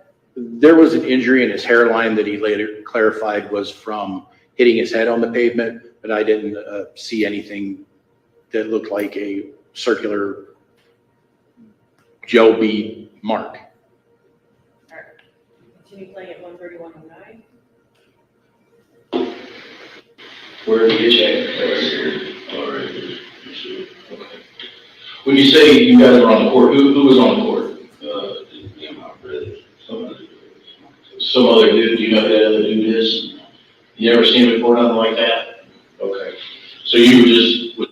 Stopping it again there, 13127. You're asking him, there was he and his brother and some other dude on the court, and who does he say the other dude is? Well, I asked him who was on the court. He said him and his brother, and then some other dude that he did not know. And did that turn out to be the correct statement? Donovan Jones is his cousin. So he's telling you he doesn't know who Donovan Jones is? Correct. He doesn't know who that third person is? Correct. Starting again at 13127. He there when you got there? The other dude. Okay. And who was the girl? You don't know her either? Was she there when you got there? You don't know? Okay. All right, go ahead. So, continue. Whatever, he shot me in my face, whatever. So I hit, and then just ran out the car and shot open, whatever. So, and as that was happening, my brother came and tried to help me and shit. And he got him off, and guess what? I got all this right here. What's that from? That's from the road. He hit my head like literally slammed me. So you and the guy. This is Ethan. Ethan had to go. Ethan Okay. shot me in the face. Okay, so and then you go up and you punch Ethan? Yeah, after he shot me in my face. Okay. And then what happened? You guys grabbed each other? Was there a tussle? He grabbed me, he literally grabbed me, and then I slammed him. So you slammed him onto the ground? Yeah. And then what happened when you fell on the He ground? literally, we let him back up. My brother was helping me where the fuck. Yeah, I hit him a couple times. We let him back up. And then he started following my brother because he was about. I'm going to stop there. That's, again, hard to hear. Can you kind of go through what, I know you've reviewed this many, many times, so could you kind of go through what he's saying there? So Mr. Stafford stated that as he approached, he was getting hit in the face with the Orbeez. He punched Ethan and took the gun off of him, and they began to tussle.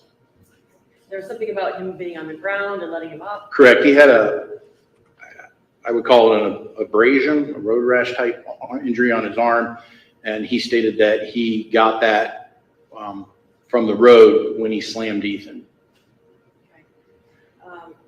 And he slammed Ethan, and then what happened? He said that his brother came up to help. After, it's unclear the time, that they let Ethan up. You guys are 132, 37. ooh with your jokes. Okay, so you guys are walking away from the Yeah, situation. she literally walked away, bro. And he came back toward you. He was following my brother. And Your brother, Tyler? Yeah. Okay. And my brother had called my name. That's when I ran over to him and I hit him and he fell on the ground. So you punched him and he fell down the ground. So when you say he was following you, where were you at when you turned around and your brother called you? I'm by the car confronting the other dudes. I was about to fight them too for shooting. By the blue car? The blue car. Okay. So I'm over there confronting them. I'm about to fight them too. Whatever the fuck. But Ethan's still trying to fight my brother and shit. He's squaring up with my brother. Okay. And so when he called me over, I literally hit him. He went right to sleep and shit. Okay, so then when he fell, what happened after that? I hit him. Stop there, 133.25. He says he hits Ethan and what did he say, something about sleep or something? What was that comment? I didn't hear that, I'm Let me sorry. Back it up for you. So like he hit him and then something with sleep. Let me back it up to 130, 136. Was she there when you got there? No. You don't know? Okay. All right, go ahead. So, continue. Whatever, he shot me in my face or whatever. So I hit him and then just ran out the car and tried to help him. Whatever it was. And as that was happening, my brother came and tried to help me and shit. And he got him off and guess what? I got all this right here. What's that from? That's from the road. He hit him, I hit my head like literally slammed me. So you and the guy, This is Ethan. Ethan had to go. Ethan Okay. shot me in the face. okay, and then you go up and you punch Ethan? Yeah, after he shot me in my face. Okay, and then what happened? You guys grab each other? Was there a tussle? He grabbed me, he literally grabbed me, and then I slammed him. So you slammed him onto the ground? Yeah. And then what happened when he fell? He literally, we let him back up. My brother was helping me where the fuck. Yeah, I hit him a couple times, we let him back up. And then he started following my brother because we was about to leave. Okay, so you guys are walking away from the Yeah, situation. she literally walked away from him. And he came back toward you? He was following my brother. And Your brother, Tyler? Yeah. Okay. And my brother had called my name. That's when I ran over to him and I hit him and he fell on the ground. So you punched him and he fell down the ground? So when you say he was following you, where were you at when you turned around and your brother called you? I'm by the car confronting the other dudes. I was about to fight them too for shooting. By the blue car? The blue car. Okay. So I'm over there confronting them. I'm about to fight them too. Whatever the fuck. But Ethan's still trying to fight my brother and shit. He's squaring up with my brother. Okay. And so when he called me over there, I literally hit him. He went right to sleep and shit. Okay, so then when he fell, He was right there. I literally hit him and he went right to sleep. Correct, he said, I hit him and he went right to sleep. Got What happened stuff. after that? I hit him 2 times. When he was on the ground? Yeah. Okay. Did you want to? None after that, We're gonna pause there real quick and take you back just a couple seconds.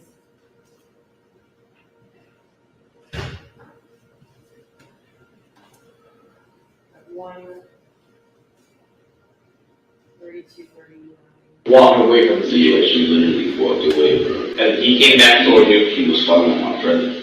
And Your brother, Tyler? Yeah. Okay. And my brother had called my name. That's when I ran over to him and I hit him and he fell on the ground. So you punched him and he fell down the ground? So when you say he was following you, where were you at when you turned around and your brother called you? I'm by the car confronting the other dudes. I was about to fight them too for shooting. By the blue car? The blue car. Okay. So I'm over there confronting them. I'm about to fight them too. Whatever the fuck. But Ethan's still trying to fight my brother and shit. He's squaring up with my brother. Okay. And so when he called me over there, I literally hit him. He went right to sleep and shit. Okay, so then when he fell, what happened after that? I hit him 2 times. When he was on the ground? Yeah. Okay. Did you want to?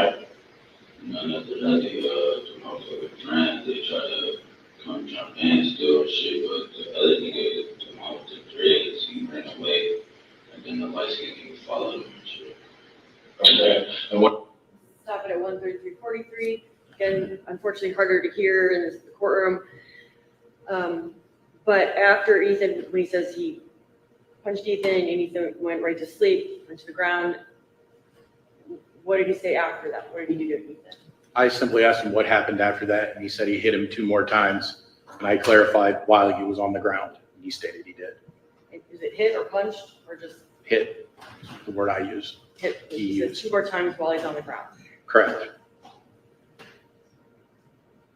And it appeared as if, or correct me if I'm wrong, that he said when he was walking away, and his brother called to him and then he walked back over. Did he indicate that they were actually, Ethan and Tyler were actually fighting at that point? Yeah, They the said words, squaring up or something like see, that? the words he used was squaring, they were squaring up, and Tyler called his name. So not actively fighting, but squaring up. Squaring up, yes, was the word he used. Continuing at 133:43. About the white kid, the other white kid. I think it was in the car that was on no game protection. Literally after we knocked that nigga out, we didn't touch nobody else. Was Ethan one of the ones that came over to the court and shot at you? Yes. He was. He had the gun and literally ran towards it, like he ran it down with that gun, like literally. Over at the courts? Yes. Okay. Basically assault with my fucking toy gun. So, did you know it was a toy gun to begin with? No, I just told you they pulled up and I started running. They pulled up like they was finna, like, if you know people in the hood, bro, you know how they pull up real fast and they just get to jumping out shooting. Okay. That's how it was. Like, When did you realize that it wasn't real, I guess? I told you, my brother yelled out the gun. Just a big gun. So were you still on the court at that time? I was like literally all the way in the back, off the court, going to the back. So you came out and you ran away? Yes. Okay, so who ran towards them? Who ran towards you? Who ran towards the blue car originally? I would walk, like you talked about, after they chose this. When you're on the court Yeah. and they're shooting at you and you realize it's a toy gun, you're running the other way. Who towards the blue car? Because the video showed somebody running towards the blue car, not running away. I'm trying to, they ran. I'll leave there for a second, little buffer on not be skipping, but is it, from his statement to you, is Mr. Deshawn Stafford saying that Ethan was one of the ones that got out of the car originally and ran to the court shooting? Correct. He stated that Ethan was one of the ones that was shooting at him on the court and chased him. And obviously he must have been mistaken or something, right? Because we know that's not true. I know that not to be true. I'm gonna bump it back just a couple seconds to try to get it. Buffer.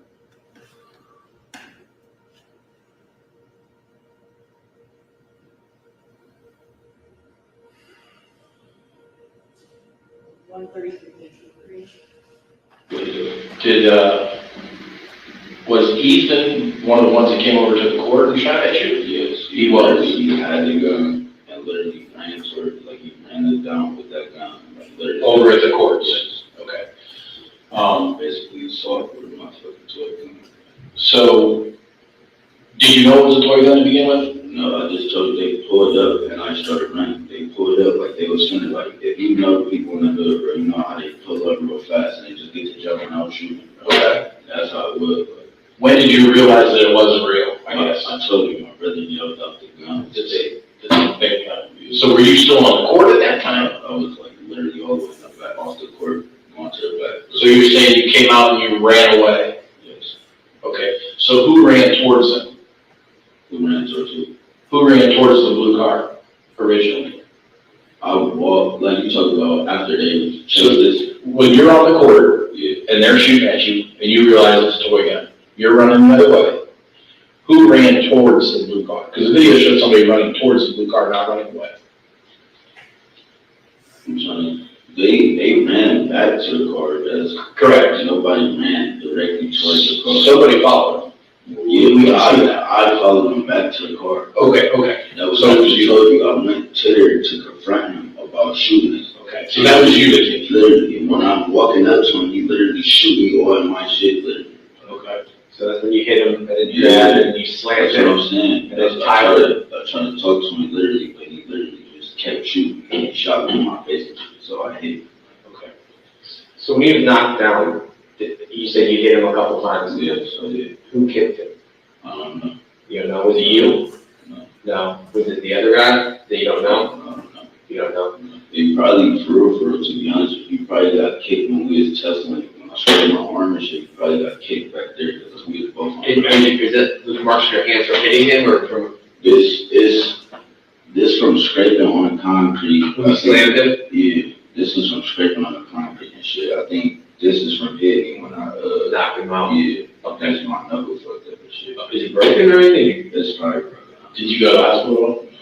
So the whole thing, you get knocked down, a little bit happened afterwards, correct? and then they moved the car to go get him. What happened after that? And then you say you started confronting other guys in the car. We confronted the dude in the car. They moved the car, like we got in the car and literally drove up and left. Who, did you move their car, that blue car, off the car lot? Who moved that? Yeah, no. Did Tyler move the car? Did you see their car? Stop at 136:56. Is what's being asked now about Ethan's car? Correct, That somebody moved it, we know that from the video, right? correct. And are you asking him who moved it? Yes, And what is his answer? he doesn't know. Meaning, at the same time, 136:56. Right. But I threw up, I don't know what happened. Y'all seen the throw up or something? I was throwing up. I literally hit my head on the concrete right here, bro. Like, literally, I'm in my hair, bro. I couldn't do it. I was literally disoriented. Almost passed up. How did you drive your car home? Yes. How did you get your head? Slamming Ethan, he literally grabbed my head, bro. He literally grabbed my head. And then when I picked him up, literally went down, both went down. I got my head up. My head was literally good. Okay. Stopping at 137:29. He says something there about throwing up. Is that what he said? Correct. What did he say? We were inquiring about the car, and he said he didn't know that he literally threw up from hitting his head. And later, when you're reviewing the I Promise School video, can you see that? Yes, you can see Mr. Stafford vomit in the video. Okay. And after he throws up in watching that video, where does he go? Back and stands by his gray Captiva. And in that video, can you see Donovan Jones at that time? Or is he run off chasing the boys? At that time, he had already chased Ephraim towards Market Street. So through your investigation, who would have been of the three men there, the one to get in Ethan's car and drive it to the side of the parking lot? Tyler Stafford moved the car. Starting it at 137:29. Did you grab any of the phones? When someone called 911, you were there? I don't know. I didn't touch nobody's shit. You didn't touch anybody's phone? Okay. So you were never inside the car, reached inside the blue car? I reached inside the car for that gun that they had. It's in my house. Okay. That's what it was. Okay. Did you take the gun? Yeah, I took the gun. I was about to use it for evidence for I didn't know the little nigga died until the next morning, bro, because I was going to report they asked for shooting at us at the basketball. And now all I see is the next morning this dude was dead, bro. Let me ask you this, why didn't you just call us that night? Because I didn't know he was fucking dead. Well, I mean, you said you were gonna call a reporter for shooting at you, But it wasn't. it'd be irrelevant. I didn't feel like it was that serious. I'm like, fuck, because I'm not a snitch. I'm not about to just, I'm like, oh yeah, they caught up early, whatever, so they shot at me. This, and I'm not about to do that. I literally went home. So, I got a question for you. Since you reached in the car to get the gun, all right, there's a third person there that nobody seems to know. Well, you said there's three dudes. There's you and your brother, and you didn't know the other guy, correct? Okay. So somebody moved the car. So if you reach into the car, do you have a problem if we collect your DNA? Because we're swabbing the car for DNA, and if you were in the car, we need to be able to match your DNA up to that so that we can figure out whose DNA is the one we don't know. Do you have any problem with that? Definitely got a problem with my DNA.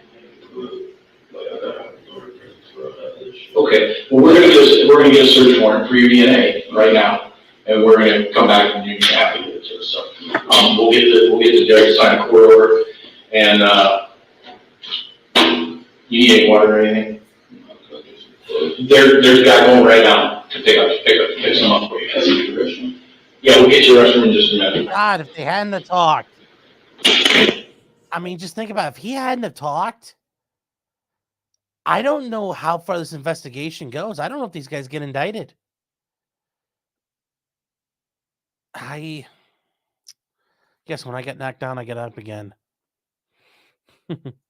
Tilly's saying, do you think the feds will ever drop Schedule 1 status for that sweet Mary Jane? They'll do that before they legalize machine guns and silencers and short-barreled rifles. So, yes, at some point. By the next 10 years. I mean, Biden was smart. He'd do it right now and get the Lamau weed vote, but he's not. Anyways, getting back to this. Think about if he hadn't talked. This would be a lot different of a question about what's going on here.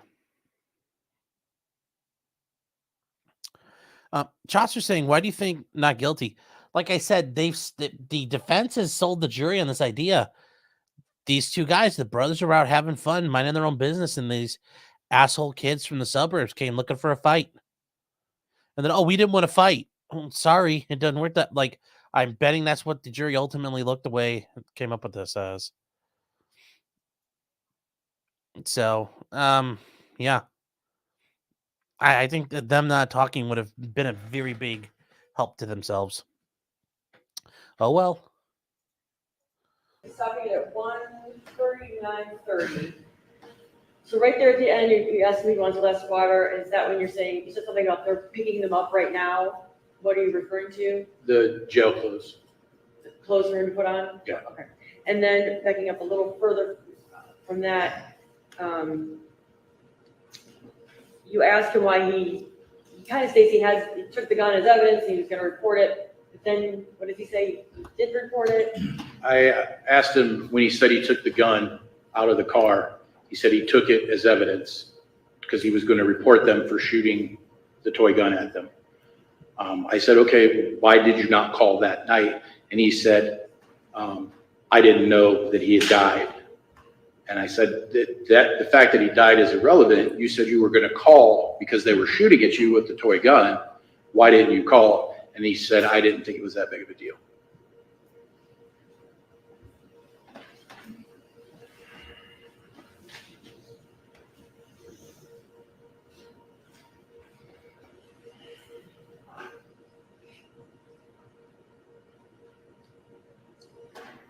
All right, so at this point, there's really no other, is there any other discussion of the events after this? Not to my recollection. So I'm gonna end it at 1:39:30.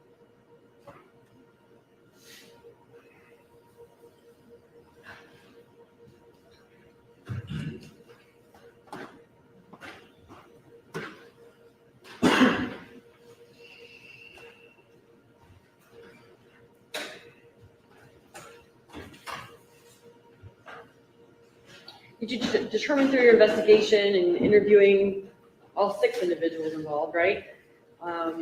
After interviewing everybody and watching the different videos, the I Promise video, were you able to identify who was the one who was kicking at the windows on Efren's side of the car there? I believe there was a statement made that it was one of the Staffords.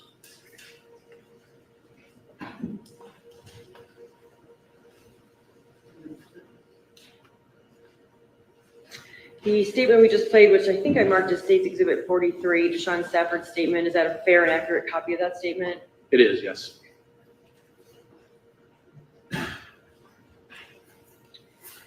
The vehicle, the Kia, Ethan's vehicle, are you aware if the keys were in the vehicle when that it had been moved by Tyler and set there? Are you aware if the keys were there or somewhere else? The keys were never found. The keys to the vehicle were never found? No.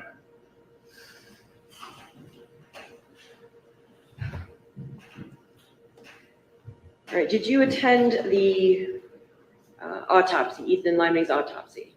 I did not. Okay. Did you review the autopsy photographs and learn about what the injuries were? I did. Okay. Are you aware of injuries to Ethan's hand? I think it was the left hand? Yes. So is your understanding there were abrasions on his left hand, the knuckle sort of area? Correct. Through your investigation, did you ever determine whether Ethan Liming is right-handed or left-handed? He's right-handed. And how did you know that? Through pictures of him playing baseball, he throws right-handed. Was there any injury to his right hand that you're aware of? No.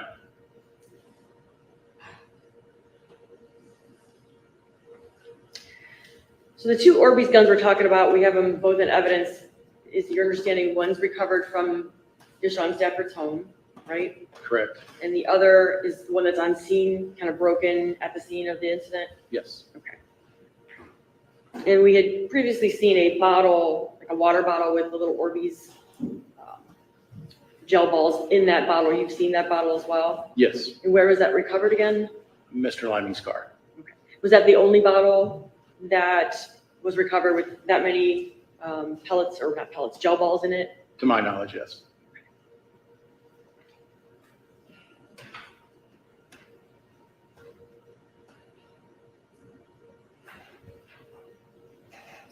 In any of the interviews involved in this case, the interviews of the 3 kids in the car and the interviews of the 3 men on the court, did any of them say that anybody was recording any of this incident? No. Earlier you said you did identify the girl that's in the video as it's Driana Blair? Is that Correct. Who did she, what relation was she to anybody involved here? Tyler Stafford's girlfriend. And was there an attempt to, well, first of all, when did you even learn that was her name and who she was? I don't recall the exact course of how we learned her name. Were you trying to find her to interview her? Correct, yes. And at one point, did you attempt to interview her? I did not. Yeah, who did? Detective Hornacek did. Okay. And what was the outcome of that? She said she didn't have anything to say to us.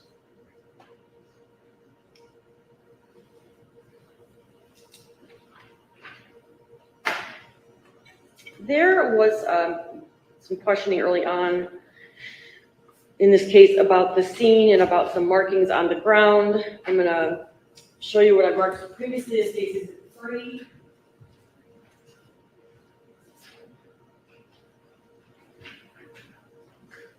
Do you recognize what's pictured there? Yes, it's the crime scene, the I Promise parking lot. Okay. And in the picture, I'm not going to put it up on the overhead now, but they've seen it before. There's some like darker sort of black marks there. Do you see that? I do. And there was the question of whether those were potholes in the parking lot. Are you aware of what they are? They appear to be potholes that have been filled with coal patch. And from the crime scene video that we saw earlier, but you reviewed the crime scene video? Correct.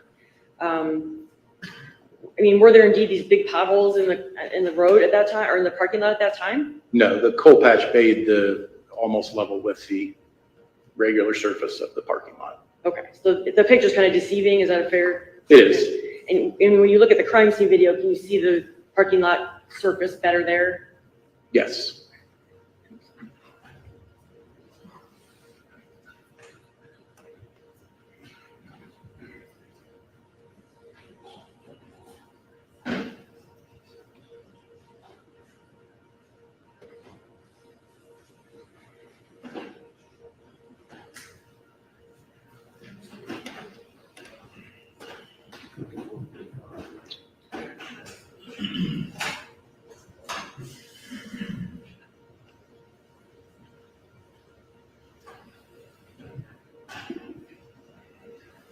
And I think I'm on 45.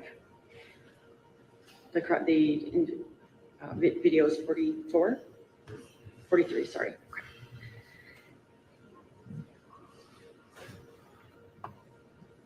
And just because it's been brought up several times, I just want to make sure we all are on the same page.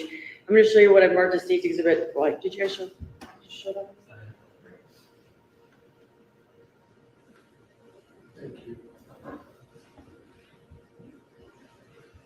So this is State's Exhibit 44. I'm going to zoom in a little bit, but again, the picture is not all that great. But do you see what we were just talking about there? What you were just talking about an area that's filled in kind of with blacktop? Yes, that's what used to be a pothole near the drain that's been filled by coal patch is what I call it, what they patch potholes with. Okay. And this appears to be the R. Miller 1229.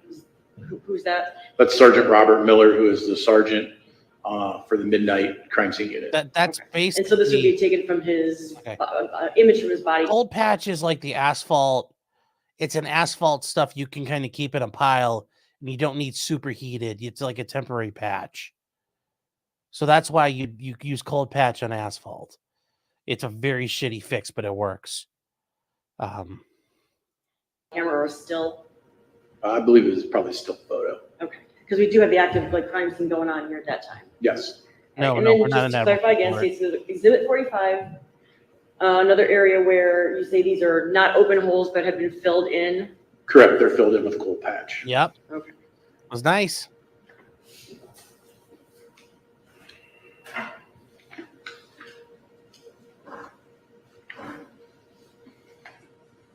None of this is helping them. I understand they've got to lay this all out, but geez, come on. This is not, I'm not being persuaded here.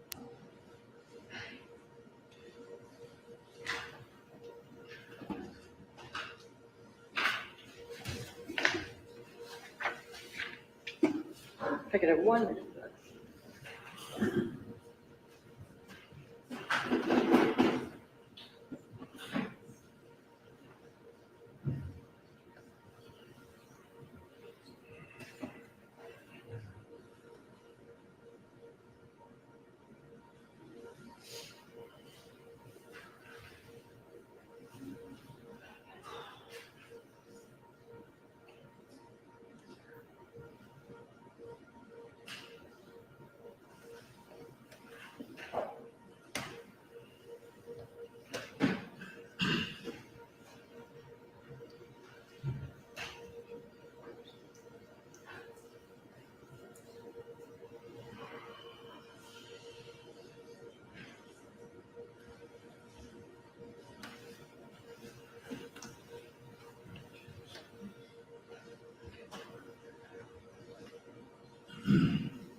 Thank you, sir. No further questions, Judge.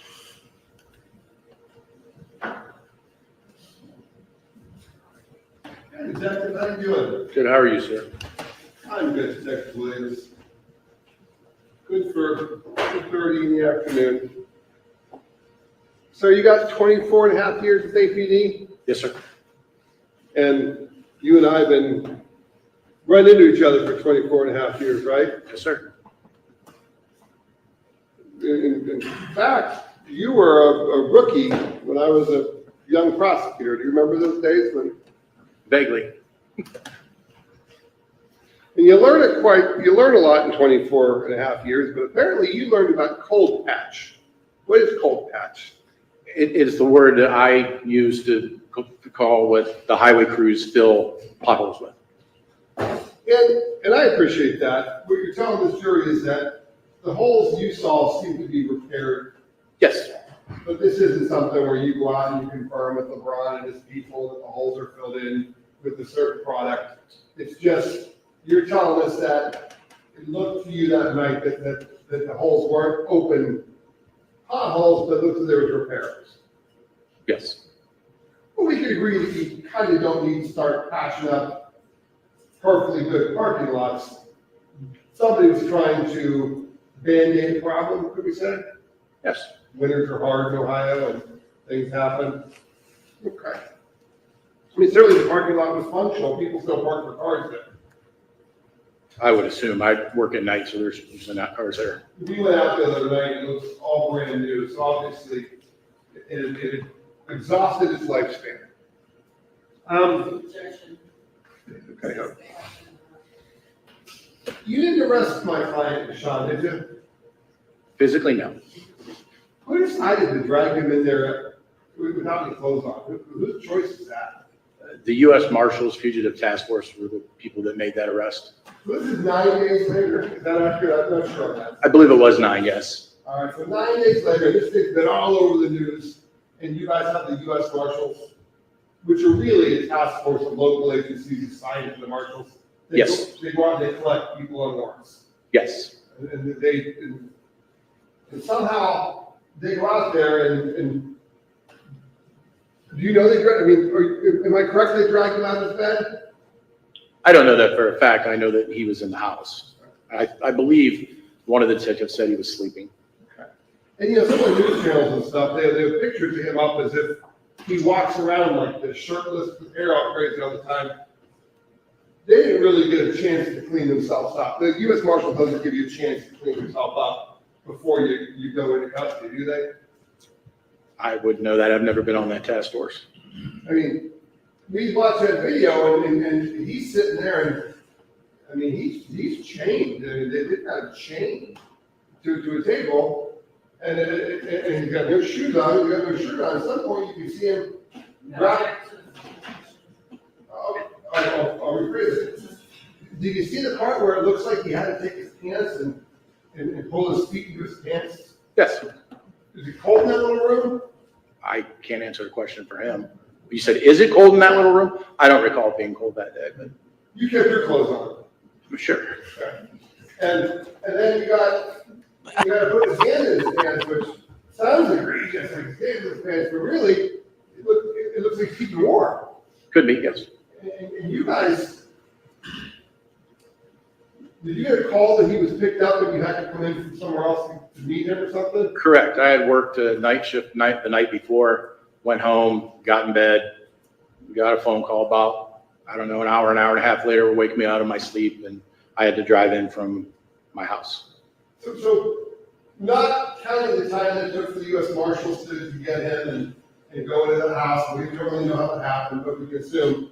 But from that video, he's 90 minutes alone in that room, chained to a table, shirtless and shoeless before you guys ever walk in.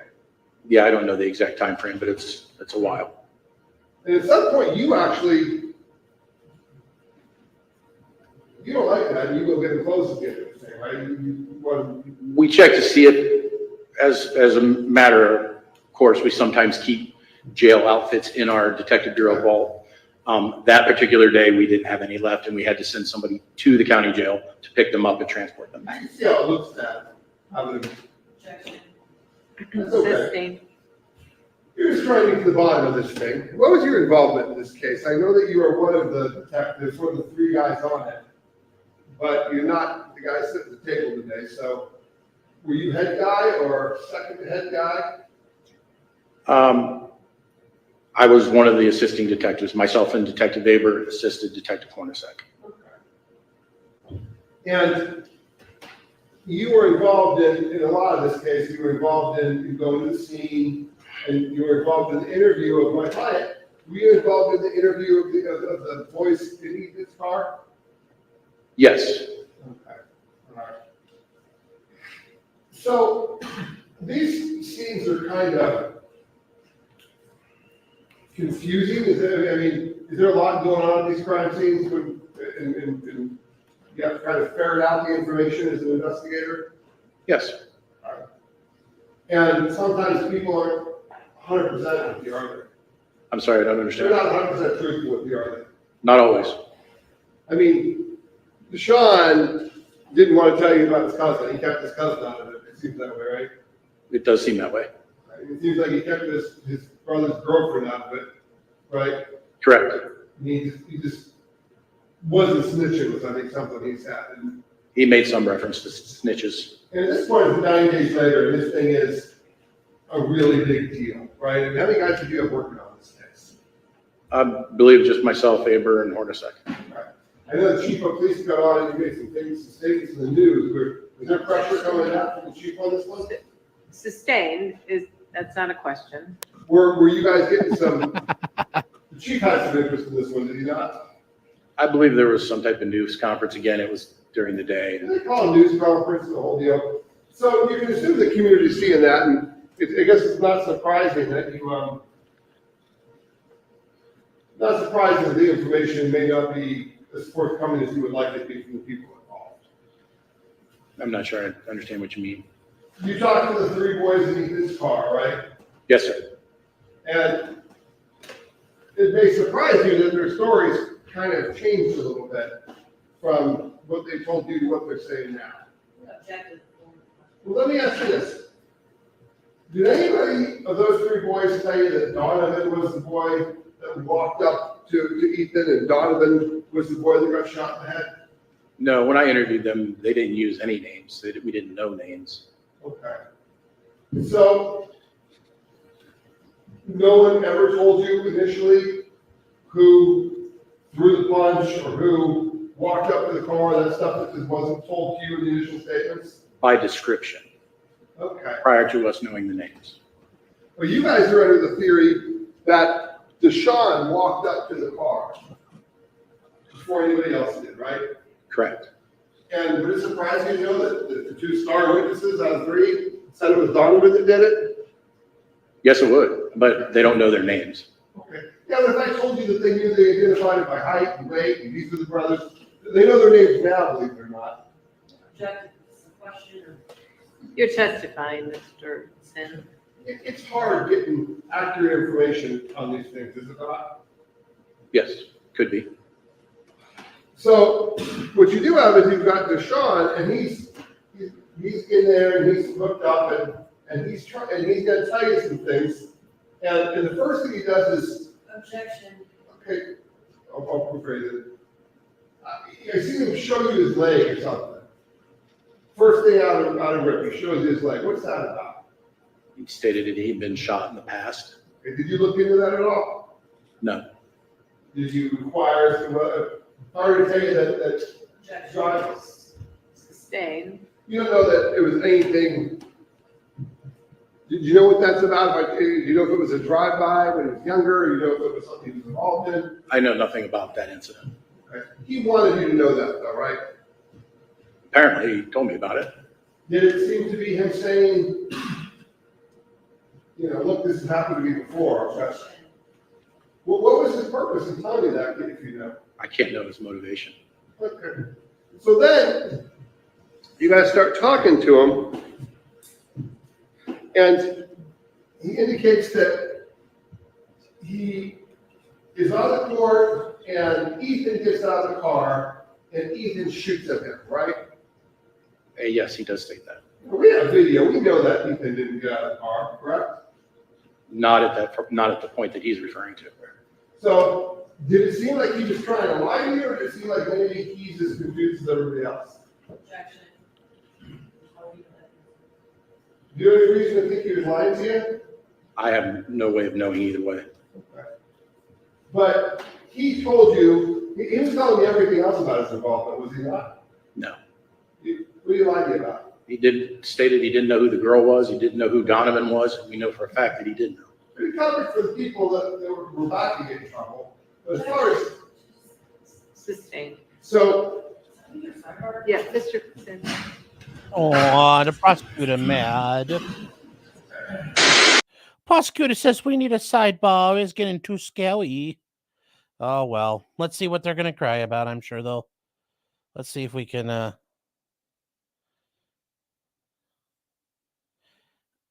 You know, there's nothing wrong with this defense attorney picking up and picking at the problems.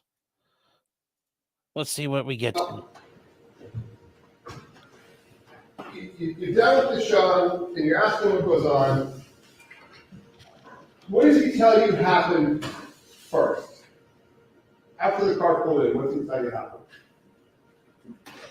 That people jumped out and he ran. What did he tell you he thought was going on? That he was going to get shot at. Thought it was a drive-by, right? He might have used those words. I don't recall exactly.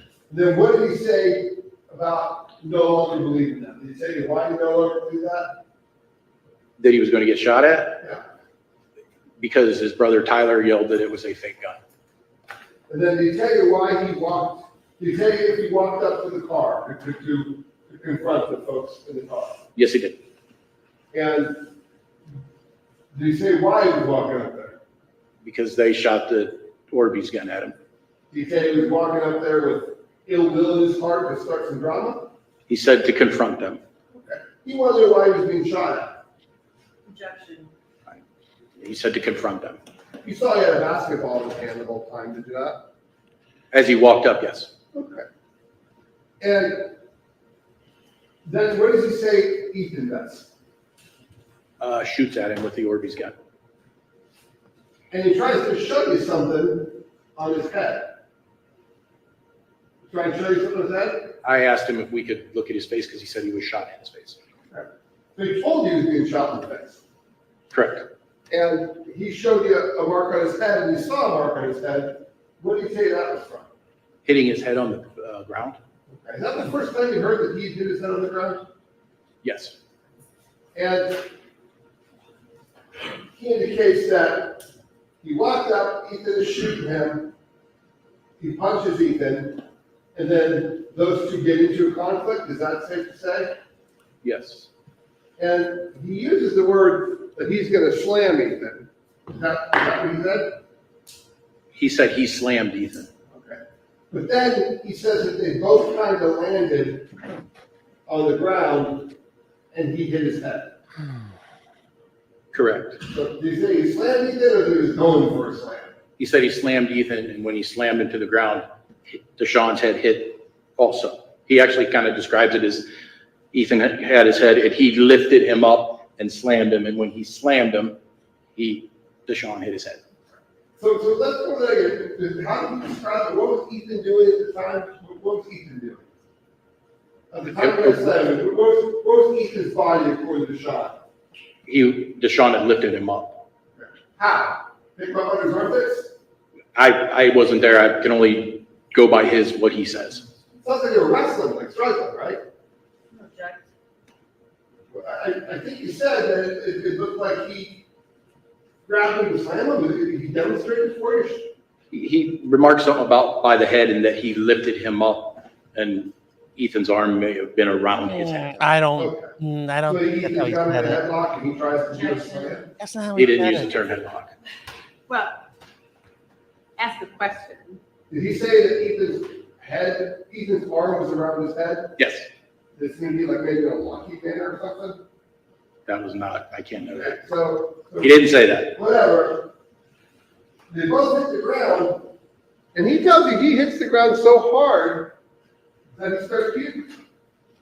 That was quite a distance of time later that he. Okay, so he tells you he hits his head. Later on, he throws up. Does he tell you why he threw up? He said because he hit his head. Right, so those two aren't so distant. He may not have puked immediately, Correct. And he didn't throw up immediately. but he's telling you that I hit so hard, and you see him. You see him start throwing up. Yes, sir. You can see it. When does that happen? It happens just before Ethan's vehicle was moved. So before they get in the car to leave. And then at some point, he's been slammed on the ground or slammed somebody on the ground. He's hit his head. And he says, now Ethan's going after his brother. That's what he says. Objection. Is that what he says? Tell me what he said. He said his brother was following, or I'm sorry, Ethan was following his brother and they were squaring up again. And his brother's doing what? His younger brother is saying what? He calls his name. Yeah, help! Objection. Calls his name, not help. Is it? Thing. I'm sorry? Okay, so his younger brother calls his name, and as a result, Sean goes over and punches Ethan. Yes, that's what he said. And Ethan goes down. So Objection if there's a question. who's Ethan engaged with at the time Deshawn hits him? Prosecutor's getting a little salty. Tyler. And this is right after Deshawn just got Little slammed. salty there. Just hit his head. From the state. He hit his head again at the beginning of when the tussling started. Do we have any reason to believe that Tyler yelled out his brother's name for any other reason than come help me? Objection. Sustained. Was there any comments about come help me kill this kid or come help me fight? Objection. Sustained. Asked and answered. So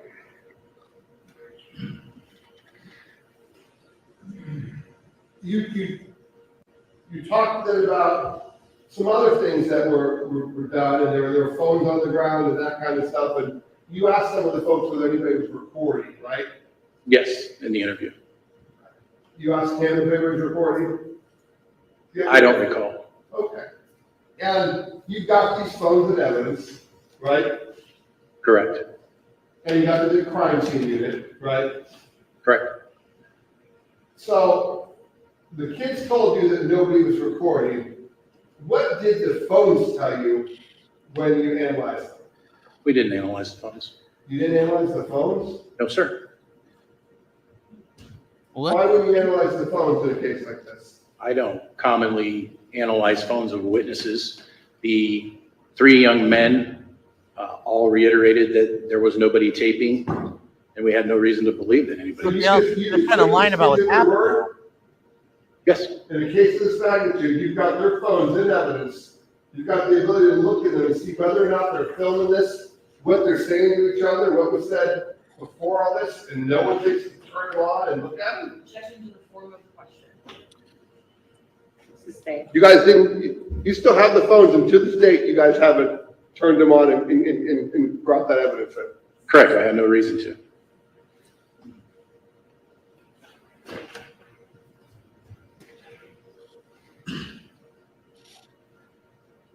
Because those guys were 100% telling the truth, detective. Thank you, sir. Sir. That's sloppiness.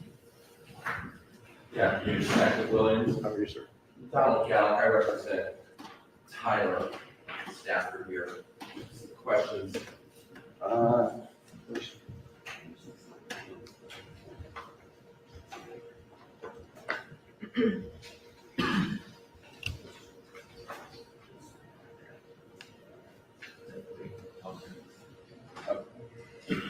I may approach, Your Honor.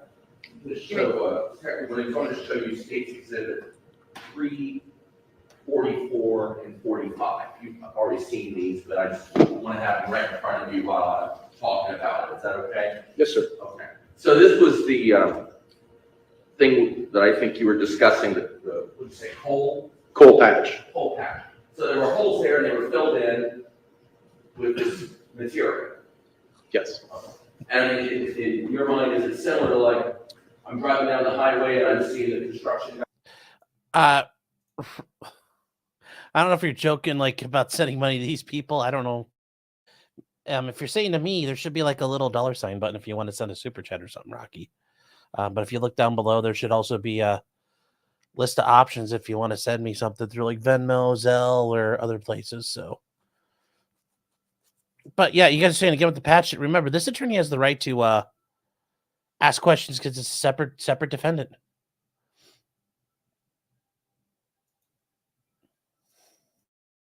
Guys filling stuff on I-77. Correct. Okay. Now, are you saying that that makes that parking lot completely level, or did you say almost level? It wouldn't make it completely level, but it wouldn't be a 6-inch hole in the lot. Okay. It might come up an inch, or might come in half an inch, or Yes, sir. it's closer to level. Yes. All right. And these photos, State's Exhibit 3, 44, and 45, this is very close to where the body was found. Is that fair? Correct, yes. Right near this light pole, light post. Yes. Okay. And also in these three photographs, there's also like a sewer drain there. Yes, there is a sewer drain there. Is it visible in all three of those photos? I can't remember. Not in all three, in 2 of them. Okay. And a parking lot or whatever, where a sewer, a drain, is not going to be level for a really good reason, isn't it? It would need to have some type of angle to drain. Yeah, so we want the land to be a little bit curved or slanted so gravity will pull water down into that drain. Yes, sir. Okay. Now, we heard some testimony that before Ethan fell and hit his head during the fight, that he might have been backing up. Did you hear any statements like that? I don't recall those He might things, no. have been backing away, maybe on this ground while he was in this fight? I don't recall any statements like that. Okay. I'll take it back from you just so I can confirm. Cool. I appreciate it. Yep.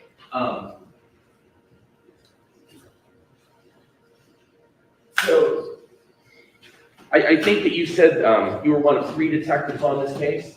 Yes. Okay. Brainwater. And obviously you interviewed Deshawn Stafford. We saw some of that, right? Yes, sir. Okay. You never interviewed Tyler Stafford? I did, sir. You did interview him. So you interviewed Deshawn Stafford, Tyler Stafford, and the three individuals who were in the car with Ethan? Correct. Okay. Now, of the three individuals who were with Ethan that night, you didn't hear any statements from them saying that Tyler Stafford knocked Ethan over, did anything to cause his death, did you? They didn't use any names that night. Okay, I mean, none of those three witnesses told you anything like, we saw Tyler Stafford hit Ethan and Ethan went down, or we saw Tyler Stafford, hit his head on the ground, nothing like that. Again, they didn't use names. They said that they all jumped in. Right. Let's go to the description. We agree that of the three, we'll call them, suspects, so Tyler Stafford, Deshawn Stafford, and Donovan Jones. Donovan Jones is the tallest of the three. Yes, sir. Okay. And we've heard that he's 5'11" or 6 foot or something like Somewhere that. around 6 foot. Somewhere around. Okay. He's a huge guy. And we heard testimony that there was a taller one who went and assaulted Ethan and knocked him down. We don't know if that's correct. That's what we heard. I didn't hear any of that. Okay. Got crushed by a really huge guy. Now, you were shown a video not too long ago here. I think it was State's Exhibit 43. And I think you admitted that in this video, we can't see everything. That's what I wrote down. Did you say something like that? Yes, sir. I mean, you can see some, but you can't. There's a lot of things we'd like to see that we just can't. Correct. Okay. And so we've heard multiple witnesses testify there was mutual fighting. People are swinging on each other. One person said it was like all the people fighting. Did you hear anything like that during your interviews? I heard that everybody, the 4 or 3, were fighting Ethan at the same time, and Mr. Dancy went over to try to stop it, but couldn't. Okay. Okay. Fancy. Did you hear Mr. Dancy say that he was present during a 911 call? Yes, I believe he said he told Ephraim to call 911. Yeah. And did you hear that Akron was trying to, he's on the phone with 911, and he says Donovan Jones came over and assaulted him and interrupted the phone call? Again, when we got that information, we had nobody's names. He did say that somebody took the phone from him and broke it. Okay. Well, as we sit here today, or you said I stand, do we think that that person is Donovan Jones, or we just don't know who interrupted that 911 call? As we I don't recall if we ever actually determined who it was. Okay. So we don't know. Let out out. You don't know. I don't recall. Okay. Now, we heard, I heard this exchange during your interview with Deshawn Stafford, that he said that there was some point where he was slammed Ethan to the ground and he hit his head too, and they both hit their heads on the pavement. Oh. Is that what I heard? Yes. Okay. Yeah. That's a good point, bringing that Based on back. your investigation, do you think that happened? Yes. Okay. So, but haven't you also heard a statement that So he assaulted himself someone came up and in the office. punched Ethan and knocked him over, and he hit his head on the pavement? That was Mr. Stafford's statement. Okay. Is that anyone else's statement? Did anyone else say, hey, this guy came over and hit Ethan in the head or in the face, and he went over and hit his head on the pavement? I believe Tyler did too. Okay. Is that the only statement that you know of? I don't understand your Yes. questions. Well, I guess here's what I'm trying to figure out. I don't know what that means. Of course, We heard your interview, bro. and I'm just going to boil it down to this real narrow spot where it sounds like Deshawn Stafford he's just openly telling you, yeah, I was grabbing Ethan, we were fighting, and I slammed him down on the ground, and I hit my head too, and I slammed him down on the ground. I was You heard that leaking. statement as well, right? Yes. Okay. But then we've heard a lot of testimony about something else, where someone, either Deshawn or Donald Jones or someone, comes up to Ethan and punches him. And then when he punches Ethan, Ethan falls backwards and hits his head on the pavement. Objection. Is that a question? Good question. I want to know if you heard this. It's a statement. good question. It's a valid question. Well, so you have not, in your investigation, no one came up and hit Ethan in the face and knocked him on his head. That was Mr. Stafford's. He never gotten his Okay. brain water. You didn't hear that statement from any of the three members of Ethan's car? No. Okay. So it's your belief that, based on your investigation, the only time Ethan Lyon's head hit the pavement was when Deshawn was slamming into the ground? Yes, that's what the investigation revealed. Okay. So anything about him getting hit, not good, we don't think that's correct. You don't think that's correct? Correct. Ooh, that's there we And go. did you say, Deshawn said that he regurgitated at some point? Yes, sir. Did you say you saw in the video, it looks like that's corroborated? You can see it on the video. Okay, okay. And based on your investigation, the only reason you've been given is because Deshawn's head hit the pavement? That's the reason he gave me yes. Okay. You don't know of any other reason that it could be? I do not. Okay. So based on your investigation, Deshawn's head really did hit the pavement, and at some point later, I mean, maybe that caused his vomiting, or as far as Possibly. As far as we know. Okay. Okay. Now, it sounded like you weren't in the room I didn't with see that. Deshawn very long, a minute or two. No. Like, and he hold on, starts guys. telling you, This is actually really getting good now.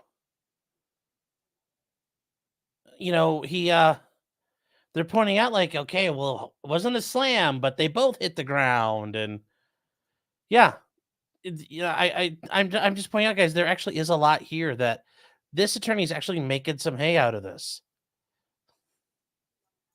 This is now potentially brain water reviews, just like Steve does MRE reviews. Oh, this is good. This is good stuff. about engaging with Ethan and fighting with Ethan, and him and his brother were there, right? You didn't have to ask him a lot of time about that. He just kind of was quick to open up about that. That's fair to say. Right. But then you said, what about the third guy? Who's that third guy? And he goes, I can't tell you who that third guy is. So you didn't know who he was. I don't know who that is. And you said you're telling us now, you don't think that's true because that guy he doesn't know is his cousin. Correct. So it sounds like you've been this 24 and a half years. You've probably done more interviews. Can you put a number on how many interviews you've done? Couldn't even begin. Thousands. Yeah. Thousands. Maybe sometimes witnesses lie. You do an interview and they're not telling you the whole story. That happened many times. Witnesses, suspects, yeah. Okay. And sometimes, based on your experience, you tell me, people know more than they're letting on because they want to protect someone. That can be a cause, yes. And in fact, maybe you've even seen something where they say, yeah, I attacked the neighbor, I killed the neighbor, and I didn't. I'm actually protecting my son, or protecting my wife, or protecting my grandma, or something like that. You ever seen that in 24 years? Not that I recall. You've never heard of anybody admitting to something they didn't confess? I've heard of it. You asked me if I saw it in I my understand. I mean, is it possible that Deshawn Stafford is admitting to something that Donovan Jones did? That's not what the investigation revealed. Okay. Well, he didn't ever try to say he didn't know who Tyler was, or that Tyler wasn't there. He told you. In fact, Tyler and Ethan, I saw them trying to square up. And I had to go over there. I'm sorry, over the question. Well, did you hear someone say that Tyler was squaring up? Yes. Squaring up with Ethan? Yes. Okay. And then Deshawn made it sound like that's why he went over there to get into the fight. Yes. Okay. So, okay. Just like I said. So he never tried to evade any questions about Tyler in your interview, did he? No. He just said, Tyler wasn't even there. He was very candid, like, yeah, Tyler and me were fighting with Ethan. Yes. Okay. The only person that he said that he didn't know who the girl was. Correct. Okay. But based on your investigation, the girl didn't have any contact in this fight. That's not true. That's not true? You think she was involved in the fight? Okay. So she That's might not have true. been, you think she may have assaulted Ethan as well? I don't know. Oh, You think the girl might have assaulted somebody? her, but it was fine. I honestly don't know. Well, I asked you, would she have anything to do with the fight? And you said, oh, no. That's Well, not like you right. said, the cameras, you can't see everything. Okay. Well, I mean, we can't see everything, but we don't want to disprove a negative. I mean, we can't, There could have been 20 other people there that didn't show up on camera. I mean, all we know is what the evidence has, right? Objection. Well, Sustained. do you think a girl might have been involved in violence on this one? Yes or no? I don't know for sure. So that sounds like a no. Okay. Right? Do you know? And your answer is no, you have no evidence that a girl was involved in this violence. Nar. Okay, yes. Okay. But you do have evidence that maybe Donovan Jones was engaged in some violence. Yes. Okay. And that's the only person that Deshawn lied to you about regarding the father. Correct. He didn't know he'd been arrested. Thank you very much. Ooh.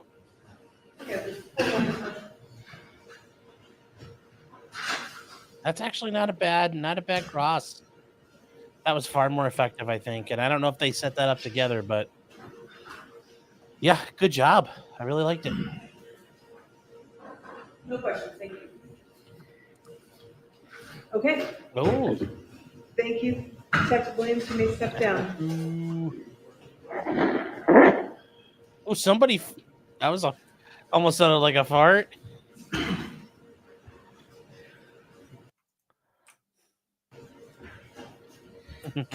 What approach? We oppose.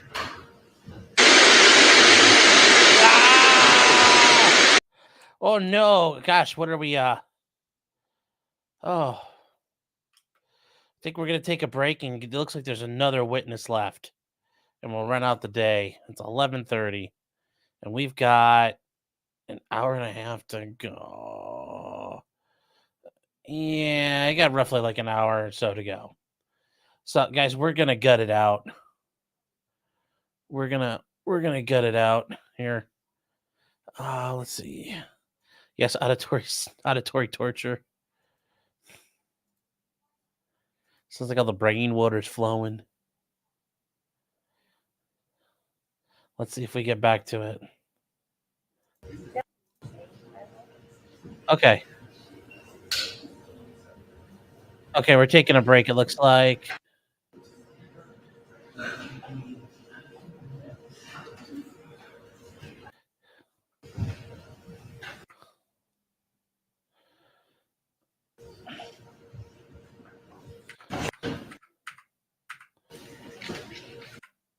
That you're about to give is the truth, whole truth, and nothing but the truth. All right, here we go.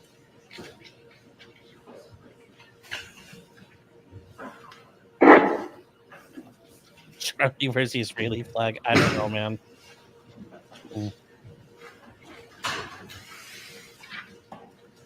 Good afternoon, Detective. How are you doing today? Good afternoon. Good.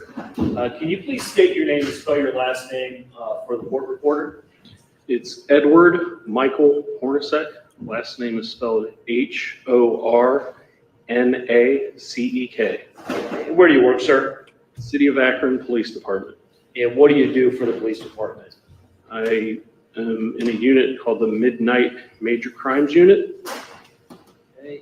And can you tell the jury what that entails? It's a detective bureau that is a crimes in the middle of the night. Duh. Unit. We deal with and handle cases that are felony crimes against persons, such as murders, robberies, rapes, and just crimes against persons, not property. Let's see. And did you use the word midnight? That's correct. Does that mean that's the shift you work? Yes. And what are the hours for that shift? It's 9 p.m. to 7 a.m. And how long have you been That's on a lot that of time to commit crimes every night. 7 years. Okay. And is that like a Monday through Friday type of a job, or does it vary? It's 4 days on, 4 days off. Four 10-hour shifts. Bro. And you indicated that you've been on that shift for some period of time. Would that include last summer, summer of 2022? Last summer of 22, the hours were a little different compared to 2023. They were 11 p.m. to 7 a.m. at that period of time. And I'm sorry, did you say that you've been a detective your entire time at APD? No, I've been with APD since 2002 for 21 years, but I've only been in the detective bureau for the last 7 years. Okay. What else have you done at APD? I worked patrol as a patrol officer. Okay. And Is your time with APD the extent of your law enforcement career? Yes. Okay. Do you remember the date of June 2nd, 2022? Yes. Okay. And obviously, you've had the opportunity to sit through this trial with us, right? That's correct. I do want to direct your attention, obviously, I killed a hooker to that this incident. Do you recall how you became aware that there was an incident at the I Promise school? Yes, whenever a felony crime against a person happens and patrol responds to it, they call into the detective bureau, and we have someone that works the desk there that will relay that information to detectives to determine whether we need to go out on scene or to follow up at a later date. Okay. And did your department get that notification that day? Yes. Okay. What happens next? During that time, had 3 detectives go out to the crime scene once we received the information to investigate, speak with witnesses, coordinate evidence collection with our crime scene unit as well. Okay. And so you mentioned that there were some other detectives involved? Yes, that would be Detective Aber, that'd be Detective Mike Williams, and Detective Keith Williams, and myself, Detective Hornacek. I bet. Okay, and I think there was some testimony about you being at some point designated the lead detective on this matter. Yes, I was coordinating with the other detectives, being that they were all newer and they were new to investigating homicides. I mean, they all And suck. so you were designated the lead detective? That's correct. Does that affect what you do next? As a lead detective, yes. Okay, can you tell the jury how that plays out? As a lead detective, you're going to try to coordinate your next steps through your previous experience and training. So with that, our goal was to look for cameras that might have captured any evidence that was on scene, look for any witnesses, to speak with witnesses to see if we can find anything on scene, and also to look at the crime scene and get our crime scene unit involved in that to collect whatever evidence, whatever physical evidence might be on scene as well. Crime scenes, they So you did go to the I Promise school that night? Yes, 400 West Market. Obviously, Summit County, Ohio, Akron. Yes. And we've seen now some crime scene videos and photographs. Was that the scene that you encountered that night? Yes. At some point, did you leave the scene, leave the I Promise parking lot there that night? Yes. Okay. Did you have, did you do more related to this investigation that evening? Yes. Okay. Can you please tell the jury what else you did? So first off, while I was on scene, I was taking a look at what physical evidence was left there, doing a canvass, looking for video cameras that might have captured anything. And then once the scene was clear, I had heard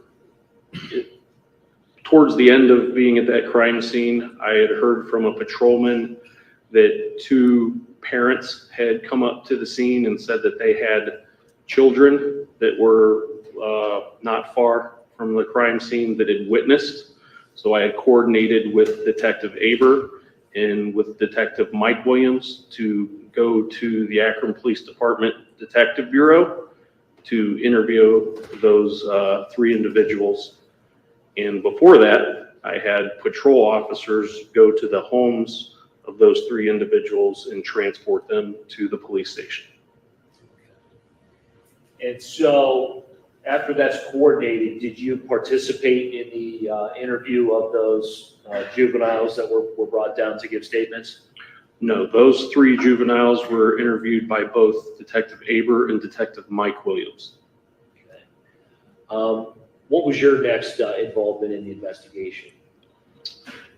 After clearing the crime scene, and after Detective Mike Williams and Detective Aber was finished with those 3 interviews, I had sat down and watched it's the equivalent of a body worn camera, but it's in our interview rooms. It's a recording of the audio and the video of the interviews, so I can watch them for myself. And I also had those two detectives brief me on what was relayed during those two interviews. And while I was watching those videos and getting refreshed on that, Detective Aber and Detective Williams went to go make death notifications. And at that point, did you have any suspects? No suspects, just descriptions, no names, no positive identification.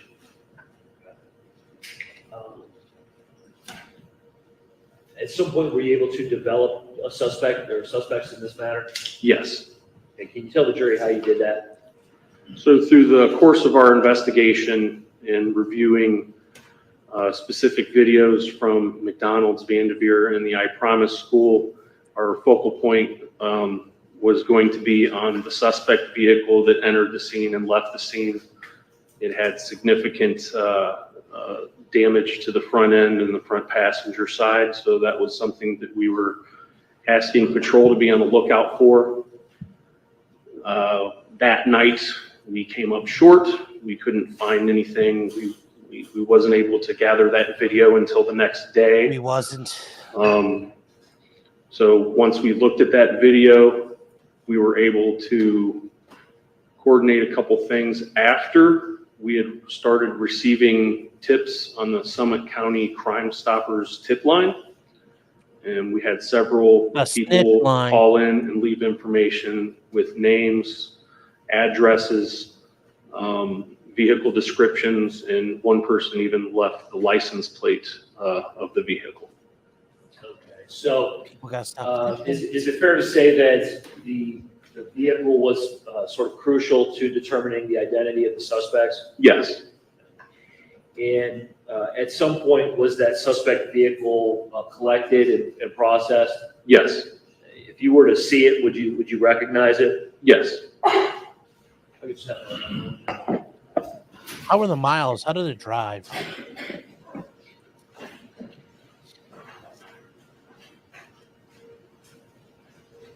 What number are we? I'm sorry? 46. Detective, I'm going to show you what's previously been marked State's Exhibit 46, and it has been made available to the defense as well. Detective, I'll have you identify this if you are able to do so. Do you know what this is? Yes, that is the vehicle that we observed in the crime scene videos from McDonald's, Vanderveer, and the I Promise School, in the vehicle that was towed from 515 North Howard Street, where the Stafford brothers were arrested. And next, I'm going to show you what's been marked State's Exhibit 47. Have you identified if you are able to do so? That's a close-up of the front passenger side damage that was noted while we were watching the video. Okay. Do you know why this photograph was taken? This photograph was taken to compare it to the view that we had from McDonald's because that view was of the front passenger side of the vehicle that we were able to zoom in on the damage. And next, I'll show you what's been marked State's Exhibit number 47, and have you identify that if you are able to do so. That is at our processing garage at 800 Dan Street, where Detective Aber met with the crime scene unit for day shift to process that vehicle that was previously pictured. And it's just a photograph of none of this was of any significant evidence. It was just a basketball, a rag, appears to be a paintball gun, a bag, and some sort of detergent or something. Okay. And did I understand correctly that you determined that to be Deshawn Stafford's vehicle? Yes, it was registered in his name. Look, they got a paintball gun. Okay. And you indicated that these photographs were taken at the processing garage? Yes. Okay. Can you please explain how it is that it got to be at the processing garage? The same day that the Stafford brothers were arrested, they had the vehicle on the side of the house parked, and we had asked the arresting officers to tow that vehicle, and we got a search warrant to process the vehicle for evidence. Okay, and did I understand correctly that there wasn't really anything of evidentiary value within the car there? That's correct.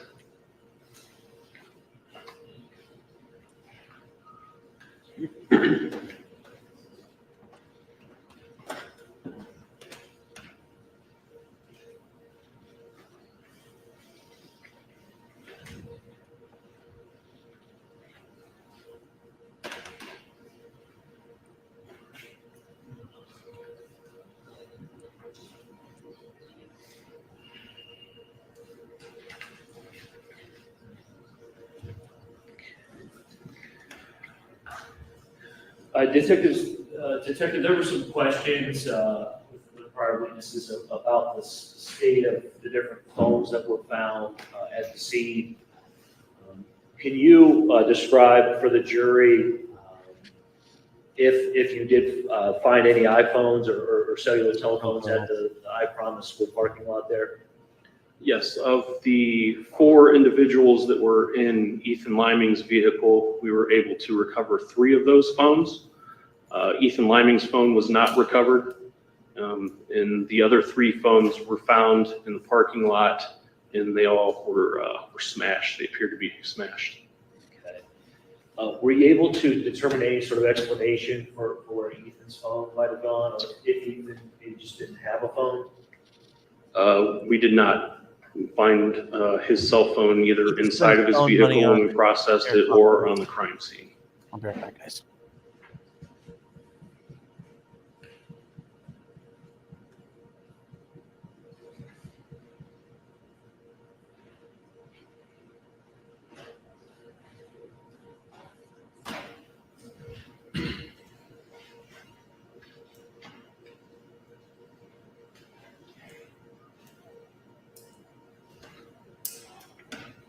Okay, at some point,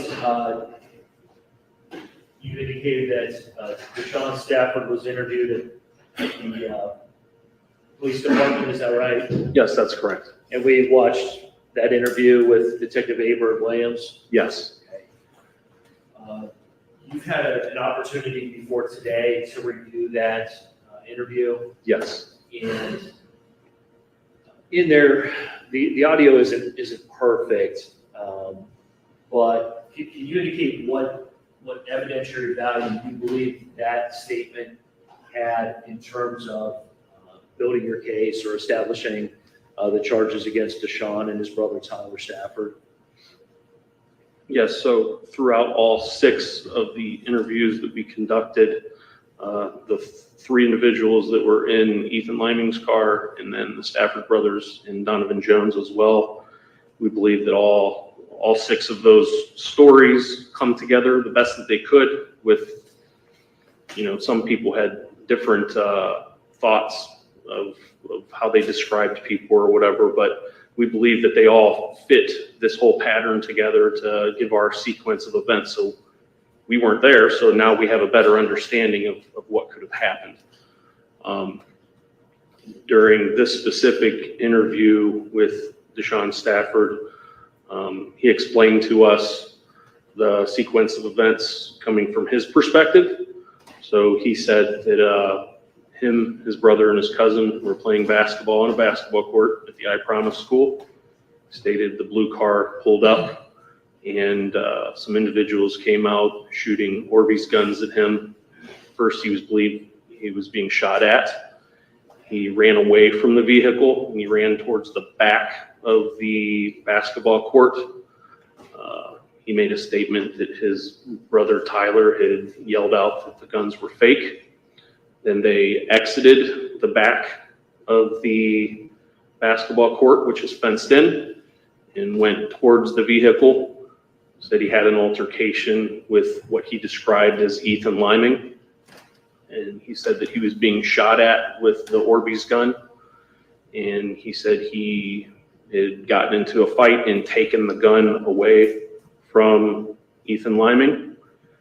And then he said that those 2 started to fight. And at that point, he stated that he had punched Ethan, and Ethan was knocked out, fell to the ground, and he said he didn't say how, but he just said that he had hit him 2 more times while he was on the ground. And at some point in that video, and the quality's not great, but did Deshawn indicate how he felt he had been assaulted? He had made a statement that he felt that he was assaulted, that the crime should be assault with a toy gun. With the Orbeez gel beads, whatever they're called.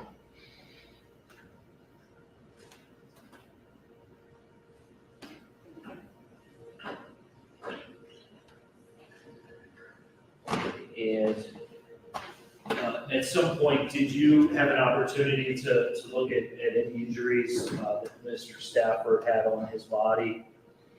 Yes, so after reviewing the audio and video of that interview with Detective Aber and Detective Mike Williams, Mr.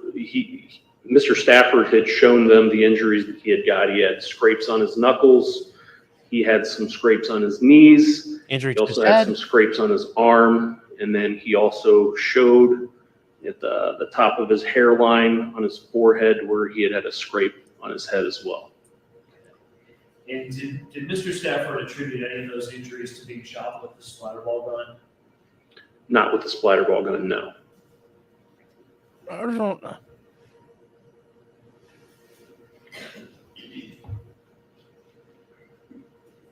I don't get the. You're not winning by going down this road, prosecutor. Because he got injuries in the fist fight. And that's easy to see where this is going. For fist fight injuries. Come on now. We heard that there's a female that was present at the time that this incident occurred. Is that your understanding? Yes. And do you know her identity? Yes, I do. I can't remember how to pronounce her name. It's something of the nature of Driana Blair. Okay. And at some point, did you try to contact her? We were unable to find any phone numbers or good addresses for her during the course of our investigation, but that's not uncommon. Once the trial started, it was noted that she was here. I let her know if she would like to talk to me, that I think she was a possible witness, that she could talk to me if she wants to. If she doesn't want to, she doesn't have to. Don't talk to the police. Come on now. Did Nice you at try. some point have some indication that she might reside in the Cleveland area? Yes. Did you try to follow up on that as best you could? Yeah, I spoke with some of the individuals from the task force who normally work in Cuyahoga County, and her name wasn't on any radar or anything like that. They didn't know of her. Okay, do you know why that would have been? That I don't know. Okay, is that her right there? Yes. In the it's like a Hey, right tan here. sweater. She's been here the whole time. She was blind the whole time, guys.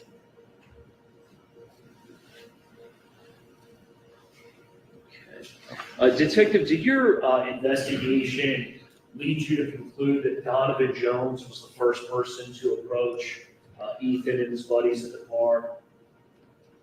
It's like Mission No. Ethan, No. what have you done? And who did you conclude was the first person to approach the boys at the key? Through interviewing through interviewing Deshawn Stafford, he stated that he was the first one to go up to the car. And did that explanation match up with descriptions and video evidence that you had?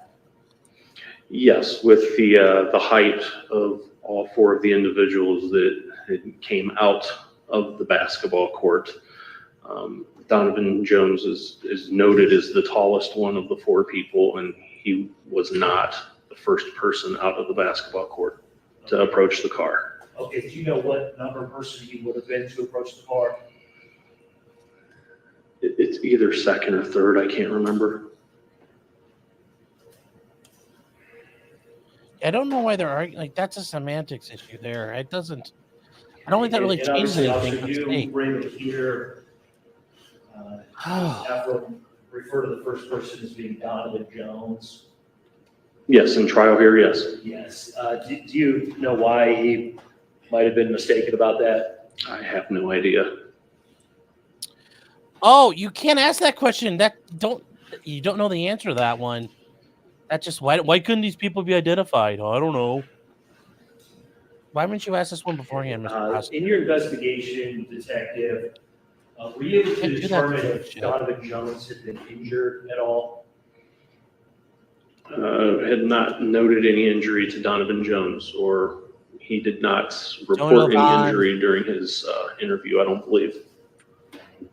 And did you ever determine that there were any injuries to Tyler Stafford? He never noted any injuries during his interview as well.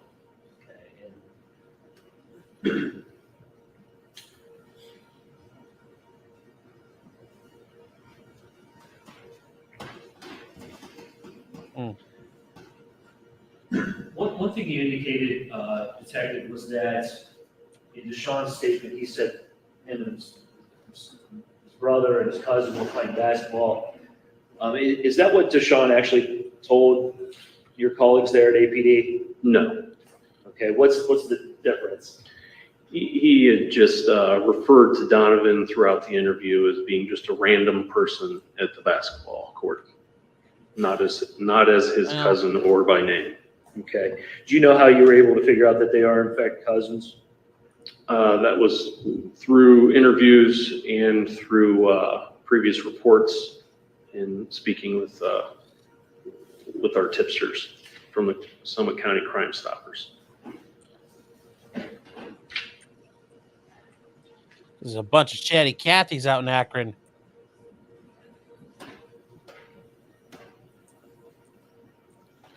And we had Officer Mobley testify earlier who collected the splatterball gun from Deshawn's house. How did APD know to go get that splatterball gun? While Detective Mike Williams and Detective Aber was interviewing Deshawn Stafford, he had made a statement that he had taken one of the splat blaster guns out of the vehicle to keep as evidence, and when he was asked where it was currently, Actually, he said good that it thing was they did, at his 'cause I house would've at got dumped. 515 North Howard Street. And we very asked good him idea. if he would be willing to give that to us. He said yes. And he had Detective Mike Williams Not a bad had idea. called our dispatch and had a cruiser go there and retrieve it.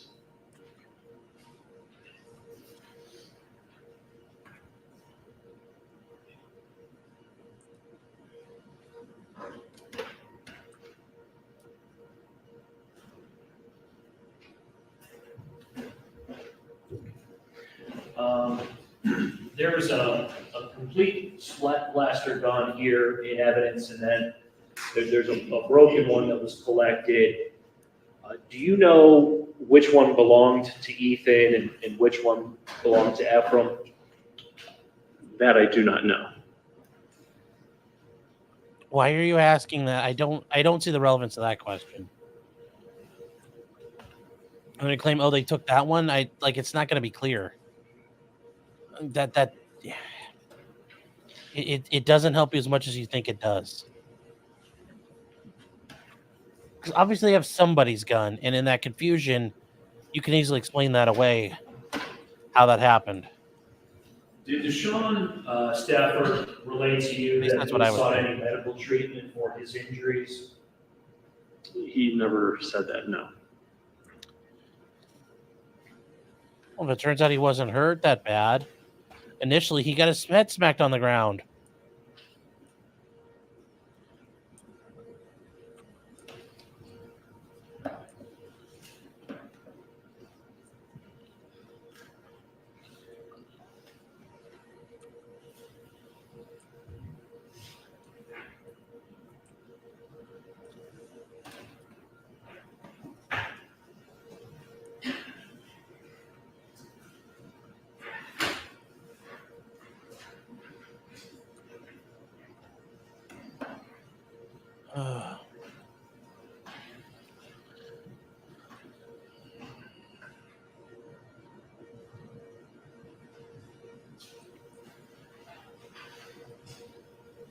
Detective, at some point, did Tyler Stafford make a statement to APD?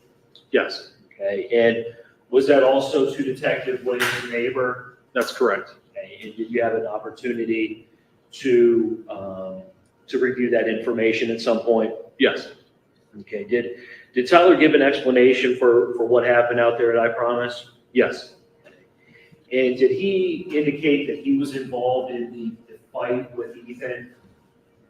yes, Okay, and was he able to provide the information regarding the identity of either the female or the other third dude at the I Promise basketball courts? no. Okay, who did he say that person was? If I remember, I believe it was along the same lines as Deshawn, saying it was just some random person playing basketball. It was a rando. As far as the female goes, there was no identity given of her either. Okay, and did he indicate that he knew that it was an Orbeez gun or a Splat Blaster gun? Yes, he said that once it started being shot, he had yelled to his brother that it was a fake gun.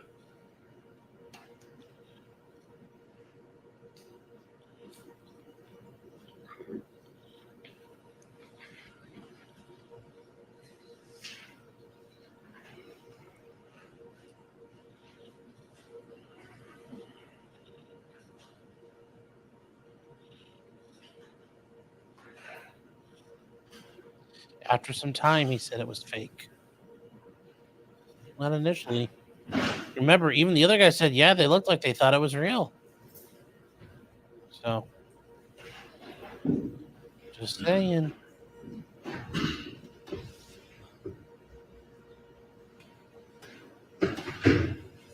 Detective, if you know, when folks are arrested on a very serious warrant, are they permitted to go walk around their home and get additional clothing or personal items? If asked, sometimes that happens, but usually no. Do you know why that would be? I believe this incident, the arrest portion happened early in the morning, as most of them do. And I believe that the task force had other dealings to deal with and more people to arrest, so they're just going through the line and hurrying the process. That's what I assume. I don't know if that's true or not. Is there any sort of safety concern that the task force would be worried about? Yeah, they don't know anybody's character. They don't know anybody's what they're going to possibly look for, disturb, or tamper with.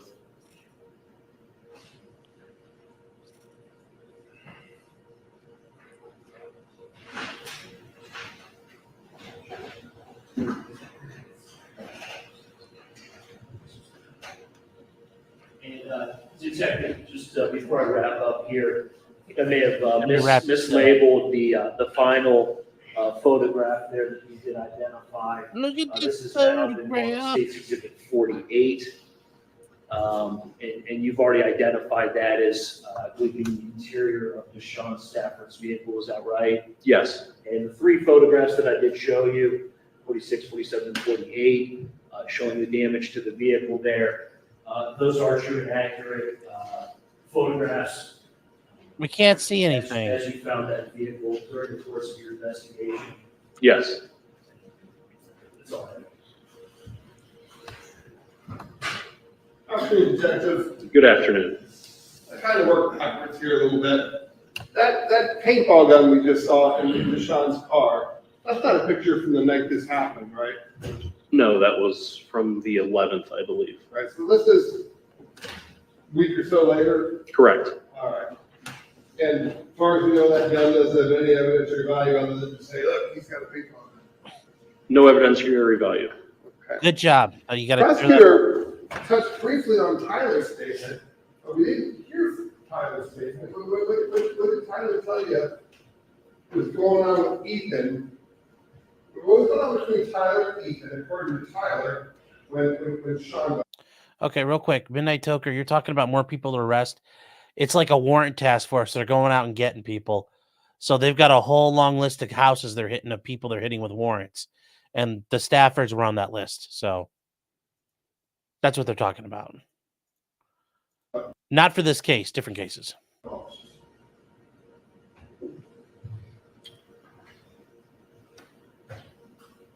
Tyler said he was being assaulted by Ethan.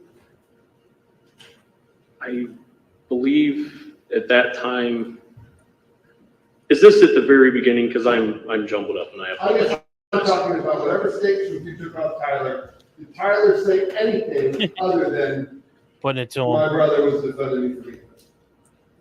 Yeah, that's correct. That's what he said. My Yeah. Ethan was coming at me and my brother was fighting. Yes, Do you know if that's true? I do not know. You've got other cases going on, right? That's correct. Reasonable doubt creeping in. But I do. Yes, The prosecutor does, and the judge doesn't. We don't really know any of these people. They would be taking what their word that's correct. in your investigation. Yes. So there's an investigation, and at some point, a week or two later, Sean gets picked up, and he gives you the statement that at the time seems to wrap it all up nicely. That was a big deal when he gave the statement. That's correct.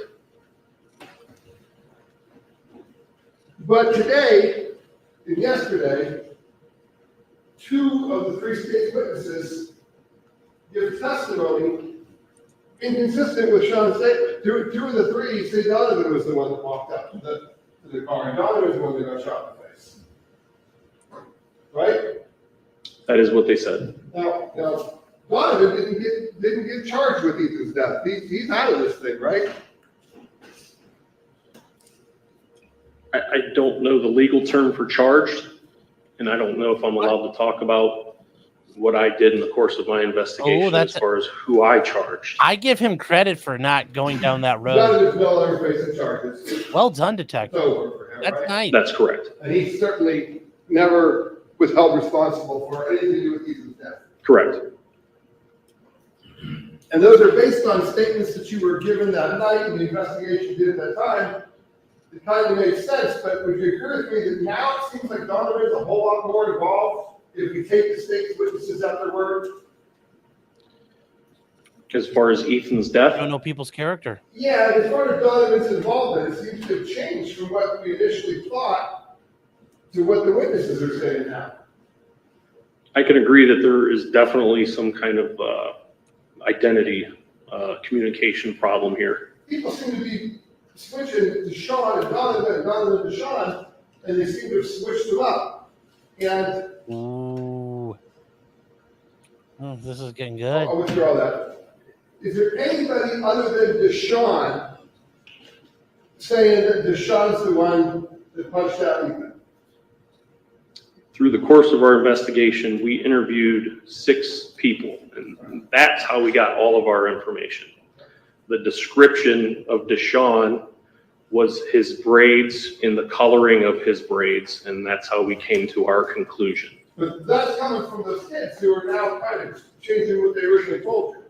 It's coming from the 3 kids as well as Deshawn himself. Okay. So the 3 kids originally told you one thing and now they told you something different. But would you agree with me that none of those 3 kids can say that Deshawn threw the punch? They did tell us that night. Okay. But they didn't say here in court. In court, it appears they were confused about something, yes. So knowing that things change and people change, there are things we could have done to try and see what, we have scientific things we could have done, right? Yes. Like you had the phones from all the boys in the car. That you didn't use. Told us what happened leading up to this incident, right? It's possible. But according to Detective Mike Williams, he didn't see a need for it, you didn't see a need for it, which would have been simple as turning them on and seeing if you could read the last day text messages, right? No, it would not be as simple to do that, no. We all have cell phones. We've all lost data. You have a whole whole crime lab up there on the second floor and they've got a sheet that deals with phones, right? That's correct. In this case, no one even bothered to turn these things on to see if you can read them through the glass, the broken glass. We did attempt to turn them on, but they were broken and they would not turn on. And there's a next step you could have followed that we just chose not. We didn't send it out to get looked at. We didn't send it to the crime lab. We just. You did send them out to BCI to get. We sent it to the crime lab for DNA processing. Well, let's talk about DNA. Well, let's stick on phones for a minute. Even if phone's missing, right? Yes. That seems odd. Yes. It's an iPhone, right? That I don't know. Okay. Well, iPhone, Android. When you contact the phone company, or talk to the parents and said, find my iPhone, find my Android. Where did it pop up at? I did not do that. I believe Detective Mike Williams might have. Do you know though? You didn't hear about that, right? I mean, that's a mystery where the phone went. Yes. We don't even know whether or not someone's still using their phone today.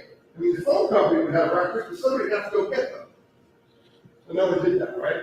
No. And likewise, maybe even more importantly, these boys on the basketball court had 9 days to talk back and forth to each other. We could assume. They're all relatives, right? Yes. They all are reading the paper and watching the press conferences, and you can assume, you can guess they're probably talking about getting their story straight. It's possible. I don't know. You took each one of their cell phones into custody when you arrested them, did you not? And they never checked them. I don't recall. I'm not sure. That would be pretty easy to do. You arrest them, you take them, you ask for their cell phone, and then you turn the cell phone on, you look back and you go, that's where you guys got that's where you did that. But we didn't even turn on the suspects' phones to see what kind of things they were saying before the incident, after the incident. Oh my God. No, wouldn't it? That's some sloppy police work. Especially now with Donovan's different involvement. You know that. Yeah. Through the course of our investigation, through our 6 interviews, I did not see the need to have the phones due to the cooperation of everyone. I guess what I'm saying is we don't know these people, these kids, these other people. Yeah, you said that's not a question. You said it, detective. You don't know people's character. I mean, this is sloppy. You have the phones. You don't even bother to check them. And we don't know where Ethan's phone is. 19-year-old at his statement, and that's what we're doing. Cape Pat saying, does it have a law? No, because you have a 4th Amendment right not to. So no, they can't force you to do it.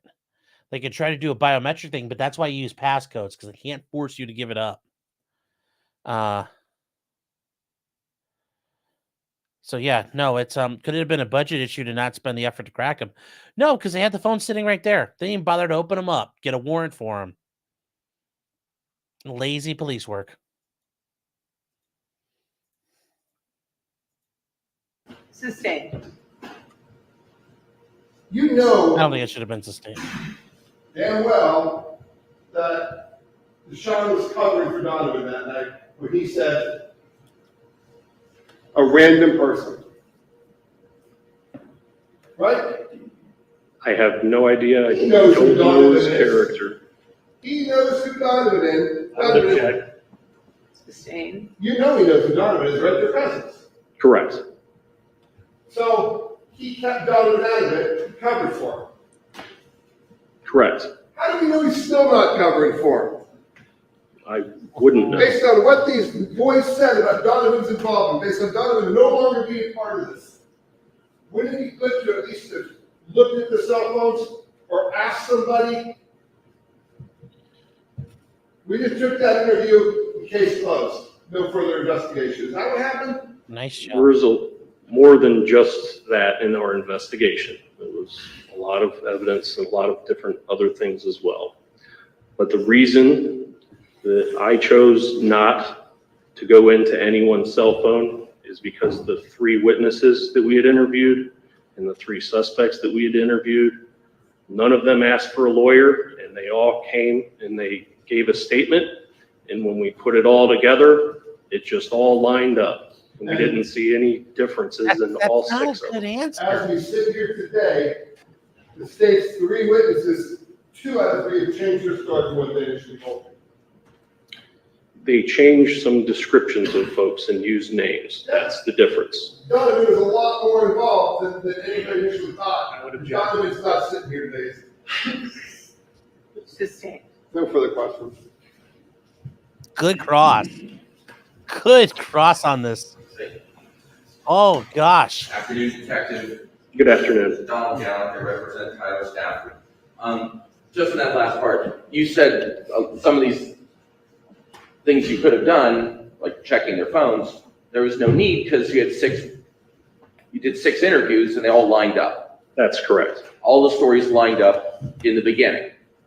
That's correct. Now maybe the stories don't all line up the same way they did in the beginning. Is that fair? It appears there's use of names now, and that's the difference. Okay. We can agree that, I'm going to call them the basketball players, Tyler Stafford, Deshawn Stafford, and Donovan Jones. Fair enough? Fair. Of the 3 basketball players, Donovan Jones is the tallest. That's correct. He's like 5'11", according to the police records. He's the tallest, yes. Okay. And you've been here for this whole trial, right? Yes, yes. Okay. Now, you heard the coroner, we got into some confusion about how tall Ethan was. You remember that? Yes. Okay. He's saying Ethan might be 5'8", maybe 5'9" at the most. Police records say he's 6'1", 6'1". Any explanation on that? Yes, it's fairly simple. We gather our information for the Bureau of Motor Vehicles and Driver's License. Just for an example, I'm listed as being 220 and I am 260, so I just hadn't changed that since I've gotten fatter. I don't know why it says 6'1". I know football stats are padded. That's been going on for years, so that's my only explanation. So police records say Ethan is 6'1". That's just what was in the Leeds database, the Leeds law enforcement database. Yes, that's correct. Fair enough. Now, in Deshawn's interview that we watched, he showed what, an injury to his arm, an abrasion on his arm? Yes. Okay. And he showed some sort of injury to his forehead, apparently? Yes. Okay. And then he showed a gunshot wound that had nothing to do with this incident? That's correct. Okay. Now, the wound that Deshawn is saying is on his forehead, he says that's when he was grabbing Ethan and slamming him on the ground. He said when he body slammed him or slammed him to the ground, he also hit his head. Something like that. Yes. But now you heard testimony from witnesses that what they think happened, the people who were there, is that someone came and punched Ethan and knocked him backwards, and he fell backwards and hit the back of his head. Yes, that would have been after this incident. Well, if it was after this incident, then that would mean that Ethan actually hit the pavement on 2 different occasions. Sounds fair. Okay. But it does, except that we haven't had any witness testimony about that, have we? I mean, you saw the coroner's testimony this morning, right? Yes, I did. Yeah. And he said, and the coroner, or the medical examiner, I'm sorry. Yes. The medical examiner, he wasn't there at the fight, right? I wasn't there. Correct. But the medical examiner believes that Ethan fell backwards, possibly from being hit, but it's just what he's heard. He doesn't know. And he hits the back of his head, and that was a very traumatic injury. And he said that he might have died seconds or minutes after that. Correct. Okay. So we didn't hear any testimony about Ethan, other than Deshawn's statement. Let me clarify. Other than Deshawn's taped interview, we haven't heard anyone in this court say that Ethan was picked up or slammed or body slammed on the pavement, and then Ethan got up, and then a second time someone hits him and knocks him on the pavement a second time. Yeah, I didn't miss anything. We didn't hear that in this trial yet. No, that was Deshawn that said that. Okay. So taking that recorded statement away, if I said, hey, did do we think Ethan hit the pavement once or twice? From what we've heard from everyone in this courtroom, he hit the pavement once. That would be correct without Deshawn's statement. Right, right.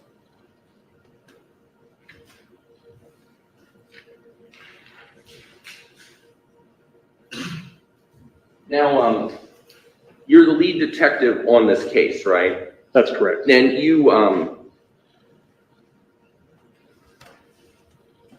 interviewed Deshawn Stafford 9 days after the fight? Detective Mike Williams and Detective Aber did, yes. I apologize. And you reviewed that interview? Yes. And so 9 days after the fight, neither you or the other two detectives know who Donovan Jones is. You don't have his name. Did you say before those 9 days? On the 9th, maybe I'm not being clear. Deshawn Stafford gives a statement 9 days after the fight. That's correct. And detectives are asking him, who's that third guy that you're with? Well, you know, it's you, and you said your brother was there, Tyler. Who's this other guy? And he goes, it's some other dude. I don't know, right? That's correct. Even though it's my cousin, I don't know him. He didn't let on that was his cousin. So did the police know who Donovan Jones was 9 days after the fight? Yes. Okay. So did you interview Donovan Jones 9 days after the fight? Yes. Okay. And you're saying 9 days after the fight, you didn't see any injuries on him? None. But now you've seen a lot of injured people over your careers, I'm guessing. Yes. You've seen a lot of people with bruises and cuts and everything, right? Yes. Yes. Okay. Is it possible? I said, hey, I got attacked 10 days ago and I have all these bruises. Oh, wait, they're gone. Has that ever happened? Like 9-10 days later? Yes. I'm telling you, I had a bruise on my hand, now it's gone. Yes. Okay. I mean, especially if you're younger, you might heal a little faster. Yes. Okay. You have all kinds of documents and written statements here in this court right now. Yes? Yes. Okay. You don't have any document or witness statement saying that Tyler Stafford hit Ethan and knocked him on the ground, do you? No. Okay. Do you not have any statements at all from any witnesses who were there that night that said Tyler Stafford caused any kind of brain trauma to Ethan that night? Through the statements, yes, but I'm not a medical examiner on what actually can cause that. Okay, I'll ask you a better question. There's no written statements here or any documents, reports from any witnesses you can show me that said Tyler slammed Ethan on the pavement No. or hit Ethan and knocked him on the pavement? There are 3 witness statements that said all 3 of those individuals were jumping Ethan Liming. And hitting That doesn't mean slamming. simultaneously knocked him on the pavement? No one used the words simultaneously, and all 3 knocked them to the ground. They said that all 3 of them were jumping him. That's not what he's But the asking. only specific people we've heard who knocked Ethan and knocked him on the pavement was either Donovan Jones here in this court or Deshawn Stafford prior to this trial. Is that fair? Correct. Okay. And we heard the medical examiner saying what caused the death of Ethan, the injury, was his back of his head hitting the pavement. Correct. I really appreciate your time, thank you. Oh, Thank you, Judge. Just very briefly. very good. Detective, a moment ago, Attorney Sin sort of put his hand on his client's shoulder and mentioned something about a 19-year-old. Do you remember that? Yes. Is this client 19 years old now? I don't know his age currently, no. Okay. If I showed you your... I'm sorry, what was that, Attorney Sin? He's currently 21. How old are you in this time? He's 19 right now. Okay, thank you. Now, there's some question there based on Attorney Sin's questioning, something about Tyler saying that his brother only defended him. You remember that question? Yes. And going back to Tyler's statement to you, did he explain who the third guy was at the basketball court? No. Okay. And I think you said he was a random or something? That's correct. Did he provide the identity of the girl that was there? No. Mm. And It's not- did Tyler not- indicate point. that he believed that the gun was real? He believed that it wasn't real. that it was not real? That's correct. Was he able to describe what sort of toy gun he thought it was? Don't remember the words that he used, no. Okay, would it help refresh your memory if I told you that he referred to it as an Orbeez gun? That's possible, yes. More like a Borby's gun. And do you recall who he said went over to confront the people who were shooting at them? That would be Deshawn. He said his brother went over to confront them? Yes.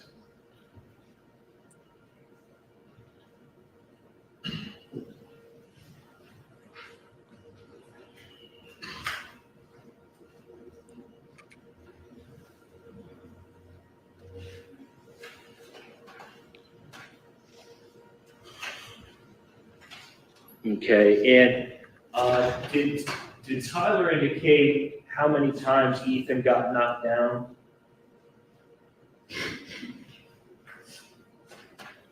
I don't recall. Okay. Did Tyler indicate who moved Ethan's car in the parking lot? He said that he did not know who moved his car. Did Deshawn tell you who moved the car? He did not say who moved the car. Okay, did they indicate that they knew who moved the car? No, they did not.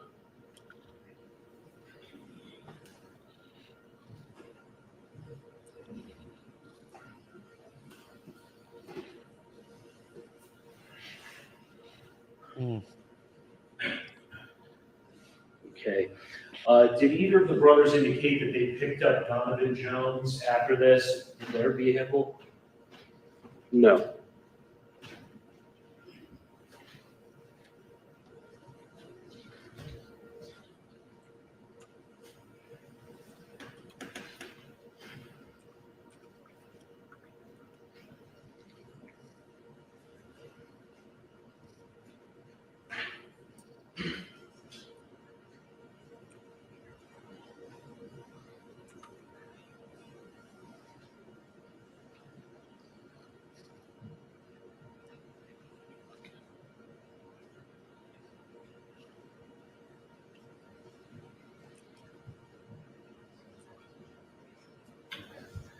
Detective, just to clarify, how is it that we know that it was not Donovan who first approached the vehicle there along the parking lot at I Promise? We took into account that he was the tallest of the four individuals on the basketball court. And the tallest person was either the second or third to run over there. And then we also used Deshawn Stafford's statement. Okay, and it sounds like also Tyler's statement, right? Yes. Okay, and although a couple of Ethan's buddies had the name wrong, their description of the events also supported that conclusion as well. Is that right? Yes, it was mainly based on the hairstyle and the colored tips of the braids. That's all. Thank you. Yeah, this doesn't really help you though.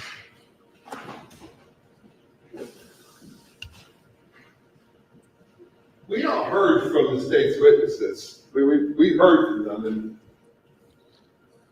would you agree with me that they seem to know who they were talking about? The boys on the stand seemed pretty clear that Donovan's had walked up to the car. Oh no. Were you here for that? I was here for that, yes. So, if what you're saying is true, that the video, based on you looking at it, shows Deshawn walk up to the car, then 2 out of the 3 state's witnesses are either lying I would object. This or isn't they a can't question. remember. This is just a narration. Would you agree with me that 2 out of the 3 state's witnesses say Donovan was the one that walked up to the car? I don't agree that was their intentions. Yeah, but you heard it. It was McCoy. What were their names? It was Akron and Mackay. Both of those guys said it was Donovan. So if you take them at their word, they're either lying or they're mistaken. I would object, Your Honor, that's not a question. Sustained. That was the first time you heard that come out of their mouth, wasn't it? Yes, And your entire investigation was based on taking information from people at the scene that night, and now 2 out of 3 of them have changed their Thank you, story. Muffin Man. We're doing good. I would object, that's inaccurate characterization. The check can answer. Ooh, that's good. I believe there is some confusion, yes. on Oh, identity. yeah. Oh, I got to admit to all this stuff now. Thank you. Okay. That is a Detective, great step down. ending. Oh, that's a beautiful ending. I believe there is some confusion. Yes. Oh, and this is your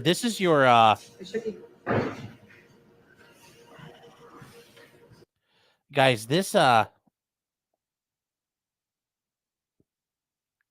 thanks, Chaucer. But that was a great ending. Does he agree there's some confusion between these witnesses, isn't there? Yes. Boom. Ending on that, just letting it hang there. The prosecutors, they got nothing else. There's nothing else they can do. There's nothing else you can do at that point. There's confusion.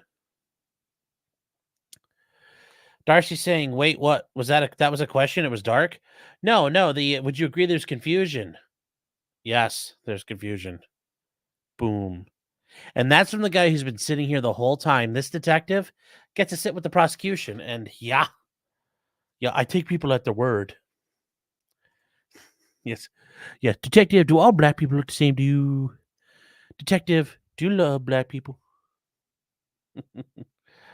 Got him, no, but it's not good. Erica saying, is this the last witness? Yes. I mean, generally, in these types of cases, you either end it with your, you usually use your detective or your investigating officer to kind of bring it home. And that's what they just did. I think we're done. And then tomorrow is closing arguments. Because it's already 12:30. We're not doing those tonight. I am not going to, no. Let's see where we are. Judge, the state has no further witnesses. We would rest at this time, subject to They rest. the admissibility of our evidence and any rebuttal evidence. All right, ladies and gentlemen, at this time, the state has rested its case in chief. It is almost 4:20, so at this time, we will recess for the evening. The same instructions that I gave you last night. Do not discuss this matter amongst yourselves or with anyone else. Do not read and avoid all media reports or social media, etc., related to this case. And given what I know that the attorneys and I need to do in the morning, I also have some other proceedings that I need to attend to in the morning. So I think tomorrow, if we reconvene at 10 o'clock, that will be sufficient. So if you would report back, maybe just a little before 10 o'clock to the jury room in the morning tomorrow. Thank you. All right.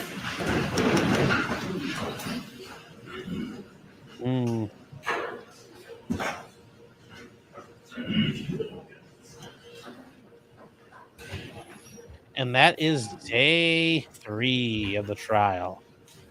Now let's see what the poll was at, because I left it open to see what people had to say.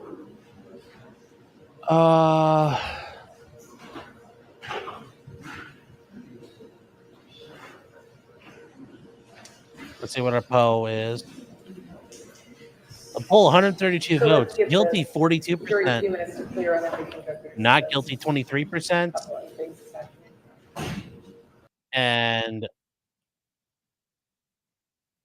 And what's the one here? Still don't know, 35%. Well, guys, stick around tomorrow. We'll get through the closing arguments and just knock it out of the park. So once we get the closing arguments, we are going to go straight into we'll go straight into the verdict. Give you guys a chance to place your bets. So Robert saying interesting stream. Night night, everyone. Yep. Good night, everybody. But yeah, that's it. And I just want to say, Muffin Man, thank you for your super chat, $2. Doing primo.